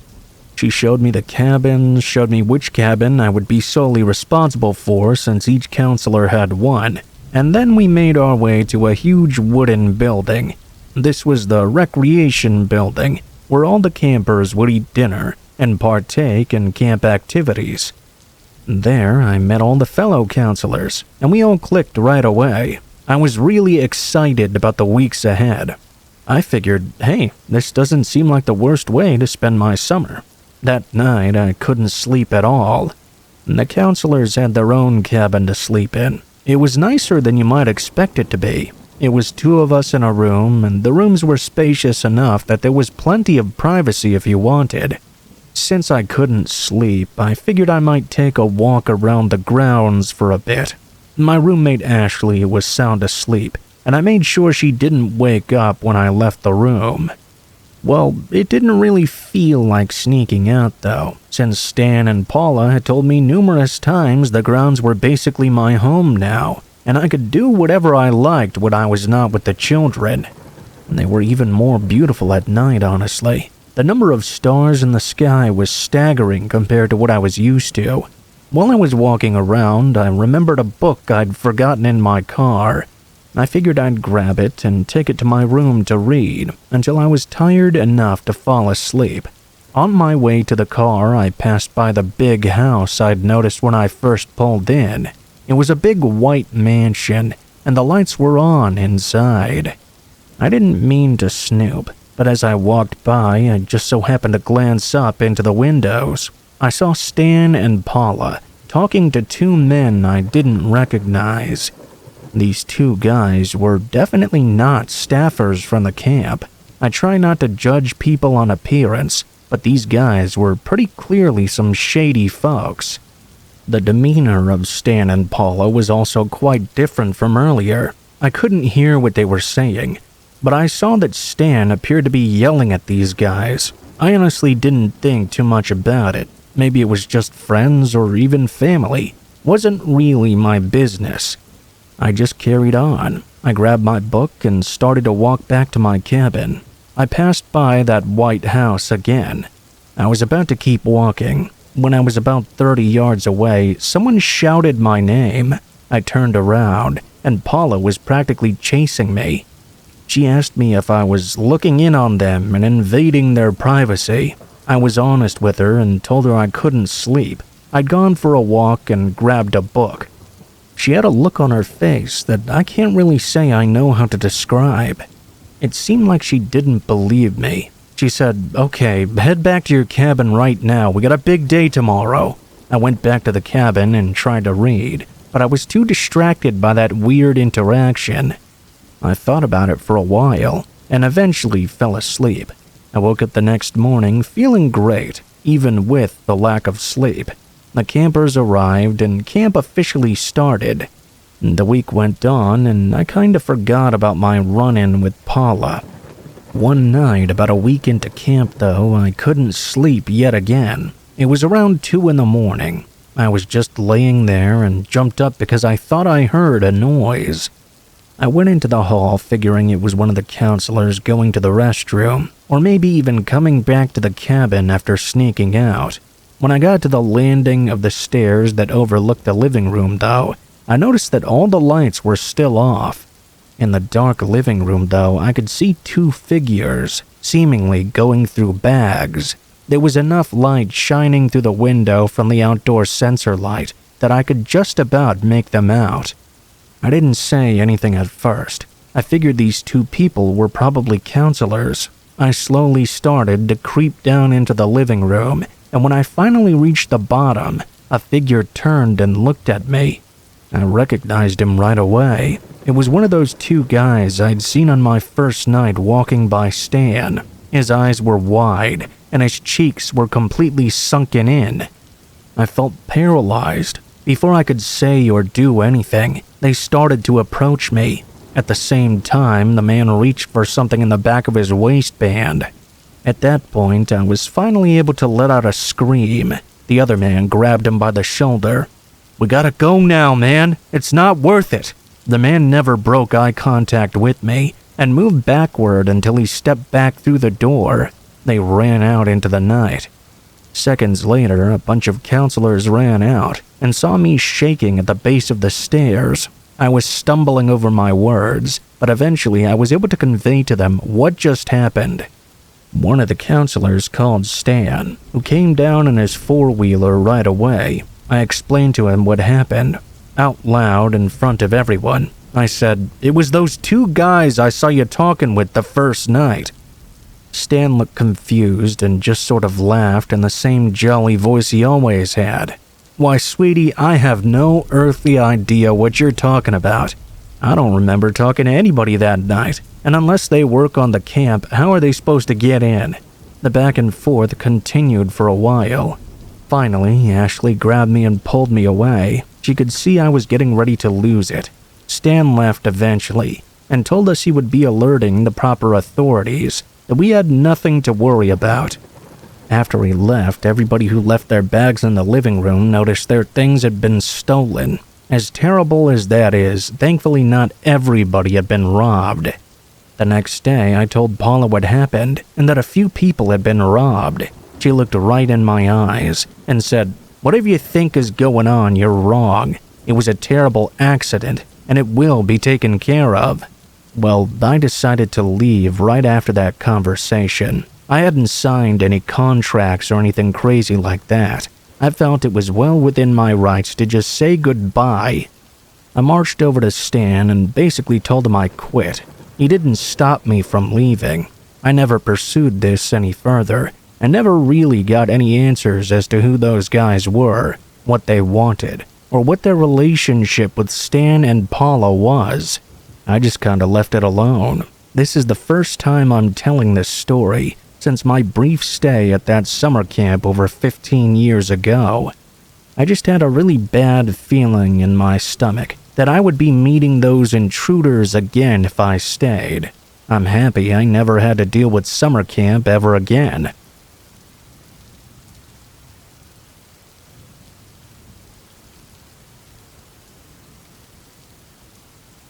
This is a scary experience I had when I used to work at Starbucks. I was an employee there several years ago and worked there for almost 2 years. This was toward the end of my time there. One time, I was working a closing shift. We closed at 8 p.m. every night, and generally I would stay for a while after finishing tasks. On this night, for the last few hours we were open, I was working with one other coworker. Things were pretty quiet for most of the day, but when it got to be about 6 p.m. or so, it was especially silent. We had very few customers coming in, and during the 7 o'clock hour, nobody came in at all. Our location was not in that busy of an area, but a lot of people would still go there in the morning. Usually, a couple people would come inside and work on their laptops or whatever throughout the afternoon and night. But not this time, though. I didn't really have a problem with that. We were able to start cleaning and stuff a little bit early. It soon became apparent that we probably would not get any more customers for the rest of the night. At maybe 7:45 or so, I told my coworker she could go home. At around 7:45 or so, I told my coworker she could go home, and I would finish up with everything else. I knew she was still in school and had a lot of homework to do. She thanked me and left. Now it was just me. At probably 7:55 or so, I went into the back room. I was doing some of the normal tasks I would do when we closed. I spent about 2 or 3 minutes in the back room area. I was going to go back out. We had a large swinging door with a small window in it that separated behind the counter from the back room area. As I was about to walk through, I just barely noticed something through the window that made me stop in my tracks. There appeared to be somebody behind the counter. This was really strange. I hadn't heard anybody come inside or anything. It wasn't my coworker either. It was a man. He was somewhat tall, at least taller than I was. At first, he looked like he was wearing a hat, but when he turned a little, I saw it was a mask, a full ski mask. He was near the cash register. At that point, I realized this guy was probably trying to rob us. I moved back from the door and went further into the back room. I felt like an idiot for not just locking the doors and closing early. He must have entered when I was in the back, and I didn't even notice. As I walked further back there, though, I heard footsteps approaching the door between us. We had a decent-sized back area, but there was not a lot of space there. It was mostly filled with various boxes of all sizes, and extra supplies such as ingredients and cups. The first thing I thought to do was find a large box in the back corner. Being the smaller female that I am, I jumped inside of it, trying not to make any noise. I'm barely 5 foot tall and fit inside just fine. I grabbed another empty box on the shelf right next to me and covered myself with it. The man did not immediately enter the back room. I was expecting the door to open for the entire time I was getting the box, but it didn't. I'm not sure what he was doing, but he was remaining on the other side of the door for a while. I had my phone in my pocket still, luckily, so I took it out and called the police. Only 30 seconds after I called, I heard the door to the back room open. I hung up on them prematurely. As soon as I heard him entering, I didn't want the man to discover me. All I had been able to say was the Starbucks' location that I was at, and that I thought I was being robbed. The operator was in the middle of asking me a question when I hung up the phone. I hoped the police would arrive quickly. When the man entered the back room, he walked in and seemed to stop in place. Moments later, I heard him walking closer to me. As he did, he began mumbling to himself. It was something I couldn't quite make out. My heart was racing like crazy, and I hoped he wouldn't find me. I was hidden pretty good, but it was a terrifying situation to be in. He got within 10 feet of me, then turned and walked back. A short time later, I heard the door behind the counter open and close again. After that, I didn't hear a whole lot. I stayed hidden where I was and didn't dare to leave. I texted friends and family and waited inside the box for 30 minutes. I heard some more noises coming from inside, and before long I realized it was the police. I found out the guy had left before they got there, unfortunately. I told them everything I could, and we looked at the security footage as well. The man had indeed entered when I was in the back and went right behind the counter for the cash register. He was wearing a ski mask the whole time, so it was impossible to identify him. He stole everything that was inside and then left after going into the back room.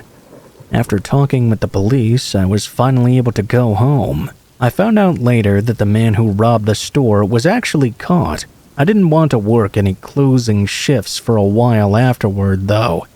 I think I worked there for another month or two before I quit altogether. I wonder if the guy was watching the store from outside and saw me go into the back. I really have no idea. Either way, it was good timing that I wasn't behind the counter when he entered. I wouldn't want to know what would have happened.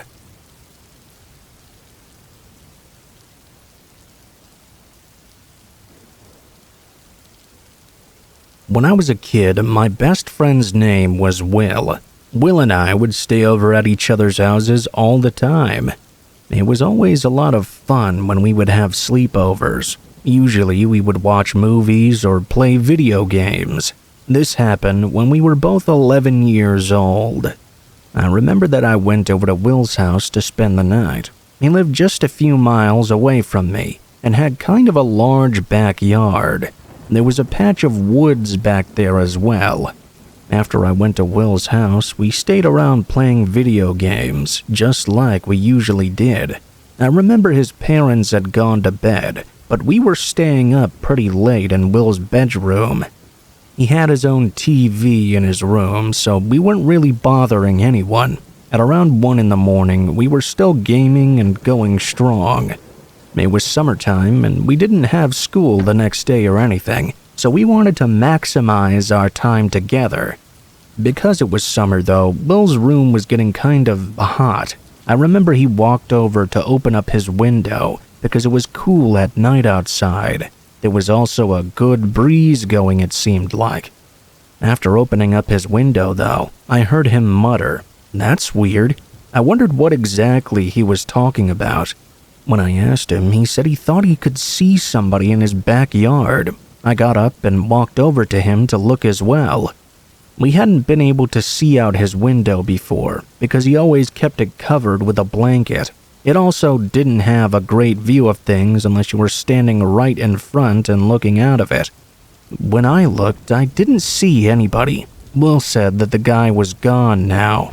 There were quite a few trees and bushes in Will's backyard. Hearing that Will thought he had seen a man back there was really creepy, but it was also sort of exciting in a weird way. I asked Will where he had gone, what he looked like, all that sort of stuff. He said he'd only seen the guy for a split second, and that he'd run behind one of the trees so he hadn't got a good look at him. He also said the guy had been kind of far away. We kept watching the window for quite a while, but we didn't see any movement out there. Will then asked me if I wanted to go out. I guess we were feeling sort of brave. I said yes. It was really dumb looking back. We should have just stayed inside. We decided to go outside and look around to make sure that everything was truly okay. We left Will's bedroom and walked through his house to the back door. We decided to go out the back door for his garage, which was connected to the house. After we got outside, it was very dark and quiet. There was the sound of leaves rustling in the wind, but that was all we could hear. We walked close to the house at first, just looking around. Everything seemed to be fine. We quickly went from feeling a bit nervous to feeling very relaxed. It seemed like whoever had been out there was gone by now. We walked a little bit farther out into Will's backyard and got kind of distracted by finding one of his footballs. It was lying behind a tree from where we'd lost it in the yard not long before. Will picked it up and threw it at me. We started to toss the ball back and forth, and we kind of wandered off into the back part of his yard by the woods. It was then that we heard a noise coming from nearby. We looked over and saw a man emerging from behind a bush about 10 feet from the side of his house.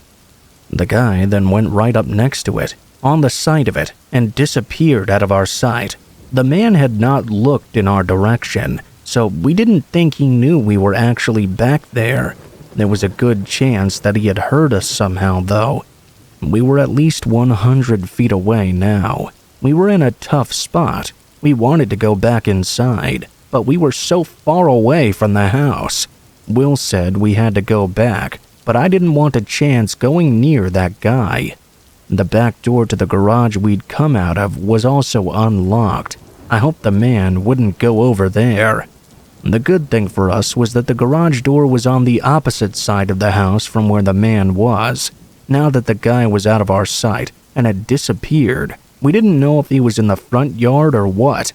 Will and I decided to run back. He counted to 3, and we both took off sprinting as fast as we could for the back door. I didn't look in the direction where the man had gone the entire time. I didn't want to know where he was. We pretty soon made it back to the back door. Will and I both jumped in as fast as we could and slammed it behind us. We locked the door as soon as we were inside the garage. It was a crazy adrenaline rush for just a second. I felt relieved, but then we heard the doorknob begin to turn. This was less than 5 seconds after Will had locked the door. I couldn't believe it. Will and I ran back to the door leading inside of his house. We went inside and made sure to lock that door as well. Will ran to his parents' bedroom and woke them up. Within minutes, the police were called, and Will and I hid underneath his bed. The police got there a short time later and searched the entire property, but never found the man. He must have fled while they were coming. We answered questions as best we could, but we never got a very good look at the man. We only saw him at a long distance and in the dark. I really couldn't tell any significant details about him. After the police left, we finally went to sleep.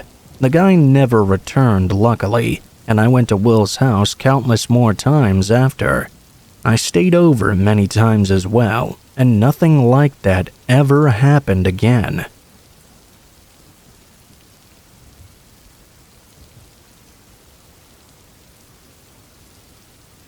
In 2011, my girlfriend lived in California while she finished up her last year of schooling. Earlier in the year, I'd taken a job in New York, so we decided to do the whole long-distance thing for a while. I know it can be hard for many people, but she and I were very career-focused at the time, so we weren't really worried about it that much. I was fortunate enough in my new job to get several weeks of vacation as soon as I signed on. We quickly planned out which weeks worked the best for us. and planned for me to come visit accordingly. I used the first 2 weeks of the 4 weeks of vacation I got early in the year to visit my girlfriend. I flew down 2 times and spent the entire time just hanging out with her and spending time in her apartment. 4 months later, I used my 3rd week of vacation and flew down to see her again. That flight itself could be its own horrifying story. I don't like flying in general, but this particular one was really bad. The weather was horrible, and the entire time the plane was shaking so bad it felt like it was literally going to explode. When I finally landed at LAX, which is the Los Angeles airport for those of you who don't know, I was completely rattled. I couldn't believe I had to get back on a plane in a few days. I spent the first couple of days of the trip pretty anxious. I know it sounds ridiculous, but I really don't like to fly, and this flight had really messed me up. My girlfriend was sort of getting annoyed with me and suggested I just rent a car for the drive home. At first, I shot down the idea, but once I thought about it a bit more, I thought it could be nice to have a cross-country road trip. All alone, listening to some great music, catching up on some old podcasts. After some further thought, I decided I was going to do it. I called up my boss and told him I would be a day late coming back, just because the drive was going to take about 2 days. Thankfully, my boss was really cool with the plan. The rest of the trip went great. Kissed my girlfriend, cuddled, said goodbye, and started my 2-day trip back. I was only about 12 hours in when I realized that maybe I should have just sucked it up and got on a plane back. I was already hurting from driving and realized quickly that long-distance driving all by myself was not nearly as enjoyable as I'd thought. When I was just driving through long stretches of absolutely nothing, I found it really hard to keep my eyes open. No amount of coffee or energy drinks could keep me awake, and I found myself swerving all over the road, dozing off every few minutes. Thankfully, there was no traffic on these back roads, so my reckless driving was not affecting anybody else. Around this time, I noticed a pull-off section of the road with a rest stop. It wasn't one of those nice ones with food and stuff. It was just a small building with a restroom and about 24 parking spaces. I figured I would pull into the exit and use the bathroom, maybe shut my eyes for a few minutes, then get back on the road later. I didn't like this idea for many reasons. Firstly, because I didn't know if it was illegal to sleep in your car at the rest stop, and honestly, I still really don't. I figured it's called a rest stop for a reason though, so surely I could get some actual rest there. The second reason, though, was more concerning to me. The place was very creepy. There wasn't a single car or any sign of life anywhere. I guess you could argue that's sort of a good thing, but it was very off-putting to me for some reason. The last reason is I don't really like scary movies, and I'd seen enough of them to scare me for my life in situations like this. Despite all of that, I decided I was just too tired to drive. I locked my doors and set an alarm for 2 hours. It was just before 2:30 a.m. when I set my alarm. I moved my car to the very last spot in the lot, which was right next to a heavily forested area. I figured if I was far enough away from the restroom and the road, if somebody did pull into the stop, they wouldn't venture to my car. Even though I was terrified of doing this, I ended up passing out almost instantly. Not long after passing out, though, I began to hear a tapping outside my car. I couldn't quite tell if I was dreaming or if there was a bird or something being loud outside. I opened my eyes and didn't see anything except the pitch-black darkness all around me. I looked at my phone. Still had 40 minutes until my alarm was supposed to go off. I decided to close my eyes for a little while longer. Right as I closed them, though, the tapping began once again. This time, I knew for sure I was not dreaming. I sat up in the driver's seat and really looked at my surroundings through the window. When I turned around, I couldn't believe my eyes. The trunk of my car was wide open, and the tapping sound I was hearing was the wind rocking it back and forth. I felt sick, but tried to rationalize this. I figured since I'd passed out with the keys in my pocket, maybe I'd accidentally hit the trunk button with my leg or something. I stared in that direction for a few moments and saw and heard nothing. At this point, I figured my theory must be correct about the trunk button.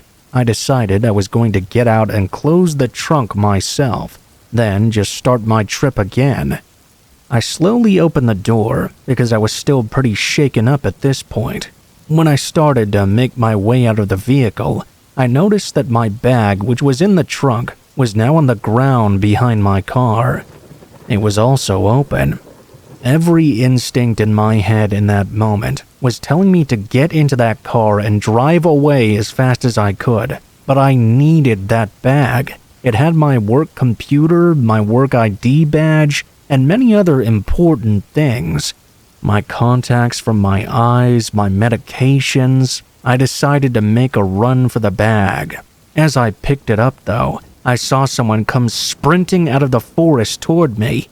It happened so fast it blew my mind. The person lunged and grabbed me. I assumed he was trying to throw me into my own trunk.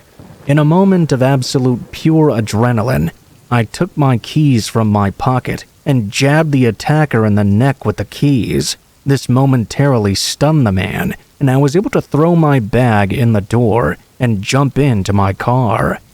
He had his face concealed, but by the grunt of pain that he made when I struck him, he sounded to be a middle-aged man. My heart was blasting out of my chest. I started my car, reversed out of the spot as fast as I could, and as I was putting my car into drive, the attacker started running directly at me. I started to accelerate. As I looked up at the bathroom, 2 more figures were running out, directly at my vehicle as well. One of these figures was fast enough to reach my car and swing at it as I was driving by, leaving a giant dent in the door.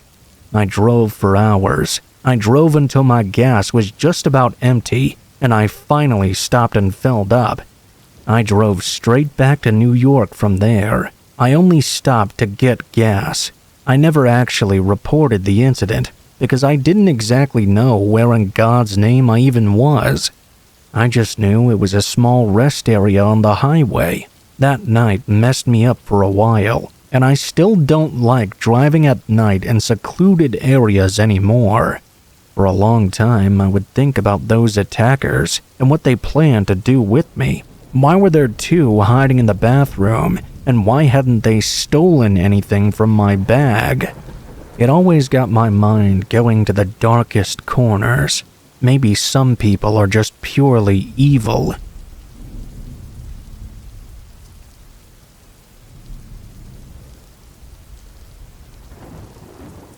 Every year around this time, I take a week or so off work to plan some solo activities to clear my mind, try to manage and reset my anxiety.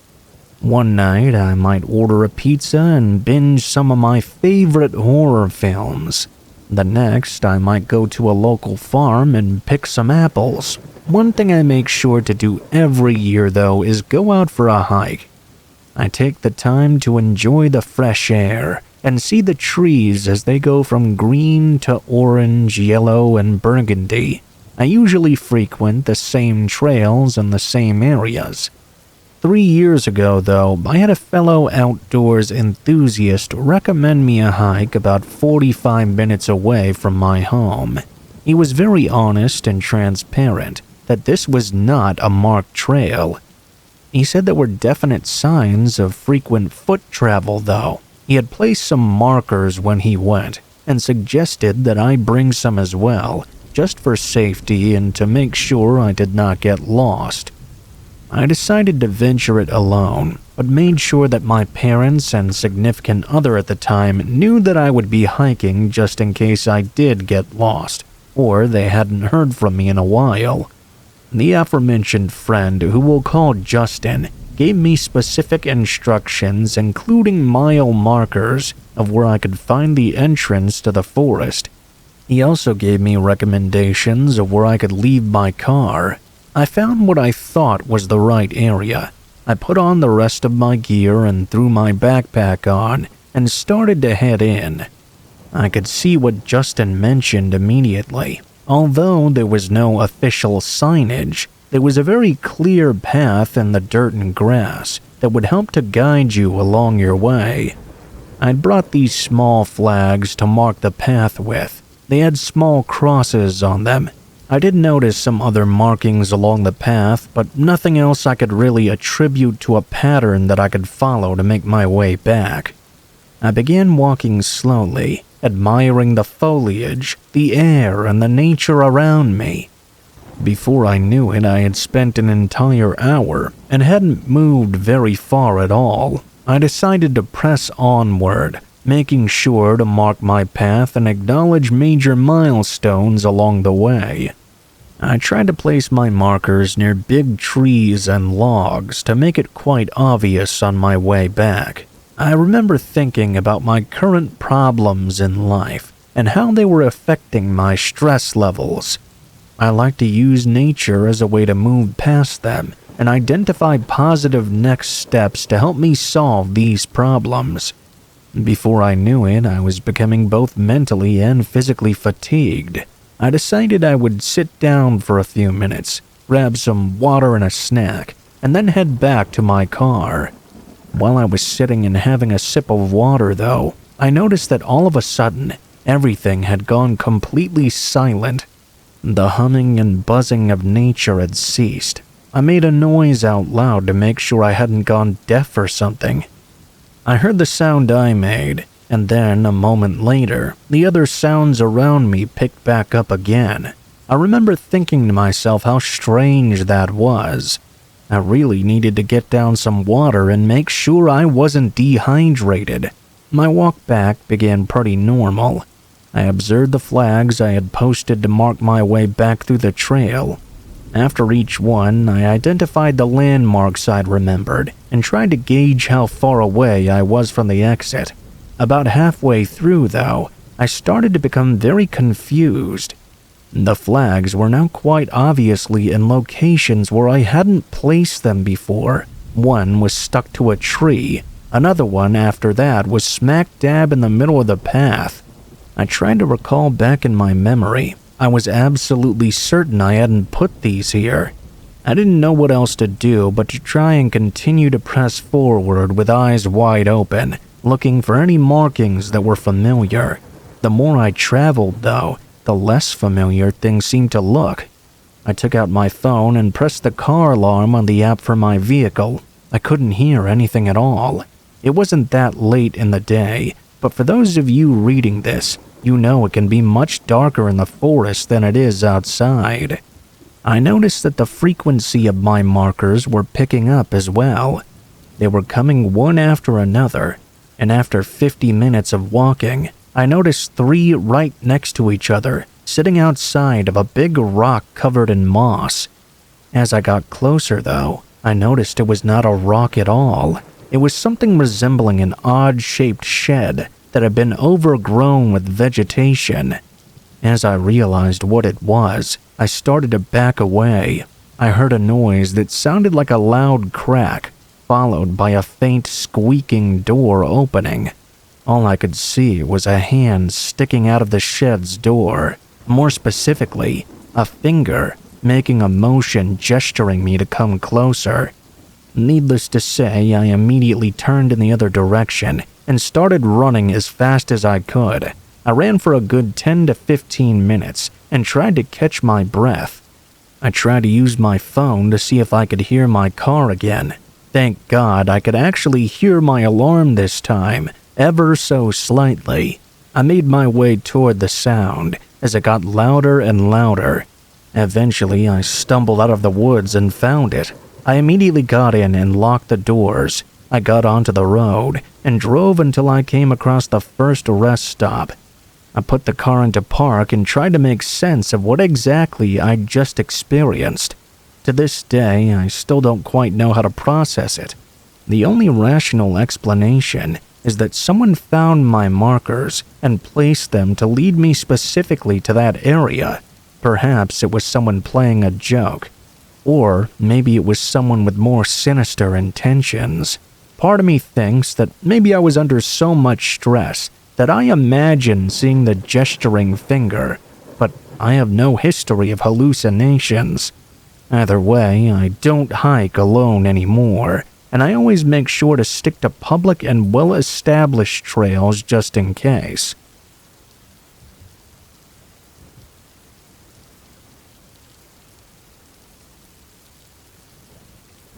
I currently work at Starbucks, and I've been working there for a little over a year. This is something that took place last summer. and it was a crazy experience to say the very least.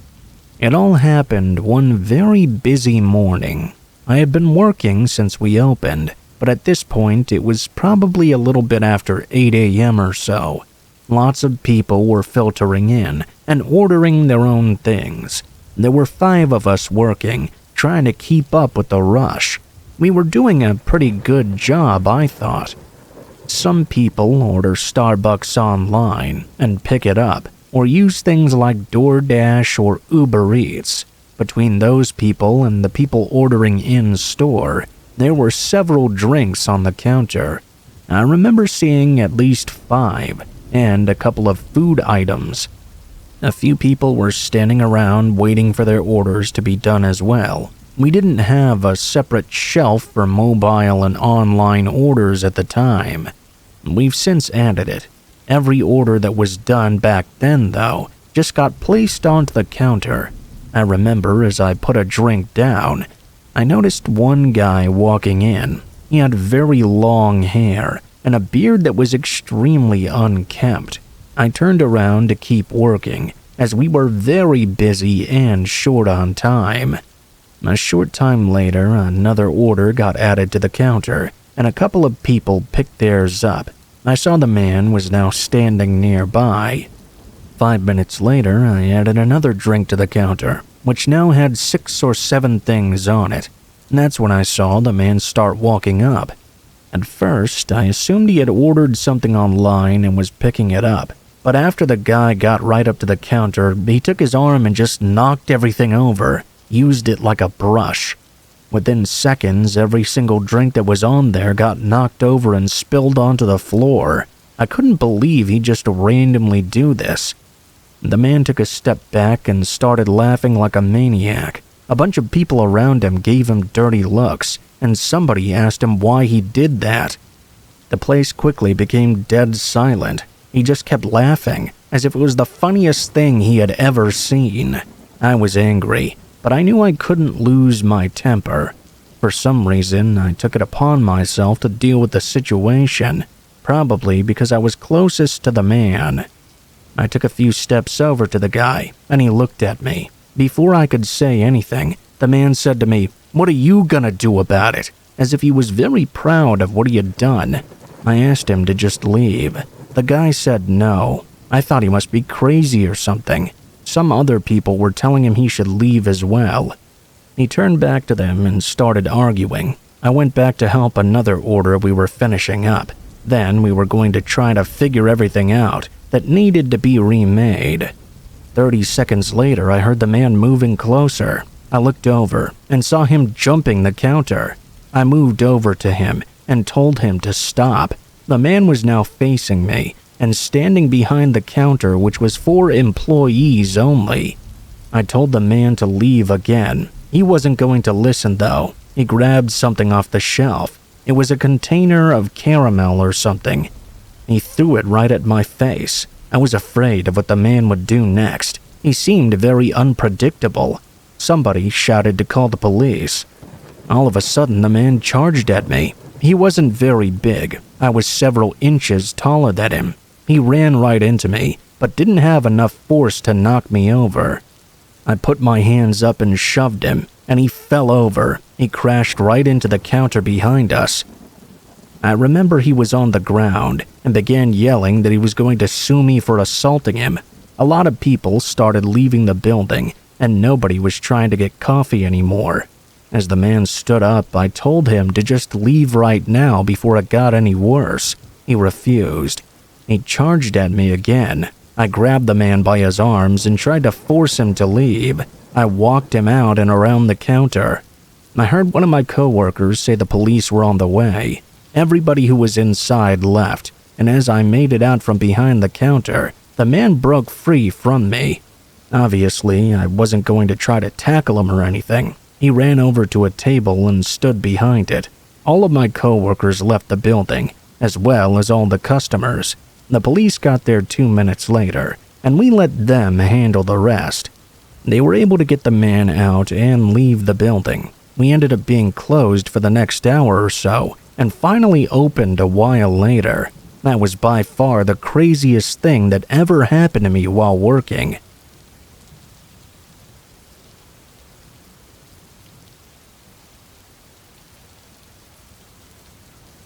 This is something that happened a few years ago. I buy things on eBay here and there, and I've been doing so for years. I like to collect things like sports memorabilia, and occasionally I bid on auctions as well. One time I saw this autographed football that was signed by one of my favorite players. It had 0 bids, and the starting bid was pretty low. I expected it to go way up. I entered my maximum bid and then moved on, thinking that maybe I'd have a shot at winning it. The auction still had several days left. Over the next few days, I actually forgot all about it. At that point, I got a notification saying that I had won the auction and I could pay for the signed ball now. When I looked, I couldn't believe it. Not a single other person had bid on the ball. I had won. I don't remember the exact price. I think it was maybe $10. It was worth a lot more than that. Needless to say, I was really excited. I paid the money the very next night. I was at home when my phone began to ring. During this time, I had a landline phone that I'd had for years. I didn't recognize the number on the caller ID, so I didn't answer it. What followed shortly after was a message. A man's voice came onto my answering machine, and he said that he was trying to reach me. He mentioned my name and said I had won his football from the auction. Unfortunately, nobody else had bid on it. He said I was getting way too good of a deal, and it wasn't fair at all, but he was going to do me a favor and mail it anyways. He went on to say that he expected me to leave him a very good review. Now, this rubbed me the wrong way. I didn't like how he called me up on my personal phone to say this. I won the auction fair and square. If he didn't want the risk of somebody paying $10 for it, then he shouldn't have started the bidding so low. He knew the risks. I went on eBay and looked at other listings of the same item. They were going for a little over $50, so the guy had lost out on about $40. Obviously not that big a deal. 2 days later, I received it in the mail. It was pretty fast. I guess the guy lived in the same state as me.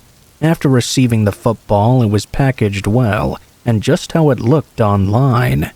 I went on eBay to leave the good review the seller wanted so badly. To be honest, I really didn't want to after what he did. It kind of annoyed me.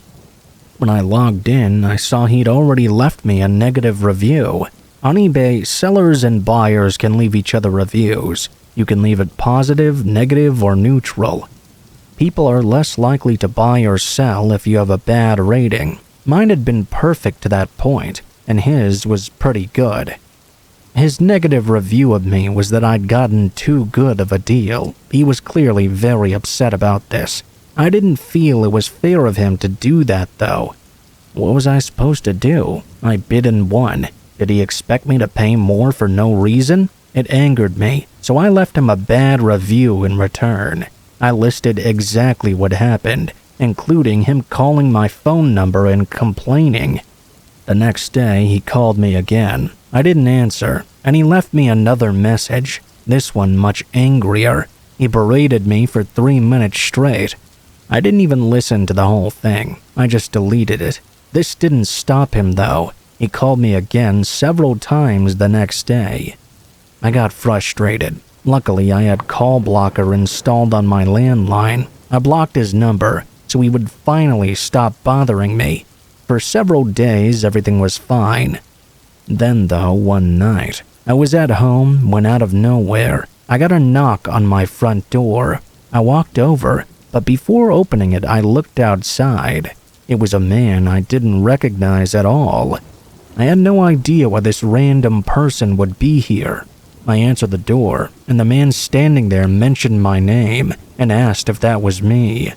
I said yes, and he told me he was the seller of the football on eBay. When I heard that, I slammed the door in his face.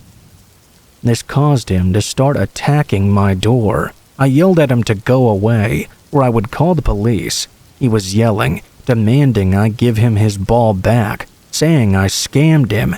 I couldn't believe this guy. At this point, I wasn't even sure if he was really just mad about the ball, or if he was mad at me. He kept attacking my door. He didn't leave for 10 minutes. I called the police on him, and when they arrived about 10 minutes after that, the man was still there trying to get in. They spoke with him, and he gave his side of the story. I'm not even sure what that was really. An officer came inside and spoke to me. He said the man outside kept claiming I'd scammed him and stolen something from him. I told the officer the whole story and showed him the proof on my phone. The police ruled in favor of me, at least in their opinion. They said I owned the football, and the man had to leave my property. They told him not to come back either. Eventually, the man did leave, and after that, I never heard from him again. I still have that football, and every time I look at it, I remember the crazy story that goes along with it.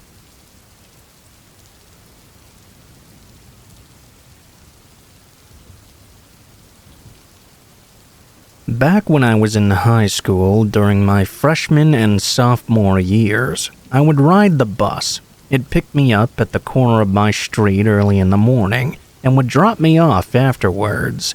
I went to an average-sized high school about 10 minutes away from where I lived. At least, the place seemed average to me. There were about 700 or 800 kids combined in all 4 grades. This is something that happened during my sophomore year. It was a school day just like any other. One class had just ended, and I was going to my final class for the day. As I stood in the hallway near my locker, I talked with some of my friends. I had a decent friend group of several other guys. It was always really crowded in this area between classes. I remember that the first warning bell rang. That meant that you had 2 minutes to make it to class. The kids started leaving the area, but a couple of friends and I stayed. My classroom wasn't really that far off. I remember that one of the guys there was a grade ahead of us. His name was Jake. His brother was Tommy, and Tommy was in my friend group. I think that's why he was there. As I was about to head to class, I heard another sound come over the school speakers. At first, I was thinking, how could the bell ring again so soon? But it wasn't really the same bell sound for when class was starting. It was followed by an announcement over the intercom. We were told that the school was going into a lockdown. All of us should go to our next hour classes immediately, and the teachers should lock the doors and turn off all the lights. There were still a lot of kids hanging around, including the 4 of my friends. I heard one of them say they were just going to leave. Nobody wanted to sit in the classroom for who knows how long during a lockdown. One of the school exit doors was not that far away. There were already some kids leaving. I saw about 10 running for the doors and going outside, and more followed. There was only one class period left for the day, so I decided that I wanted to leave as well. The thing is, I hadn't driven there. That's when Jake asked me if I wanted to leave. He said he would give a ride to anybody that wanted to, because he was leaving right now. As he said this, he started to walk away. Half of my friend group was leaving, and the other half were actually going to their classes. Other kids were also leaving. It became pure chaos. We had to leave fast if we were going to. I saw one of the teachers enter the hallway and start to tell kids to get to their classes. There were less and less kids around by the second. I decided to leave, but by that point, Jake and my other friends had already left. I remember the teacher yelling at everyone to stop leaving. There were around 50 kids that ended up making it out of the school. I was one of them. When I got outside, my friends and I did not do a good job of sticking together. Kids were literally running away to leave. They were going to the parking lots where students parked mostly. Some ran off through the grass towards a nearby neighborhood. The school was in an area that was mostly residential, but there were a few businesses down the road. There were woods and all of the sports fields behind the school. The student parking lot was on the side. When I got outside, I couldn't even see Jake or any of my friends anymore. It was basically chaos. The kids were running everywhere. A teacher took a step out of the school and told us all to come back inside, but nobody listened to him. I figured that Jake and my friends would be in the parking lot, so I ran in that direction. I had to kind of go around the school to get there, though. I wasn't sure which parking lot Jake had parked in, so I went to the main one. When I got there, he was nowhere in sight. I hoped I wasn't too late. By now, most kids had made it to their cars if they were leaving. I sprinted for the other parking lot. It was a ways away, though. When I got there, there was nobody. A lot of cars were still there, but I didn't see any students at all. I walked around, hoping that maybe my friends would be in their car and hadn't left yet. Unfortunately, I didn't see them. I realized that they must have left without me. Now I didn't know what to do. I couldn't go back to the school because it was probably locked, and I wasn't supposed to leave in the first place.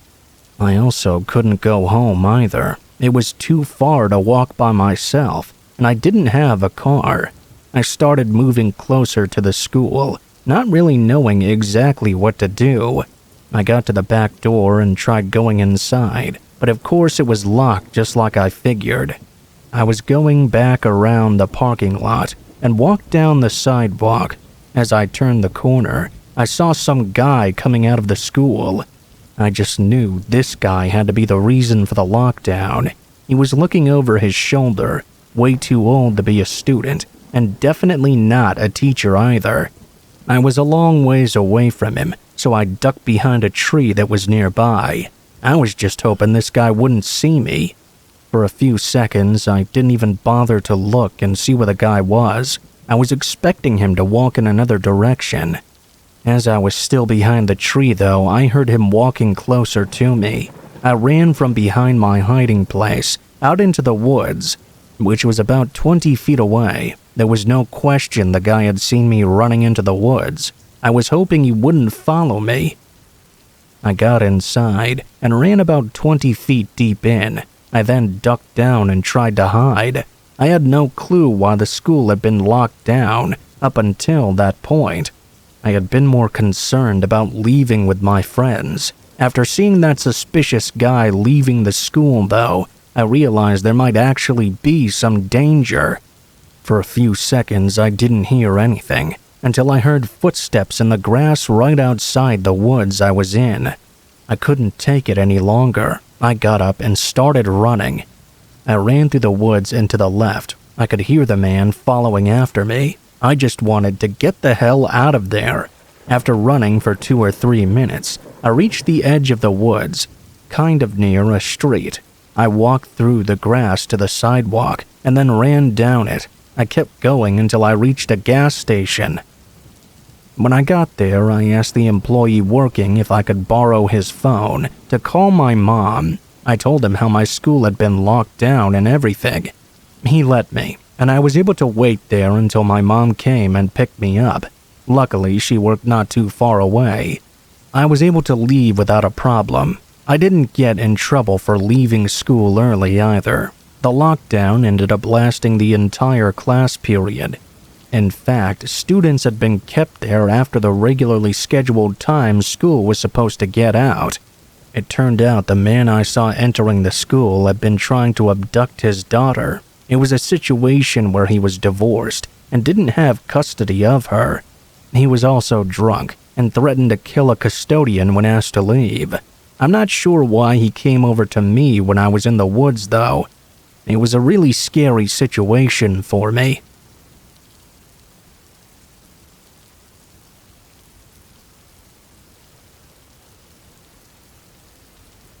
This happened when I was 18, making the road trip from my hometown to my new college. I had all my stuff shoved into the trunk and back seat of my cheap SUV. This was not only my first long road trip alone, but was also going to be my first time being away from my family for an extended period of time. My nerves were reasonably high. Anyway, the directions I was taking Said it was about 600 miles total, which I'd split into 2 days of driving. I was taking whatever route the maps had me take, and it estimated I'd make it to the hotel at about 11 p.m. at night. With possible traffic, gas stops, and getting food though, I thought I'd likely get there much later. By 7, the sun was fully down, and most of the cars were gone too. Every once in a while, a car would pass me by, and I'd see their headlights slowly fade away in front of me. For most of the drive, though, it was just me. This actually made me really tired and bored. At around 10 p.m., I decided to stop at a gas station before making the final stretch of the drive. About 10 minutes later, I exited the road and entered a gas station. Being so far out, this wasn't a town or anything. It was literally just a gas station with 2 pumps and a tiny convenience store. I didn't see any other cars on the road or in the lot, not even any lights from any nearby buildings in the distance. I pulled right up to a pump and got out to start topping off my tank. As I looked around, I almost got jump scared by a guy walking up to me. In comparison to myself, he was much older, probably in his 50s if I had to guess. He honestly looked homeless, but regardless, being approached out here wasn't something I was expecting. His strange-looking smile didn't make me feel any more comfortable at all. "Hi, do you need something?" I said, hoping he wouldn't come any closer. The man stopped a few feet away from my car and looked around almost cautiously. He responded to me, "Take the exit back onto the highway." I looked at him confused, not sure if I was understanding him right. He pointed behind me at the exit I came from and repeated himself over and over. After a second, I said okay, and the man walked off. I was still really confused. The exit I came from that he wanted me to take again was a one-way road. By his logic, he wanted me to drive on the wrong side of the road and do a U-turn back onto the highway. That didn't make any sense. I looked out at the entrance road, the obvious one I was supposed to take. There were no signs of any construction or anything blocking it. It just looked like an empty ramp back onto the highway. As I put the pump back and got in my car, I glanced over at the man, who was now just sitting against the side of the convenience store. The more I thought about it, though, the more crazy that man seemed, just to be sitting out here in the middle of nowhere saying nonsense.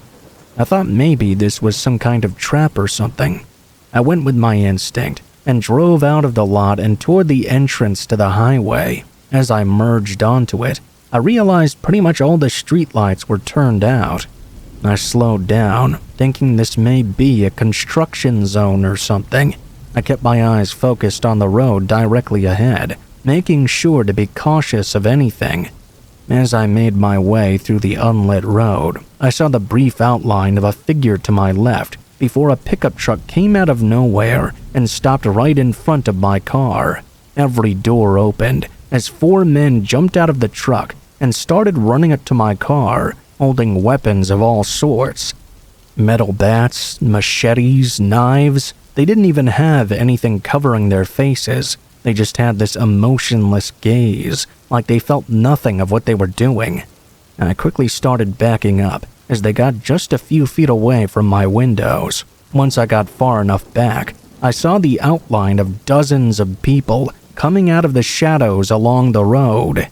A few even tried chasing my car as I frantically reversed out of there. As soon as I could, I turned around and sped off. I called 911 once I felt I was safe, but for some reason I never got a call back.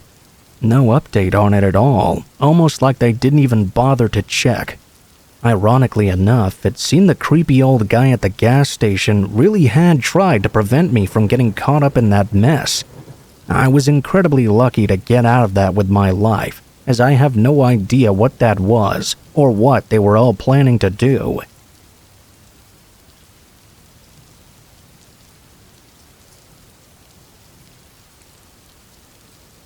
I've had some pretty creepy experiences throughout my life. A lot of them live with me and re-emerge when the lights are out. By that, I mean I'm essentially haunted by their memory. One in particular really stands out for me. I remember being home alone one night when I suddenly began hearing a woman's voice that I couldn't really make out well. Whoever this was appeared to be mumbling and sobbing. Obviously, that was really scary. I remember I just ran out of the house that time. On another occasion, I was home alone when the door to the living room slowly creaked open by itself. Instantly, I got to my feet and went to see who was there. Of course, no one was. I don't know if I'm susceptible to the paranormal in particular or anything, but I would be lying if I said I wasn't at least a little bit of a believer.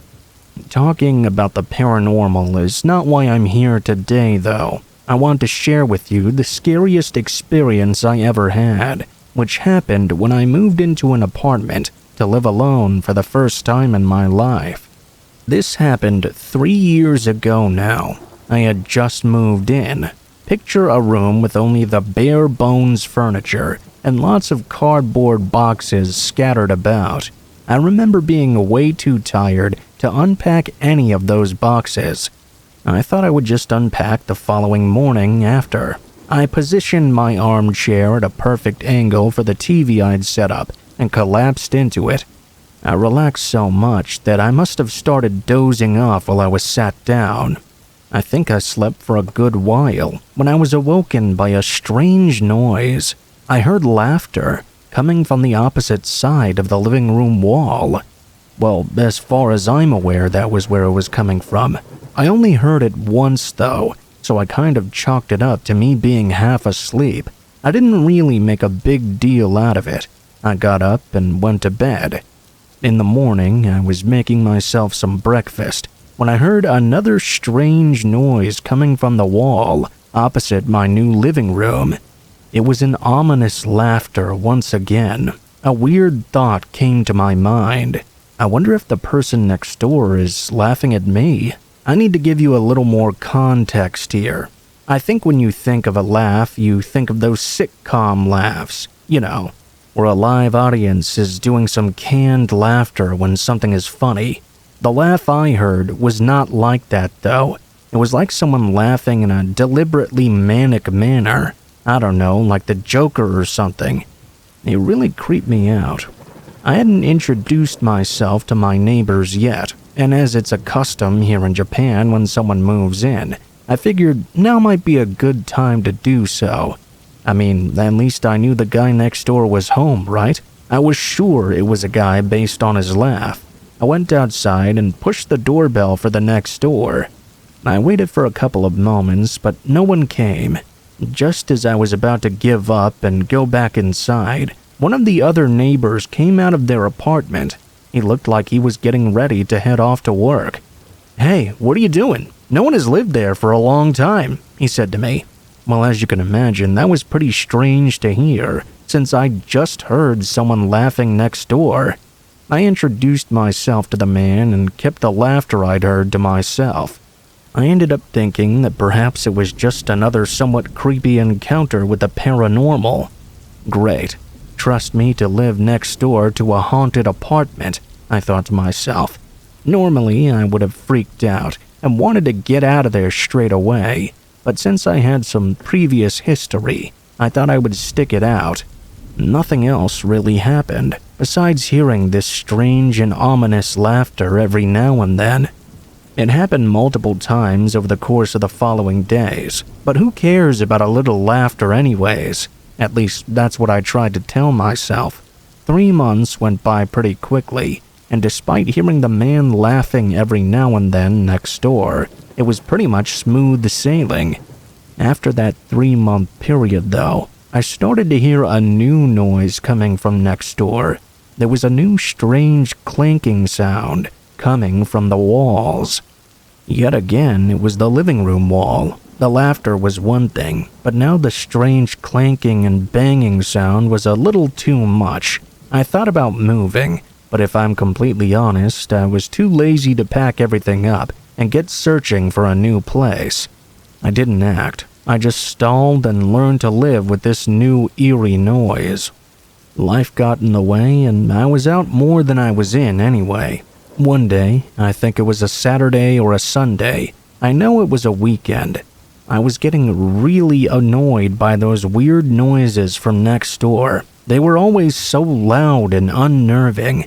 I decided to kick the wall. I remember thinking to myself in the moment, if there really is a ghost next door, why would they care if I kicked the wall? Nonetheless, I did it. I wasn't ready for the reaction I got, though. There was a very distinct and clear male voice, which shouted out. Then I heard the sound of something crashing. What the hell is going on, I thought. I froze. I didn't expect to provoke a reaction from the spirit next door. Reality hit me like a truck, though. There wasn't a ghost next door at all. There was a person in there who must have been living in there without the landlord knowing. Well, I wasn't going to go and ring the doorbell again, but I knew someone who might, the police. I called the cops, and they arrived quite quickly. I heard them try the door and enter. There was a bit of a commotion next door and a heated exchange. There were screams and shouts and sounds of fighting. Turns out there really was someone living next door after all. I found out later a middle-aged man had been living in there, even though the apartment was supposed to be empty. The man was apparently under the influence of some illicit substances, shall we say. When the police busted in, he went on a deranged rampage, went around kicking, screaming, trying to bite.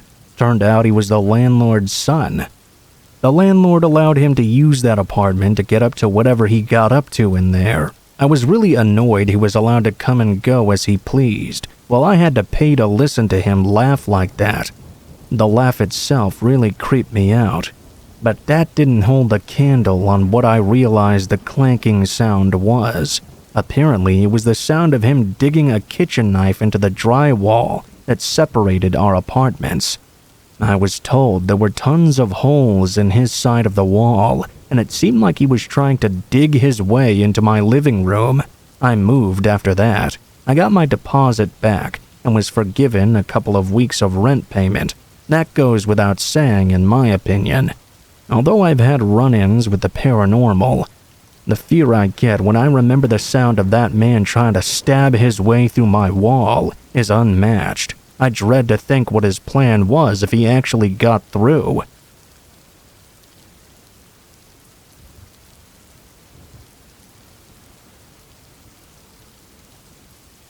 I went out on a trip to the mountains with my wife, and we saw something that I'll never forget. I don't think my wife will ever forget it either. It took place in Okama. We were on a trip in the middle of nowhere, pretty much. I was driving, and it gets darker quicker than you realize out in the sticks. It was in the middle of the night. I had left later than I wanted to. There was a whole thing I don't want to get into going on at the time. We were driving on the winding roads, and unfortunately, we got a little bit lost. I'm not exactly a country kid, so I don't really know all the ins and outs of the back roads. I guess that's why we ended up a little off course. I followed the maps as best I could, but, stuff happens. I thought we were on track, but it turns out we were not at all. Unbeknownst to me, we were heading further and further into the mountainous woods. I had no clue how to find my way home, or even to our destination. I remember that at some point, we arrived upon a school which seemed to have become disused. I guess disused is a word I picked up from my wife. To me, it looked completely abandoned. There was a rusted sign, and it read something elementary school. Just beyond that sign was a chain-link fence. What was beyond that was completely unknown to me. We had no choice. We had to go back the way we came. Now, this is where things get pretty weird, and frankly, somewhat unbelievable, unless you're me and my wife, I guess. Let me explain. I pulled away from that abandoned school in the mountains. I guess it could have been a forestry school, or something to do with a scout group. I don't know. Anyway, I began to pull away from that place. I did my 3-point turn in my car, and we went back the way we came.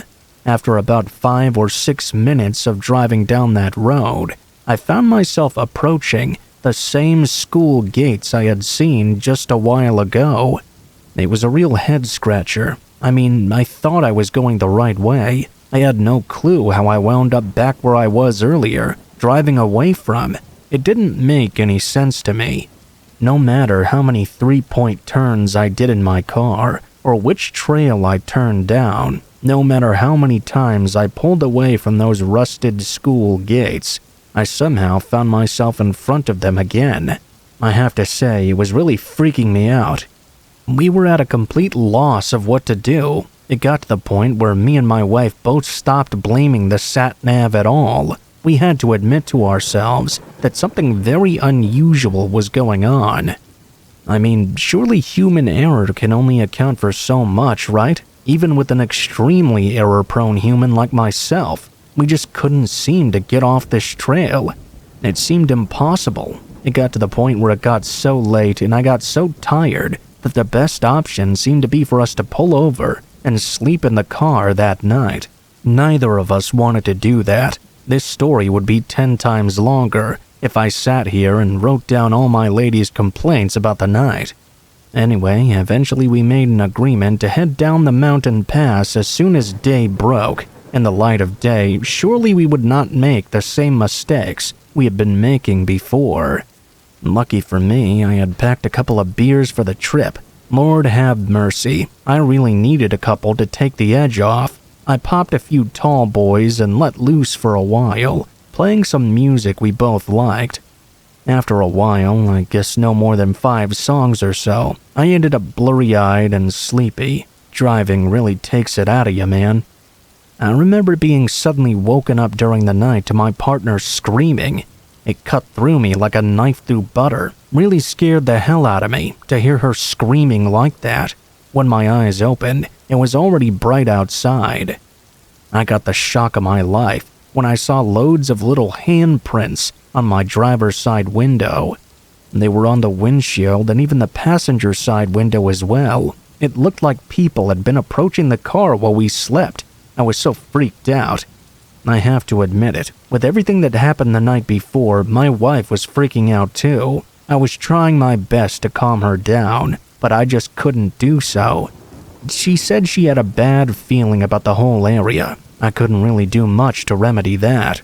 I was trying my best to bring some sanity and stability to the situation. She took a long time to come around. I thought the best thing to do to stop the mayhem would be to pop out of the car and wipe the windows down. No hints, no freakouts, I thought. I grabbed the chamois leather in my driver's side door and hopped out of the car. I started buffing the outside windows and windshield, but the handprints weren't going anywhere. I tried harder and even got some spray out of the boot of the car, but the smudges of the little hands weren't moving. I then heard my partner say something that lives with me to this day. The handprints are on the inside. I sensed the terror in her voice. I felt a shudder go through me. I scrambled back in the car and wiped everywhere on the inside. As the handprints went away, I floored it out of there. Hands down, the scariest night of my life. We went straight home and didn't even bother finishing.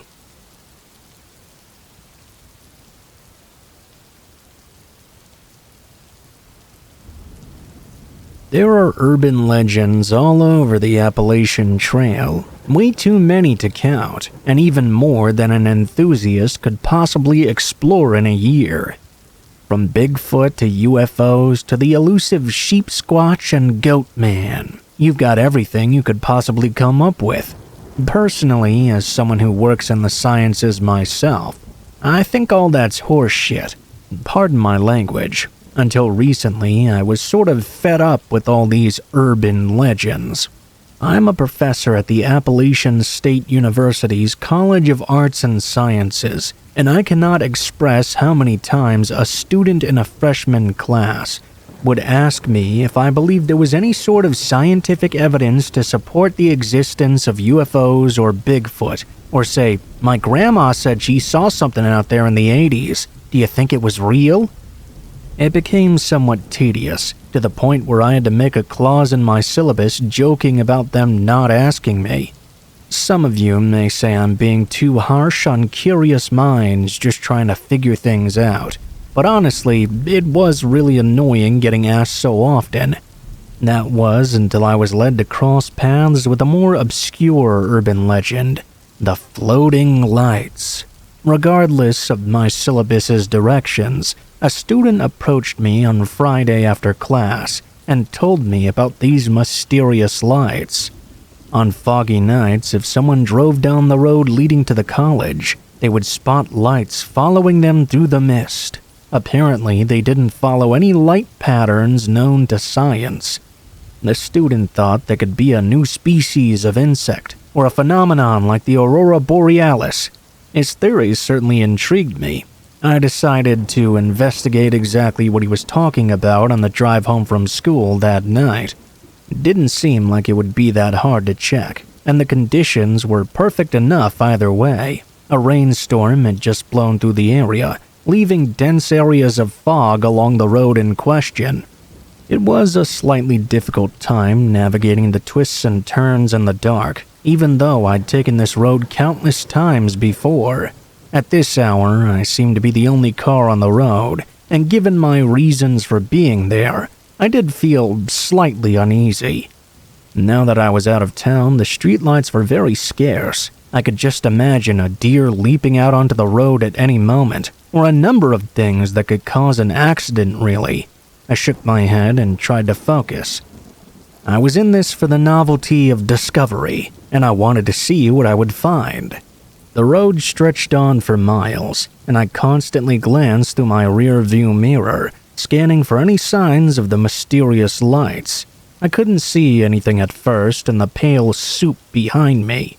Trees vanished and reappeared, no hints of light between them, not even the eyes of an animal. I didn't know what my student was talking about, but I concluded it must be a hoax. I shifted gears and started just driving home. That was when all of a sudden, lights finally appeared in my rear view. They came on with no warning and were extremely bright. I'll admit I was so startled, I almost swerved my car into the other lane. I regained control, but my heart was pounding. With excitement or adrenaline, I couldn't really tell. The lights shone through the fog and seemed to flash at random just as my student had said. They never seemed to get any closer to me, nor did they move further away. They kept a simple pace and followed me. I thought perhaps if I pulled over, these lights would pass me by and I could get a good look at what was causing this up close. Maybe it was also a phenomenon that would only occur while I was driving for some reason. It was a chance I was willing to take, though. I found a safe spot to ease into the breakdown lane. I turned up my car and waited. I wanted to see who this was. They passed by and I was immediately disappointed. The lights were nothing more than the modified high beams of a large truck. They were flashing abnormally for whatever reason, but they were attached to something ultimately completely ordinary. I knew that perhaps my student had simply had this car on the road behind them. I turned back onto the road and immediately had to slam on the brakes. The truck had stopped right in front of me. I was left staring into the red glare of its taillights. Why had it stopped like this? I considered driving around it, but that might lead to a crash if it decided to suddenly move.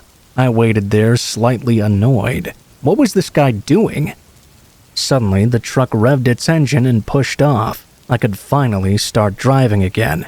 As I did so, the truck slammed on its brakes. I nearly skidded to a stop bumper to bumper with it. The fog made it impossible to see into the other lane, so I couldn't pass by safely. I felt a tension creep up my forehead. Something wasn't right here. This pattern continued for a good stretch of road, constantly starting and stopping. I didn't know who this driver could be, nor why they were choosing to toy with me in this way. I thought briefly it might have been the student from before playing a practical joke, but even at the time I couldn't imagine them stooping to such levels. Along the halfway point of our route, there was a break in the fog. It was startling to go from driving half blind to a thick gray wall to a clear road. There were no other cars beside myself and the truck driver, so I took my chance. I pressed the gas and went to pass them. My life flashed before my eyes as the truck moved to drive me off the road. I held my hand down on the horn, but they didn't seem to hear me or care. For once, I didn't stop to consider my options. I swerved into the breakdown lane as far as possible and sped up away from the truck, back into another brief patch of fog. I didn't stop until I needed gas, making absolutely certain the truck's lights were no longer following me. I haven't investigated any claims of an urban legend since, and my life has been perfectly fine from then on.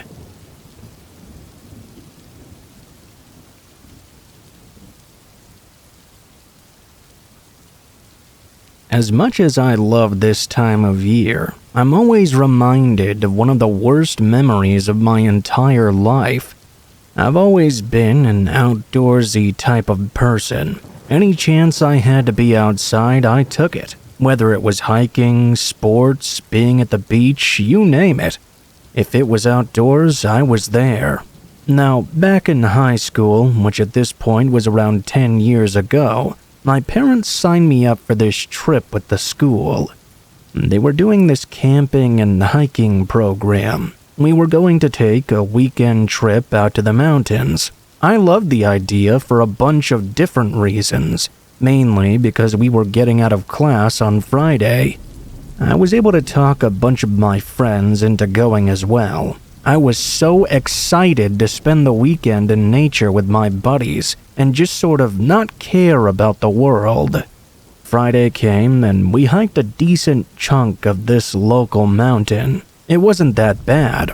Honestly, I think the trail was designed for beginners. At around 5:30, we decided to set up camp. There were probably 15 students and 3 teachers on this little expedition of ours. The first night, my friends and I, who were all sharing a tent, got in trouble with one of the teachers. There was a strict lights out policy by 10 p.m., and we were still very awake and active at that time. One reason I was able to convince my friends to go with me was not just the no school on Friday thing, but because we could play our Nintendo DS's in the tent. Pokemon X and Y versions had just come out, and we were all playing together. If you can't guess, we were very loud and excited while playing the game. The teacher made us turn them off. We were all kind of upset, but listened to them anyway. I didn't sleep well that night. I could hear all kinds of noises outside the tent. It could have been an animal, but I thought it was also maybe a teacher checking up on us throughout the night to make sure we were actually in bed. The next morning, I was pretty exhausted. Once we started hiking, though, I got into a real groove, and I felt pretty good again. During the day, one of my friends suggested we sneak out of the tents at night. I didn't love the idea myself. I hated breaking the rules. I just wanted to play my new game with my friends. Nightfall came once again, and we told everyone we were hitting the sleeping bags early. It was around midnight, and I was nearly asleep when my friends woke me up to sneak away. I was groggy for a little while, but the thrill and excitement woke me up eventually. I did realize how stupid it was to sneak out into the middle of the woods at night, but I didn't think about it like that. My logic was, we weren't doing anything bad or illegal, so the repercussions surely wouldn't be too severe. We moved a good distance away from the camp, so we wouldn't wake anybody up. Most of us had nearly full charge on our DS's, so we said we'd play until the first DS died. Then we'd head back. The first 30 minutes were pretty great. I felt like I was making an awesome memory that I would cherish forever. Unfortunately, I was about to make a memory I would remember forever, but for all the wrong reasons. After that first 30 minutes, we began to hear a rustling in the trees. We all froze. My first thought was that it may be a bear. I was terrified. I didn't know what I would do. A few seconds later, though, a person emerge from the tree line. It was just as jarring and even more unexpected. Honestly, it was really weird. The man didn't look at us, and he didn't say anything. We were all sitting on some tree branches in almost a semicircle. The strange man sat in the center. He looked to be maybe in his 40s. He was average build with mostly dark hair, clean shaven, and most notably wearing some pretty nice looking clothes. A strange outfit for a man in the middle of the woods. None of us said anything. We all just kinda looked at each other, not sure what to do. The man just sat there, essentially looking down at the ground. We all looked at each other and silently agreed to get up and make our way back to the campsite. We silently counted to 3 and stood up as one. As we stood up, the man stood up as well. He stood completely still and did not look up either.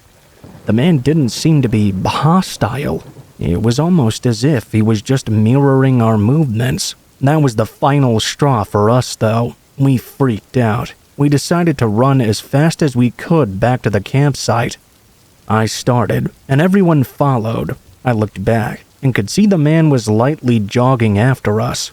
It was one of the worst things I'd ever seen with my own eyes.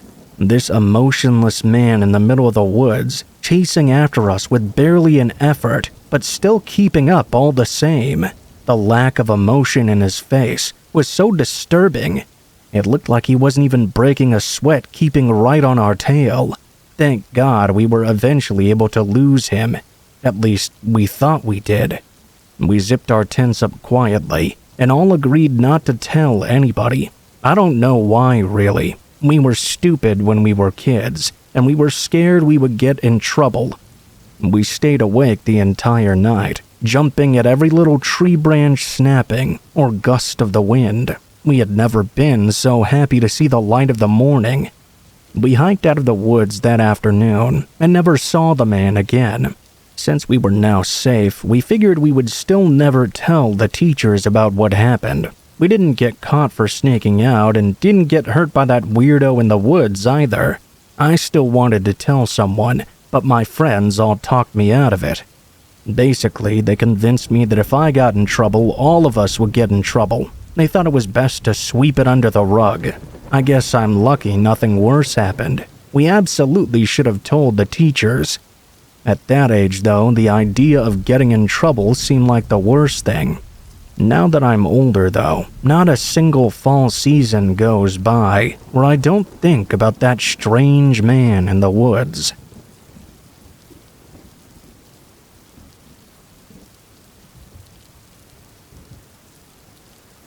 This happened just a few months ago. For a little bit of background, I graduated college 3 years ago. I hadn't been to the library in some time. I went back this past summer. It had probably been a little over a year since the last time I had been there. I needed to go to print off a couple of documents. I was starting a new job and did not have a printer at my apartment. I went to the library that was only about 5 minutes away. When I got inside, things were very quiet. There were not a whole lot of people in there. I found the computer lab area relatively quickly. They had a couple of printers that you could use. The library probably had about 20 computers, and 3 other people were scattered about here and there. I sat down at one, not really by anyone else, and logged on. I wasn't going to be there for a very long time. I went to locate the things I needed to print out. After 2 minutes of being there, though, a random man sat right at the computer next to me. This was a little bit strange. There was all this open space around us with no other people nearby. It didn't really bother me too much, though. In fact, I tried to pay it no mind at all. I was focused on the task at hand and knew I would only be there for about 5 more minutes. After a minute or so of sitting down, the man leaned over into me and said hello. I said hi back to him. He looked to be about 20 years older than I was. So, hey, you doing some kind of school project or something? I said no. I had graduated from school already, and just had to print out some things for work. The guy said okay, but I could tell he was just staring at me. It seemed a little bit odd, not too big of a deal though. Finally, I was able to print off what I needed a couple of minutes later. When I heard the printer start up, I logged off the computer, then got up and walked over to the printer. I grabbed up my documents and put them in my folder. As I was doing this, I saw the man stand up from his computer as well, as if he was going to leave. I just kind of thought, well, that's weird. Not much else though. I left the library after. As I was walking out to my car though, I noticed the man a ways behind me. This is when I felt like maybe something was up here. I was able to get to my car easily, and then I would be able to drive home when I was inside. I felt completely safe. I left the library lot and started driving home. It wouldn't take long to get back.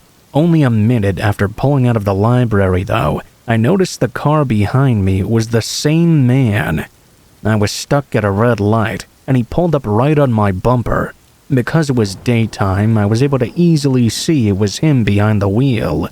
I hoped that he would turn someplace else. I really thought there's no way he's going to follow me home. But the closer I got to my apartment, the closer the guy remained driving behind me. I started to get really nervous. I wasn't sure what to do. My apartment was coming up soon. The turn for it came, and when I turned into my apartment complex, the man turned in right behind me.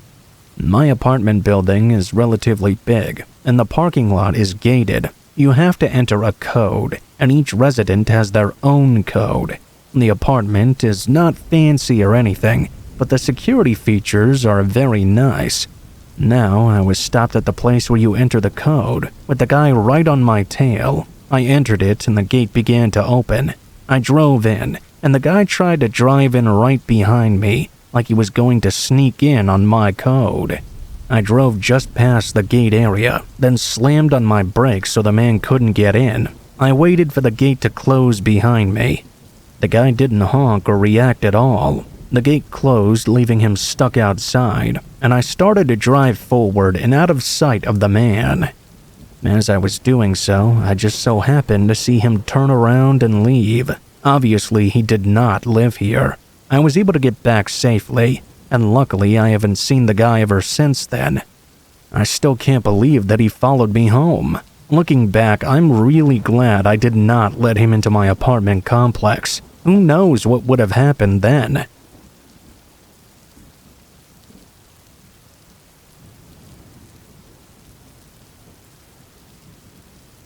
I worked at a 24/7 fast food restaurant a few years back. When I was in college, the job wasn't fun or enjoyable in any way, and most of my coworkers were middle-aged people with no personalities.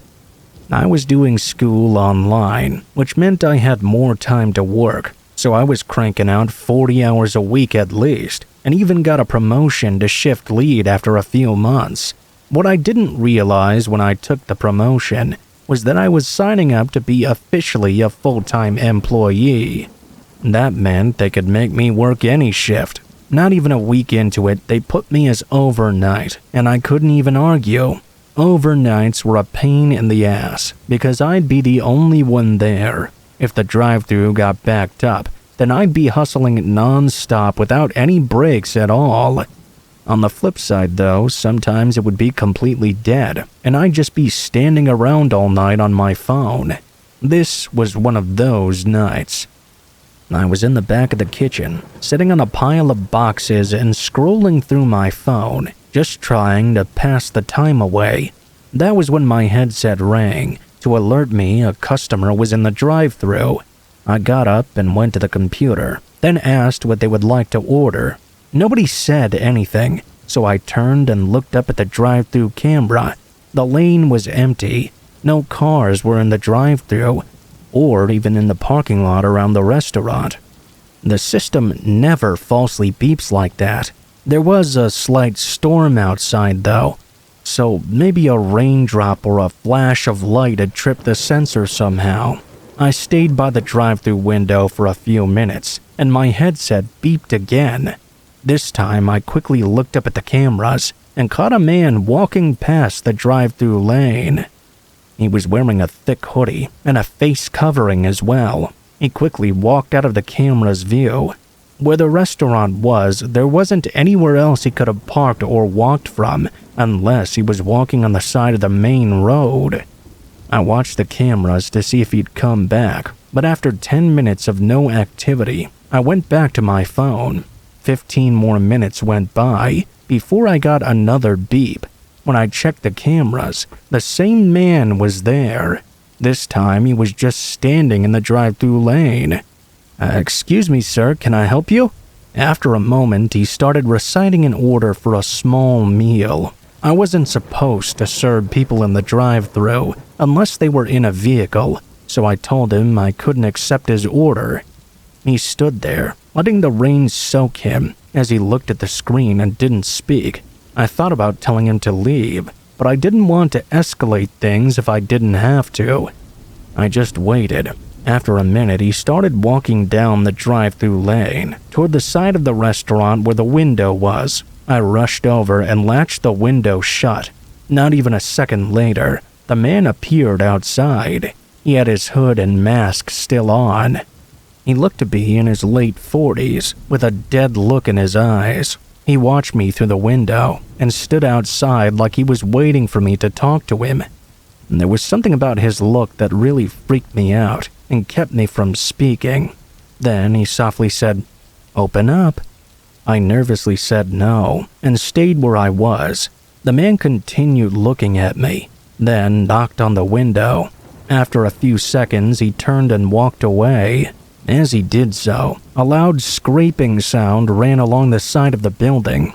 I checked the cameras to make sure he left, and luckily he did not come back. During the next hour of my shift, though, I was thinking about that scraping sound. I decided to take the trash to the dumpster and take a quick look on the side of the wall under the drive-thru window. There was a long scratch, looking like it was made by a knife dragging along the side of the building. I called the police after that, but the man couldn't be identified from the grainy camera footage mixed with the heavy rain and fog. The man never turned up again. I'll never know exactly what he was planning on doing that night, but seeing as he had a knife ready in hand, I assumed that had I taken his order and opened that window, that would have been the last thing I would have ever done.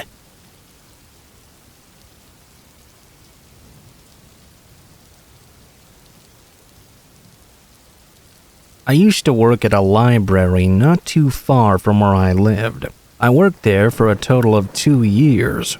The library that I worked at closed pretty late for a library. They were open from 9 a.m. to 8 p.m. from Monday to Thursday. The rest of the week we closed earlier at 5 o'clock. I mostly just worked on weekdays though, and oftentimes in the evening. One night I was working a Thursday until closing. Things would usually be very quiet for the last several hours. During that time, we would only have one employee working, which of course was me. The library was a little bit on the smaller side. It was just one level, and had just about everything you would want in a library still. On this night, it was very quiet like usual. I was by myself starting at 5 p.m. for the final 3 hours. During the 5 o'clock hour, a few people were there, but by 6 o'clock it was completely empty other than me. At least, that's what I'd thought at first. There was only one entrance and exit to the library, so it was very easy to tell when people would come and go. I was sitting behind my desk where you could check out books. From where I was, I could see a large area of the library, but not all of it. It was now dark outside and completely silent. That was always a little bit of a strange experience. At about 6:30, I was just sitting there when I began to hear a noise, what sounded like somebody walking through an aisle. There were obviously lots of bookshelves, so I couldn't see into most of the aisles. For a split second, I saw a man appear, walking from behind one bookshelf and behind another. He was tall, thin, wearing all black clothing. The most notable thing, though, was that he was wearing a strange alien mask. It was green and really creepy looking. I hadn't seen this guy before, so he must have put on his mask when he was already inside. I wasn't really quite sure what he was doing. Maybe some kind of prank or something? Nobody else seemed to be here, though. After he went behind another bookshelf, everything went silent again. He had been sort of far away from me. There was a little lounge area between where I was and the bookshelves. About 10 minutes went by. Then, just for a second, I saw him appear again. This time he came out of an aisle a ways away from where he was before. It was sort of creepy, seeing him pop up here and there. I thought about saying something to the man, but I didn't. For the next hour, I didn't see or hear from him at all. I was starting to worry, because we would be closing very shortly. I did not want to have to kick this guy out all by myself. I made the announcement over the library speakers that we'd be closing in 30 minutes. The guy didn't appear, though. All I heard was silence. About 5 minutes after that, I could see through a bookshelf that the man had pulled out a book and was staring through at me. I smiled, thinking it was a joke perhaps. When I saw he didn't move or react, though, I began to become uncomfortable. I looked away. A minute later, I looked back, and he was still there peeking through at me. This was really weird. I looked away again and focused on my computer screen for the next several minutes. The next time I looked over, he was gone. I gave the 15-minute warning that we would be closing soon. The man in the alien mask was the only person in the entire library beside me. I didn't see him for the rest of the time until we closed. I gave multiple more warnings on the speakers, and it was now 8 o'clock. Just me and him inside. I really had no idea as to where he could be. I scanned my eyes around everything I could see, but I saw no trace of him. I hadn't heard anything either. It was so quiet in there that you could hear a pin dropping. I decided I needed to go find this guy and tell him we were now closed. I got up, and I'll admit, I was very nervous. I started at the front and made my way toward the back, going through every single aisle. Not long after starting, I heard a noise coming from the back section. I started walking in the direction I'd heard it from, but I still couldn't see the man. I called out asking if anybody was there and said we were now closed. I got nothing in response. As I looked from one shelf to another, I soon found myself toward the back of the library. I really had no idea where this guy could have gone. All of a sudden, I heard a book fall from a shelf closer to the front. It was a ways away. I moved over there, but I didn't see the man. I picked up the book and continued searching the library, covering every inch of the place. I even looked in the bathrooms and areas that were off limits to the public. I couldn't find him anywhere. I didn't hear any more noises either. Either he must have left, or this guy was getting really good at avoiding me.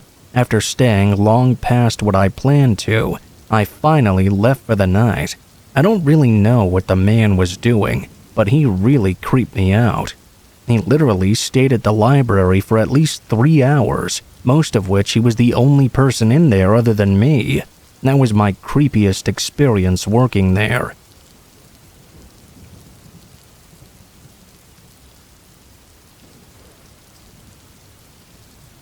This happened when I was working part-time at a ramen restaurant. I first got that job when I was around 16 years old, during my early years as a high school student.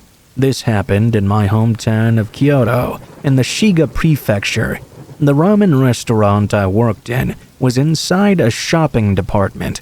I worked nearly every weekday after school, serving customers and operating the register. I would start at about 7 o'clock and work right up to midnight on most nights, cleaning and closing down usually. Opposite the register, there was a row of seats for anyone in the mall to use who needed to have a break. They were used by everyone, not just customers of our restaurant. My experience happened about 1.5 years into working there, making me a 17-year-old at the time. I should also note that I'm a woman. On one of my shifts, my manager and coworker both approached me during a lull and asked me the following. "Hey, Erica, do you have any older friends around here?" I was a bit confused by their question, but I quickly responded with a simple no. I didn't want to be asked weird personal questions like that by my manager and coworkers. They were kind of shocked and shook their heads in what disagreement or surprise would be. I wasn't sure at the time. My manager said, "I see." I didn't know why they asked me such a random question. I didn't know what they were talking about at all. I went back to work and kind of shook it off. A few weeks went by when the coworker came up to me again. "Hey, Erica, why don't you go to the bathroom real quick and come back after a while, okay?" This was obviously weird. I stood there confused. The manager came over and I asked both of them what was going on, but neither of them would give me a proper answer. The manager simply said it was an experiment and told me to do it real quickly. I did what was asked and went back and forth from there in the bathroom. I didn't understand what the point of this so-called experiment would be, though. After going to the bathroom and standing there for a while, I came back to looks of concern on my coworker and manager's faces. My manager frowned and pulled me to the side. "I think you might be being followed by an older man." I couldn't really understand what they meant by that. I guess that was because I was young and a little bit naive. I hadn't experienced anything like that, so I couldn't really process why an older man would have any interest in following me. I asked them what was going on. The pair of them made a subtle glance across to the row of seats. I looked in that direction and saw a random old man sitting there. He was looking our direction, but the instant he saw that I'd seen him, he snapped his head away. I had no idea who this guy was. I felt a little creeped out by his presence. He was certainly looking at me. I asked my coworkers why they thought he was following me. I mean, sitting outside of a restaurant is allowed. I didn't know what was going on, so I let them explain. "Well, I started noticing that every time you're on shift, that guy always sits right over there, and he looks at you the whole time. When you leave work or get up and go, he gets up too and starts following you. Seems to me like he's stalking you." It really scared the heck out of me. Not quite like a ghost story or horror film, but something much more visceral. They say people are way scarier than fiction. I looked over at the man again. I wanted to make sure I was sure I didn't know him.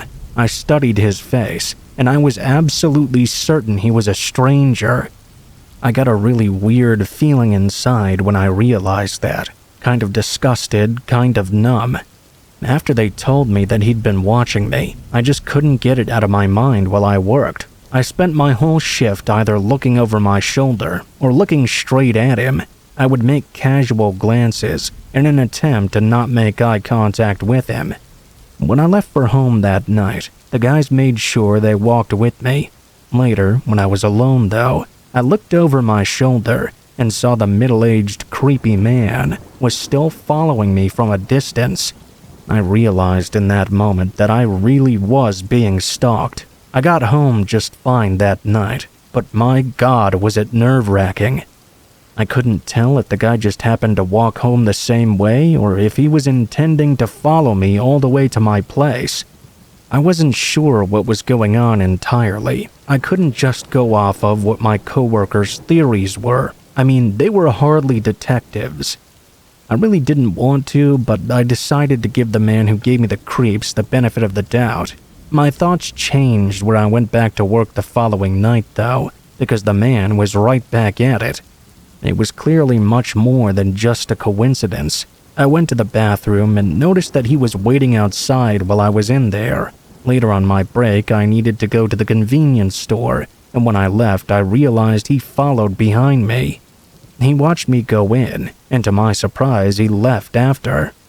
I headed back to the restaurant and saw his familiar figure sat on the seat opposite my work area. He watched me return to the store and never took his eyes off me. I asked my coworker and manager to continue keeping an eye out for this weirdo. I didn't know what I should do. Chillingly, I heard one of my colleagues say that my new stalker was seen going into the same convenience store as me right after I left. Apparently, he bought the exact same things as me. He was taking an interest in all the magazines I picked up as well, and flipped through it all. It was all piling up on me. I felt like he was there from the moment I started my shift until the moment I finished. I didn't know what I could accuse him of, though. How much trouble would it bring me if I accused him and it wasn't taken seriously? I was so creeped out at this point that I began to resent going to work altogether. To the job I really enjoyed, I was beginning to feel frightened more and more regularly. My manager picked up on how anxious the man made me and went to the security guard with a complaint about the man. The security guard went over to the creepy guy and made a big scene, then moved him on. It worked though, and it started working fast because in a matter of moments, the man was gone. He power walked away from the row of seats while his face turned bright red from being caught. I was really relieved. My relief was short-lived though. A few days later, the man was right back and up to his same old tricks. He was watching me and following me again. My manager started getting really angry at this guy. He stormed over to the security guard of our department store and told him to tell that man he was not allowed to return. If he tried to come back, we would be filing a police report. The security guard went right on over to the creep, who was sat on the seats opposite our restaurant. He gave him that strong warning, and once again the guy got up and stormed out, as if he had been embarrassed somehow. I hoped he would really learn this time around. I hoped the threat of a police report might have done the job. We all felt confident he would not be back again. And for the first time in a long while, it was quite the enjoyable shift for me. I was able to work with peace of mind until closing time. I can't tell you how nice it was to glance up from the register and not see him watching me. When everything closed down for the evening, it was time to head home. Little did I know my journey home that night was going to be much more memorable than usual. I headed to the underground parking lot to get my vehicle. It was always dark down there, especially when I got off the late night shift. I unlocked my bike and hopped on. I went to push off to get going, but for some reason my bike wouldn't move. I tried to push off again and nothing happened. I didn't know what was wrong with it. I didn't need this on top of all that was going on at work. I turned to see if my back wheel was caught on something, and that was the moment when I faced my stalker eye to eye. He was standing there, both hands wrapped tightly around my back tire, preventing me from leaving. It was terrifying. It seemed as if he literally had stepped out of the shadows. I had no idea he was even in the underground lot with me. I was so scared. I couldn't make a sound. I tried to push off again. I tried to scream, but nothing would come out. Nothing was working. It was at that point I realized he was muttering something. He was saying, "Why? Why?" over and over again. Something like that.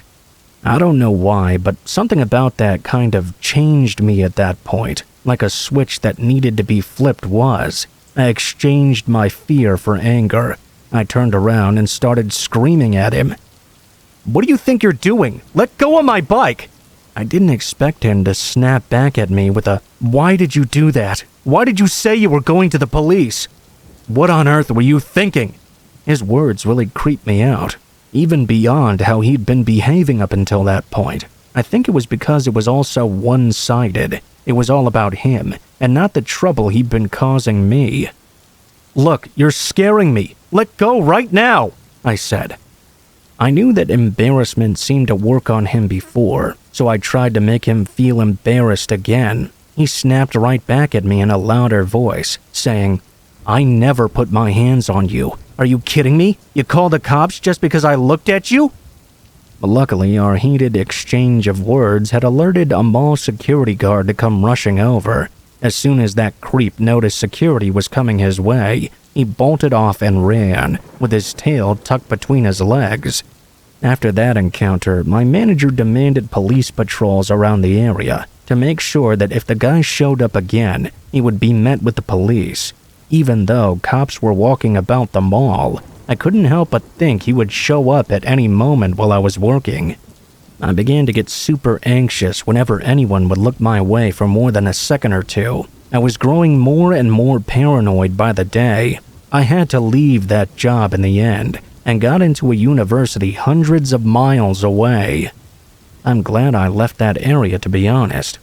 One thing I still have trouble getting over all these years later is the fact he was so angry at me for daring to report his behavior.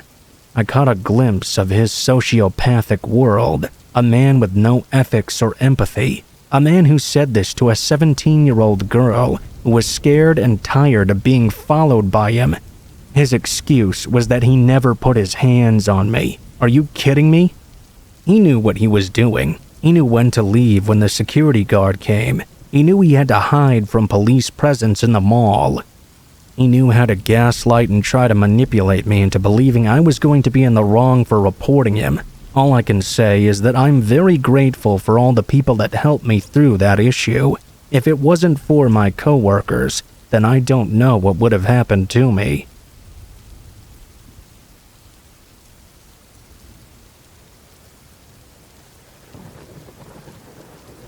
This story is from 2017, when I was a freshman in high school and bored in class one day.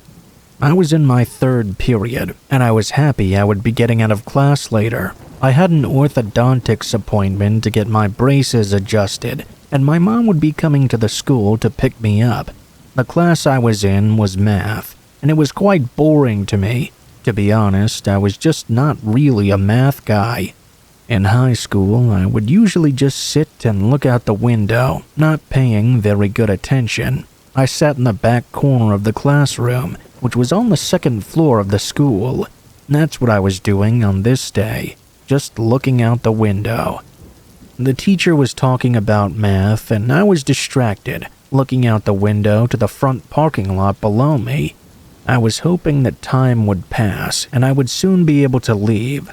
My mom would be there to pick me up, and I wouldn't have to notice all this anymore. As I was looking out the window, though, I noticed several police cars driving down the street. They ended up turning into the front school parking lot. I thought that was a little bit strange. Me looking at this was interrupted when the classroom door opened. It was a student with a pass, and I knew it was for me. The teacher paused, took the pass, and then called my name. I got up from my desk, packed up my things, and headed for the front of the class. I took the pass, and the teacher gave me my homework assignment for the day, which I then shoved into my backpack. I left the classroom and headed down the hallway. As I started walking, I got a text from my mom and saw she was there at the side door. And that's where you would get picked up from. It happened to be at the opposite end of the school, though. As I walked the empty hallways, suddenly I heard a sound come over the school intercom. I wondered what it could be. Immediately I had a bad feeling. This was all out of the ordinary. What followed was a message saying we were going into lockdown. I was still a ways from the side doors, but I really wanted to get there before I would have to stay in school. I didn't want to have to wait in a lockdown classroom and miss my orthodontics appointment. It wasn't really the appointment I cared about. If I went with my mom, I would be able to take the rest of the day off from school. Plus, I was a little bit worried about why we were going into lockdown in the first place. If it was a danger being in the school, obviously I wanted to get out of there, and fast. I sped up my walking pace as I kept going down the halls. I hadn't seen anybody since I'd left my classroom. I was hoping I wouldn't either. If a teacher saw me, they would likely make me go into their classroom. When I was about halfway to the side doors, but still upstairs, I heard the sound of somebody walking down an upcoming hallway. I didn't have to go down that hallway myself, but I had to go down one that would intersect with that one. I did not know who this was. I chose to try and avoid them. I stopped still a ways back from the corner and kind of hid behind some lockers. The footsteps got closer and closer, and I decided to move and start going in the other direction. When I started walking, though, the footsteps suddenly started going along a lot faster. I ran to the nearest corner and slipped around it. I didn't think whoever it was would chase me, but they did. I heard them still coming closer. I literally ran for the stairs and flew down them. Now I was thinking there was no way the person behind me would continue following me, but they still did. I wasn't sure who this was, but I was in real deep now. It was clear they were chasing me. I turned at the first possible place I could and went down another hallway. It was very long and straight. There was complete silence other than my footsteps and the ones behind me. I ran to get to the end of the hall, and I heard the person behind me reach the bottom of the stairs. They then started running down the hallway after me. When I got to the end, the only thing I had to do was go around the corner, then make one more turn to the side exit. As I looked back before turning the corner, I saw a random man with long, stringy black hair covering his entire face. He was wearing a black leather jacket. I had no idea who this guy was. I got even more creeped out when I saw him. I initially thought this must have been a teacher, but this was no one I knew. I turned and sprinted away. I ran all the way to the side doors as fast as I could. When I got there, I burst out of them and ran for my mom's car. I was able to make it there and get inside. I told my mom we were in a lockdown and some guy was chasing me around the school. She called the school and reported it. As we left, we saw the several police cars out front. I remembered seeing them enter the school grounds. It had to be connected. We went to my orthodontics appointment after that, but by the end of the day, I learned more details. Apparently, the man from the school was fleeing from the police. They tried to pull him over earlier, and he led cops on a big chase. After his car got stuck in a ditch, he got out and fled on foot.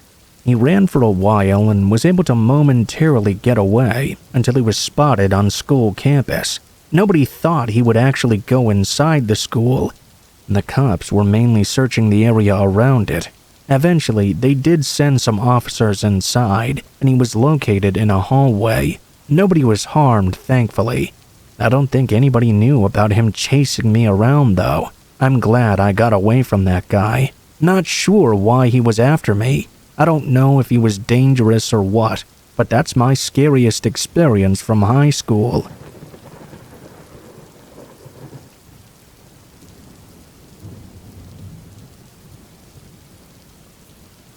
I used to work at a movie theater for a few months when I was younger. This was years ago now, but I sometimes still think about the crazy experiences I had. My coworkers were fun and interesting, but even more so were the customers. Our theater would get pretty busy sometimes. Most of the people were very nice, but one time I had an experience that was truly a horror story. I was working an evening shift. I don't remember exactly what time I started or got off. It was probably something like 4 to 10. Everything was going fine until around 8 p.m. or so. Things were kind of busy, and there were a decent number of people standing around in a big line. It had formed at the concession stand where I was working. Usually we had 2 lines when things were busy, and that's what we had on this night as well. I was at one line and my coworker Amanda was at the other. I served a few people when a guy got to the front of my line. He was a bigger dude with short blonde hair and glasses. Asked for a large popcorn and a water cup. I told him the price, and when I did, he didn't believe me. Now, most people know that movie theater food is overpriced. I don't like it, but it's not exactly my choice either. There's a lot of people that try to sneak food into the movie theaters as well. When I worked there, I saw multiple times people bringing stuff in that they were not supposed to. But it's not like I was going to stop them or anything. It just is what it is. Well, this guy objected to the price greatly. He told me there was no way popcorn should cost that much. I was already scooping it up and filling the bucket for the guy. I said back to him that I knew the price was a lot, but that's just kinda how things were. At first, I thought he might have been joking or complaining for the sake of it. Then he said he was not paying. I finished getting his popcorn and put it down on the counter. "So, you don't want this anymore?" The guy told me to give it to him, but he wasn't going to pay for it. Surely he must have been joking, but apparently he was dead serious. I laughed a little bit and saw the guy did not have a joking look on his face at all. In fact, he seemed to be getting angrier and angrier. I told him the smaller sizes were obviously cheaper if he wanted that.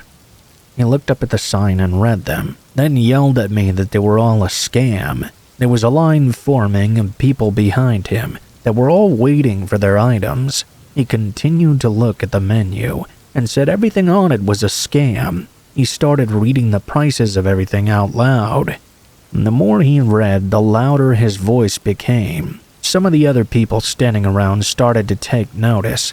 The guy then raised his hands as if to make an announcement and yelled that we were the biggest scam ever.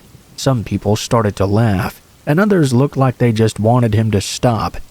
I told the guy if he didn't want his damn popcorn, then he should just leave, because a lot of people were being held up behind him. He reached forward and snatched it, then threw it right in my face. A bunch of popcorn went flying past my head, and some of it hit me as well. I couldn't believe he'd just done that. The man then sprayed the remaining popcorn around, throwing it at a bunch of people standing around him. He then poured the rest over his own head, as to give himself a shower. He then slammed the container on the ground and rushed over to a little stand holding bags of chips. He knocked them over and finally walked off down the hallway toward the theaters. Everyone was just standing there stunned. A few people laughed, and then some guy came over and picked up all the chips off the ground. Everything resumed back to normal. Another employee came over and started to sweep. I didn't see the guy for the rest of the night. I think I got off before whatever movie he was at finished. Looking back sometimes, I think I should have just given it to him for free to avoid all the trouble, but I do not regret doing it. The man was a jerk and looked like he was absolutely about to go off his rocker. He certainly didn't deserve anything for free. That's my biggest movie theater horror story.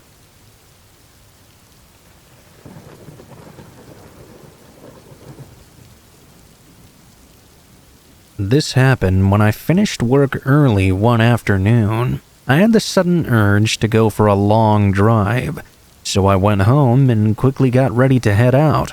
I left home by the evening, didn't really have a destination in mind. I just hopped onto the highway and picked some random streets and roads to turn off on. I remember turning off the satellite navigation as well. I don't know what really got into me that day. I just kinda felt like disappearing. I wanted to get away from everything and go someplace new. It was a really fun and spontaneous drive. I stopped off at random restaurants along my travels, had some udon noodles that were really fantastic as well. As I moved away from the cities and towns, I saw more of the countryside, which was great to see. I saw some wild vegetables growing and stopped to look at them. They looked pretty tasty to me. I drove for a good long while, almost through 2 prefectures entirely. That was when my sense of adventure slowly waned. I checked my dashboard clock and saw it was coming up on 1 a.m. or so. To be honest, it was much later than I expected it to be. I found a roadside station along the national highway and decided to pull in and sleep in my car for a few hours. I had planned on sleeping in the car that night anyway, so it wasn't that big of a deal. I'd even prepared to use the roadside station's bathroom to brush my teeth. I pulled the sun visors down on the windshield and used a piece of cardboard I kept in the car to block out the street light. I wedged it under the sun visors and pretty much covered up the windshield entirely. It wasn't the brightest light, but the main idea with the cardboard was to stop people from looking in at me. I managed to block everything but the rear seat window behind me. I had an idea to cover that window, though. I hung my jacket on the little hanger thing on the door and thought that would be enough to put people off from looking in on me. With everything in place and total privacy, I got ready to go to sleep. I think that because of the mood I was in, I found it really difficult to get any rest that night. I couldn't shake the lingering sense of adventure I had in me. I was completely restless. I decided to search for local restaurants and sightseeing spots as well. I was already excited to see what I could find on my spontaneous travel. That was when I heard my jacket begin to slip off the hanger it was on. It was a pretty heavy jacket, so it made a lot of noise as it slipped down. I spun around to look as it was falling and received the shock of my life. As I turned around, I locked eyes with a complete stranger staring at me. It was a man. He was giving me this emotionless, cold glare. It really shocked me to see him staring like that. It was frightening as well. I paused for a moment, staring back at this guy's pale white face. What I saw made me unable to believe what was happening. I got my smartphone out because something was wrong with this guy's face. It looked like it was kind of pulsating or morphing in shape somehow. It's hard to explain. I turned on my smartphone's flashlight and lit up the dark car. I then aimed the direction at the back window where the man had been just moments prior. The face that had been staring at me had already disappeared. I sat there for a couple of seconds in complete shock. Then I unlocked my door. I don't know if this was the best decision I ever made, but I did it nonetheless. I stepped out and looked all around. I shined the light in all directions, but I could not find the owner of that pale face I saw peering in at me. There was no one there. I asked myself who that could have been and what could have possibly happened to them. I couldn't answer that question. Though I've never been a believer in the paranormal, that is something that really made me consider alternative possibilities. To this day, I have no explanation for what I saw, nor for what was wrong with the man's face. I drove to another lot immediately after that. There was no chance I was going to fall asleep again there in that parking lot.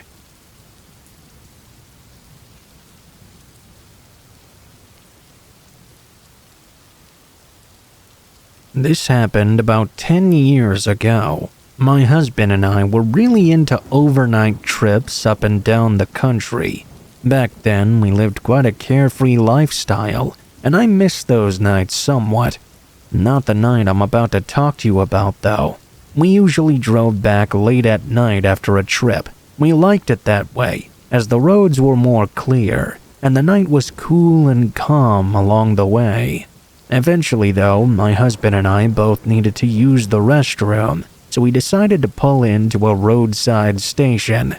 I think it was about 2 or 3 a.m. or so.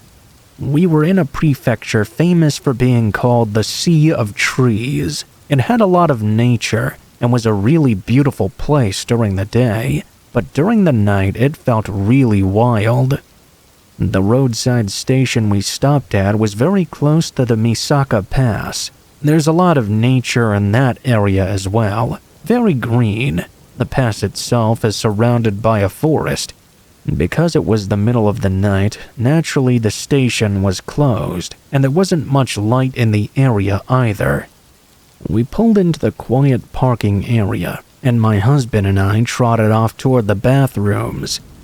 There was a separate building located a little away from the stores they had there for the bathrooms.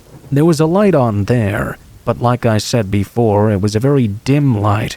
Honestly, more than anything, it made the area look kind of gloomy. I could see some brighter light leaking out of the building, but for some reason that night, I hesitated. I suddenly got the feeling I didn't want to go inside. I didn't know why I felt like that at the time, but I guess I do now. I didn't know when I would get the next chance to use the restroom, and we were a long way away from home. It's not like I really had a choice. My husband walked off into the men's side, and I headed into the ladies'. It was very clean in there. As I was gazing around, I noticed that the ceiling between the two was joined. Moreover, there was a little gap, allowing sound to travel. That actually gave me a sense of security, knowing I was in a space kind of connected to the one my husband was in. I still didn't like being in here though. That strange sense of apprehension did not go away. The building had lots of glass in its design, and the roof was kind of cylindrical. In a sense, it kind of looked like a mirror on its side. It's really hard to explain. The structure was a bit, intimidating. I wanted to get in there and get out as quickly as possible. There was just this weird energy about this place. All the doors to each stall were open. I didn't need to see that though to realize I was the only one in there that night. I worked myself up, but I couldn't calm myself down at all. All I managed to do was make myself feel nervous. I could hear the sound of my breath growing heavier. I quickly got on with what I came there to do.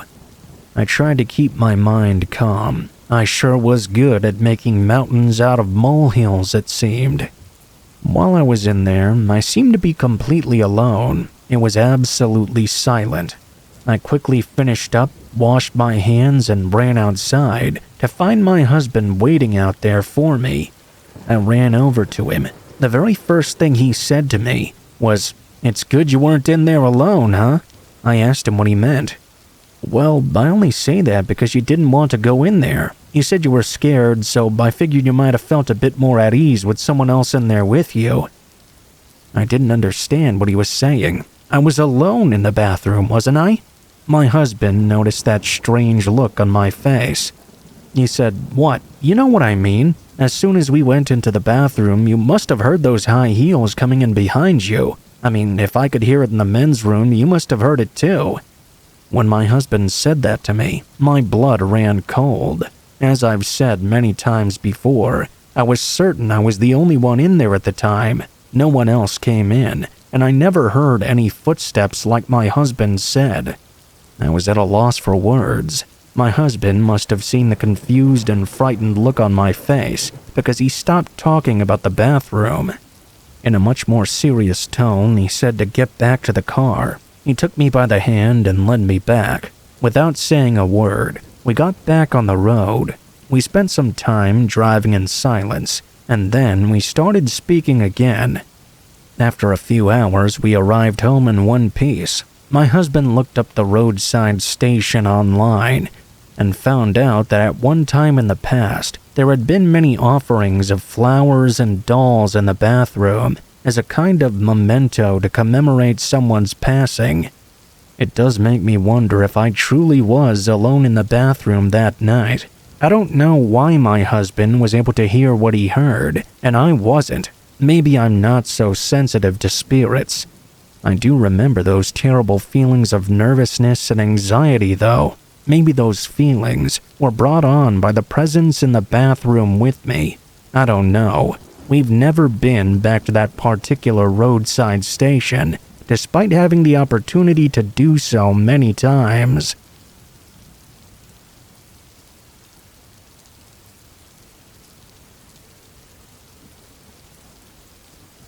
I'm typing this on my phone, so sorry for the grammar or any mistakes, and for the length of the story itself.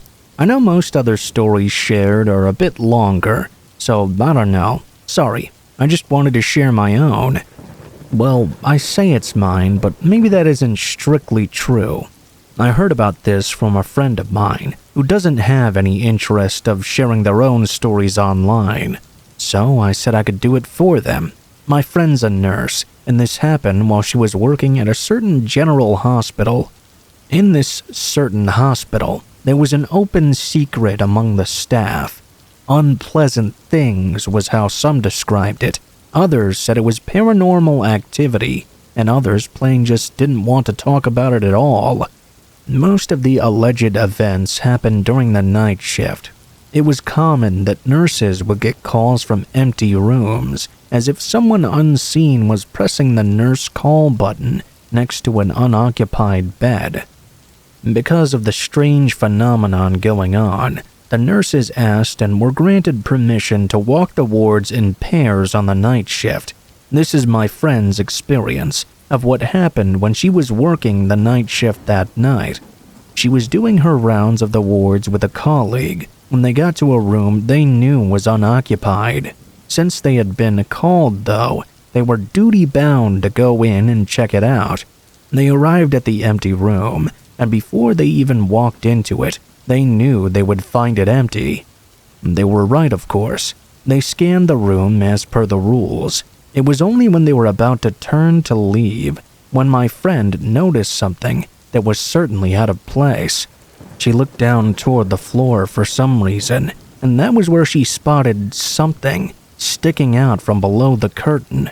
The curtains were attached to rails that ran along the ceiling, the type that could be pulled to separate space for patients, a sort of room divider, if you will.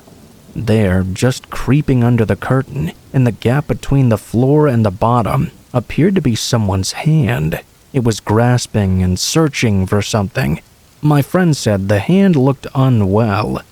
The two nurses had just looked over every inch in the room, and there had been no one in there. They were seeing something their eyes couldn't believe, and their minds could not explain. My friend isn't the squeamish type at all. I mean, what nurse is? She kept her cool and pointed out the disembodied hand to her colleague. They both quickly and calmly exited the previously unoccupied room and went back to the nurse's station.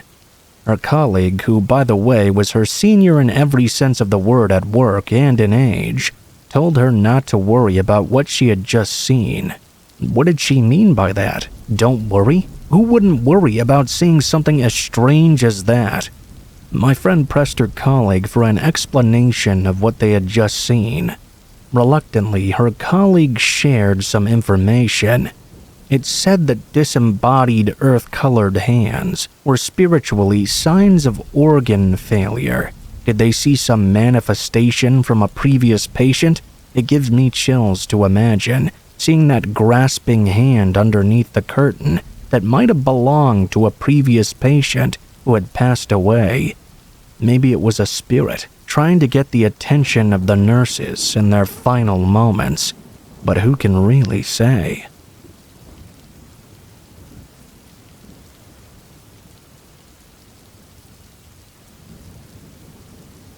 I was driving home from work pretty late one night. I often worked later hours, and during this time would leave work at about 10:30, then get back home at 11 p.m. or so. My job was in the city, and I lived a ways outside of it, in a much more quiet area. After leaving my job, I would take a freeway back for most of the drive, and then exit onto a highway. Well, one time when I was working earlier, there was a traffic jam. I found a shortcut to get home a bit faster. It was a few more turns, but no stoplights at all, and in my opinion, much easier driving. Or, at the very least, driving that I liked better. Depending on traffic, it could be slightly faster or slightly slower. On a night like this, when there was virtually no traffic on the freeway because it was so late, it was probably a slower route. But I was in the habit of driving the shortcut already. The habit had started when I worked earlier shifts and got off when the roads were busy. On this night, I was taking these back roads to my house. These roads were very quiet, with some woods and occasionally the quiet neighborhood or person's house off to the side. I was probably about 10 minutes away from my own home. The roads I was driving on were really quiet, so I wasn't expecting to see any other vehicles at all. This was exactly how I liked it, really. It made for easy driving. As I was going down a straight spot in the road, I noticed something up ahead. There was what looked to be some kind of construction going on. As I got closer, I saw many orange cones and a person holding a sign on the right. It was one of those stop signs that lights up, and a construction worker holding it directs traffic to where they're supposed to go. There was a man in an orange vest holding the sign and standing on the side of the road. This was a one-lane road. There was a lane for traffic going in the opposite direction as well. However, the lane had been blocked off by two orange construction cones that were there. I began to slow down as I got closer. When I did, I was starting to wonder what exactly was going on here. There was only one person that I could see, the guy holding the sign, and no other construction workers at all. Other than the few cones spread out, I didn't see any kind of work being done either. Still, I didn't pay all that much attention. I was tired from a long day at work and just wanted to get home. I slowed my car down. I came to a stop as the man held the stop sign up, and when I did, the man holding the sign started walking into the middle of the road, right in front of my car. I remember he was about average height and had long, dark brown hair. When he started walking over to my car, I started to really wonder what the hell was going on here. The guy stopped about a foot away from my vehicle, directly in front of it. He was just kind of staring at me, not saying anything or communicating in any way. I was sitting there with what must have been a puzzled look on my face. I saw the guy looking back behind my car and saw something else out of the corner of my eye in my side mirror. I looked back. I saw another man, this guy obviously not a construction worker. He emerged from out of the woods on the side of the road. It was really bizarre. But even more strange was that this man was holding what appeared to be a baseball bat and was quietly approaching my car from behind. He was about 50 feet away if I had to guess. I wondered to myself, what on earth was happening here? I just wanted to drive away. It seemed there was no real construction going on at all. The whole thing looked like a trap. The guy holding the sign was still there, stopping me from going forward. I rolled my window down just a crack and asked what was going on. The man didn't answer me. The other guy with the bat was still approaching from behind, and now getting much closer. I knew I needed to get out of there right now. I put my car into reverse and backed up. As I did, the man with the bat was less than 10 feet away. I veered to the left extremely fast and swerved away from the man holding the sign. He tried to get back in front of me and block my path again, but he was not fast enough. I drove away as I ran over the orange cones. Luckily, they were the smaller kind. As I sped away from the area, I saw the two men now standing together in the middle of the road. I felt lucky to have narrowly escaped that situation. Before I got home, I called the police and reported what I'd seen. I'm guessing by the time an officer got there, though, the men were already long gone. I continued to drive that same route home, even after that experience. It was just so routine that I didn't want to change it. Well, just about a week after the initial incident, I was driving home once again. It was around the same time, maybe 10:30 or 11 p.m. at night. I came up to just about the same part on the quiet road, and I could not believe my eyes. I saw the very same guy in his construction clothes, holding the stop sign again. The two cones were on the road in the exact same spot as before. How could this be happening? It was literally the exact same situation as the week prior. This time, though, I didn't slow down at all. I sped up. As I got closer, the man went to take a step into the road and started waving his arm to try and stop me. I pressed on the gas even harder. The man had to jump out of the way, and I mowed down the two small orange cones they'd put out. I kept driving as the man stood on the other side of the road. I called the cops once again. That situation made me really angry. How could the same guy be back out there in the exact same spot, doing the same trap again? I really don't know if they were found after, because I didn't hear anything about it. I didn't see them again though. It was surely a trap. I'm not sure what the guy's plan was, maybe to steal my car, or something else. The area on the road where they had set up was a very quiet area. No houses or buildings or anything like that in the immediate area. Plus, it was a long straightaway. I'm hoping they were never able to actually stop anybody.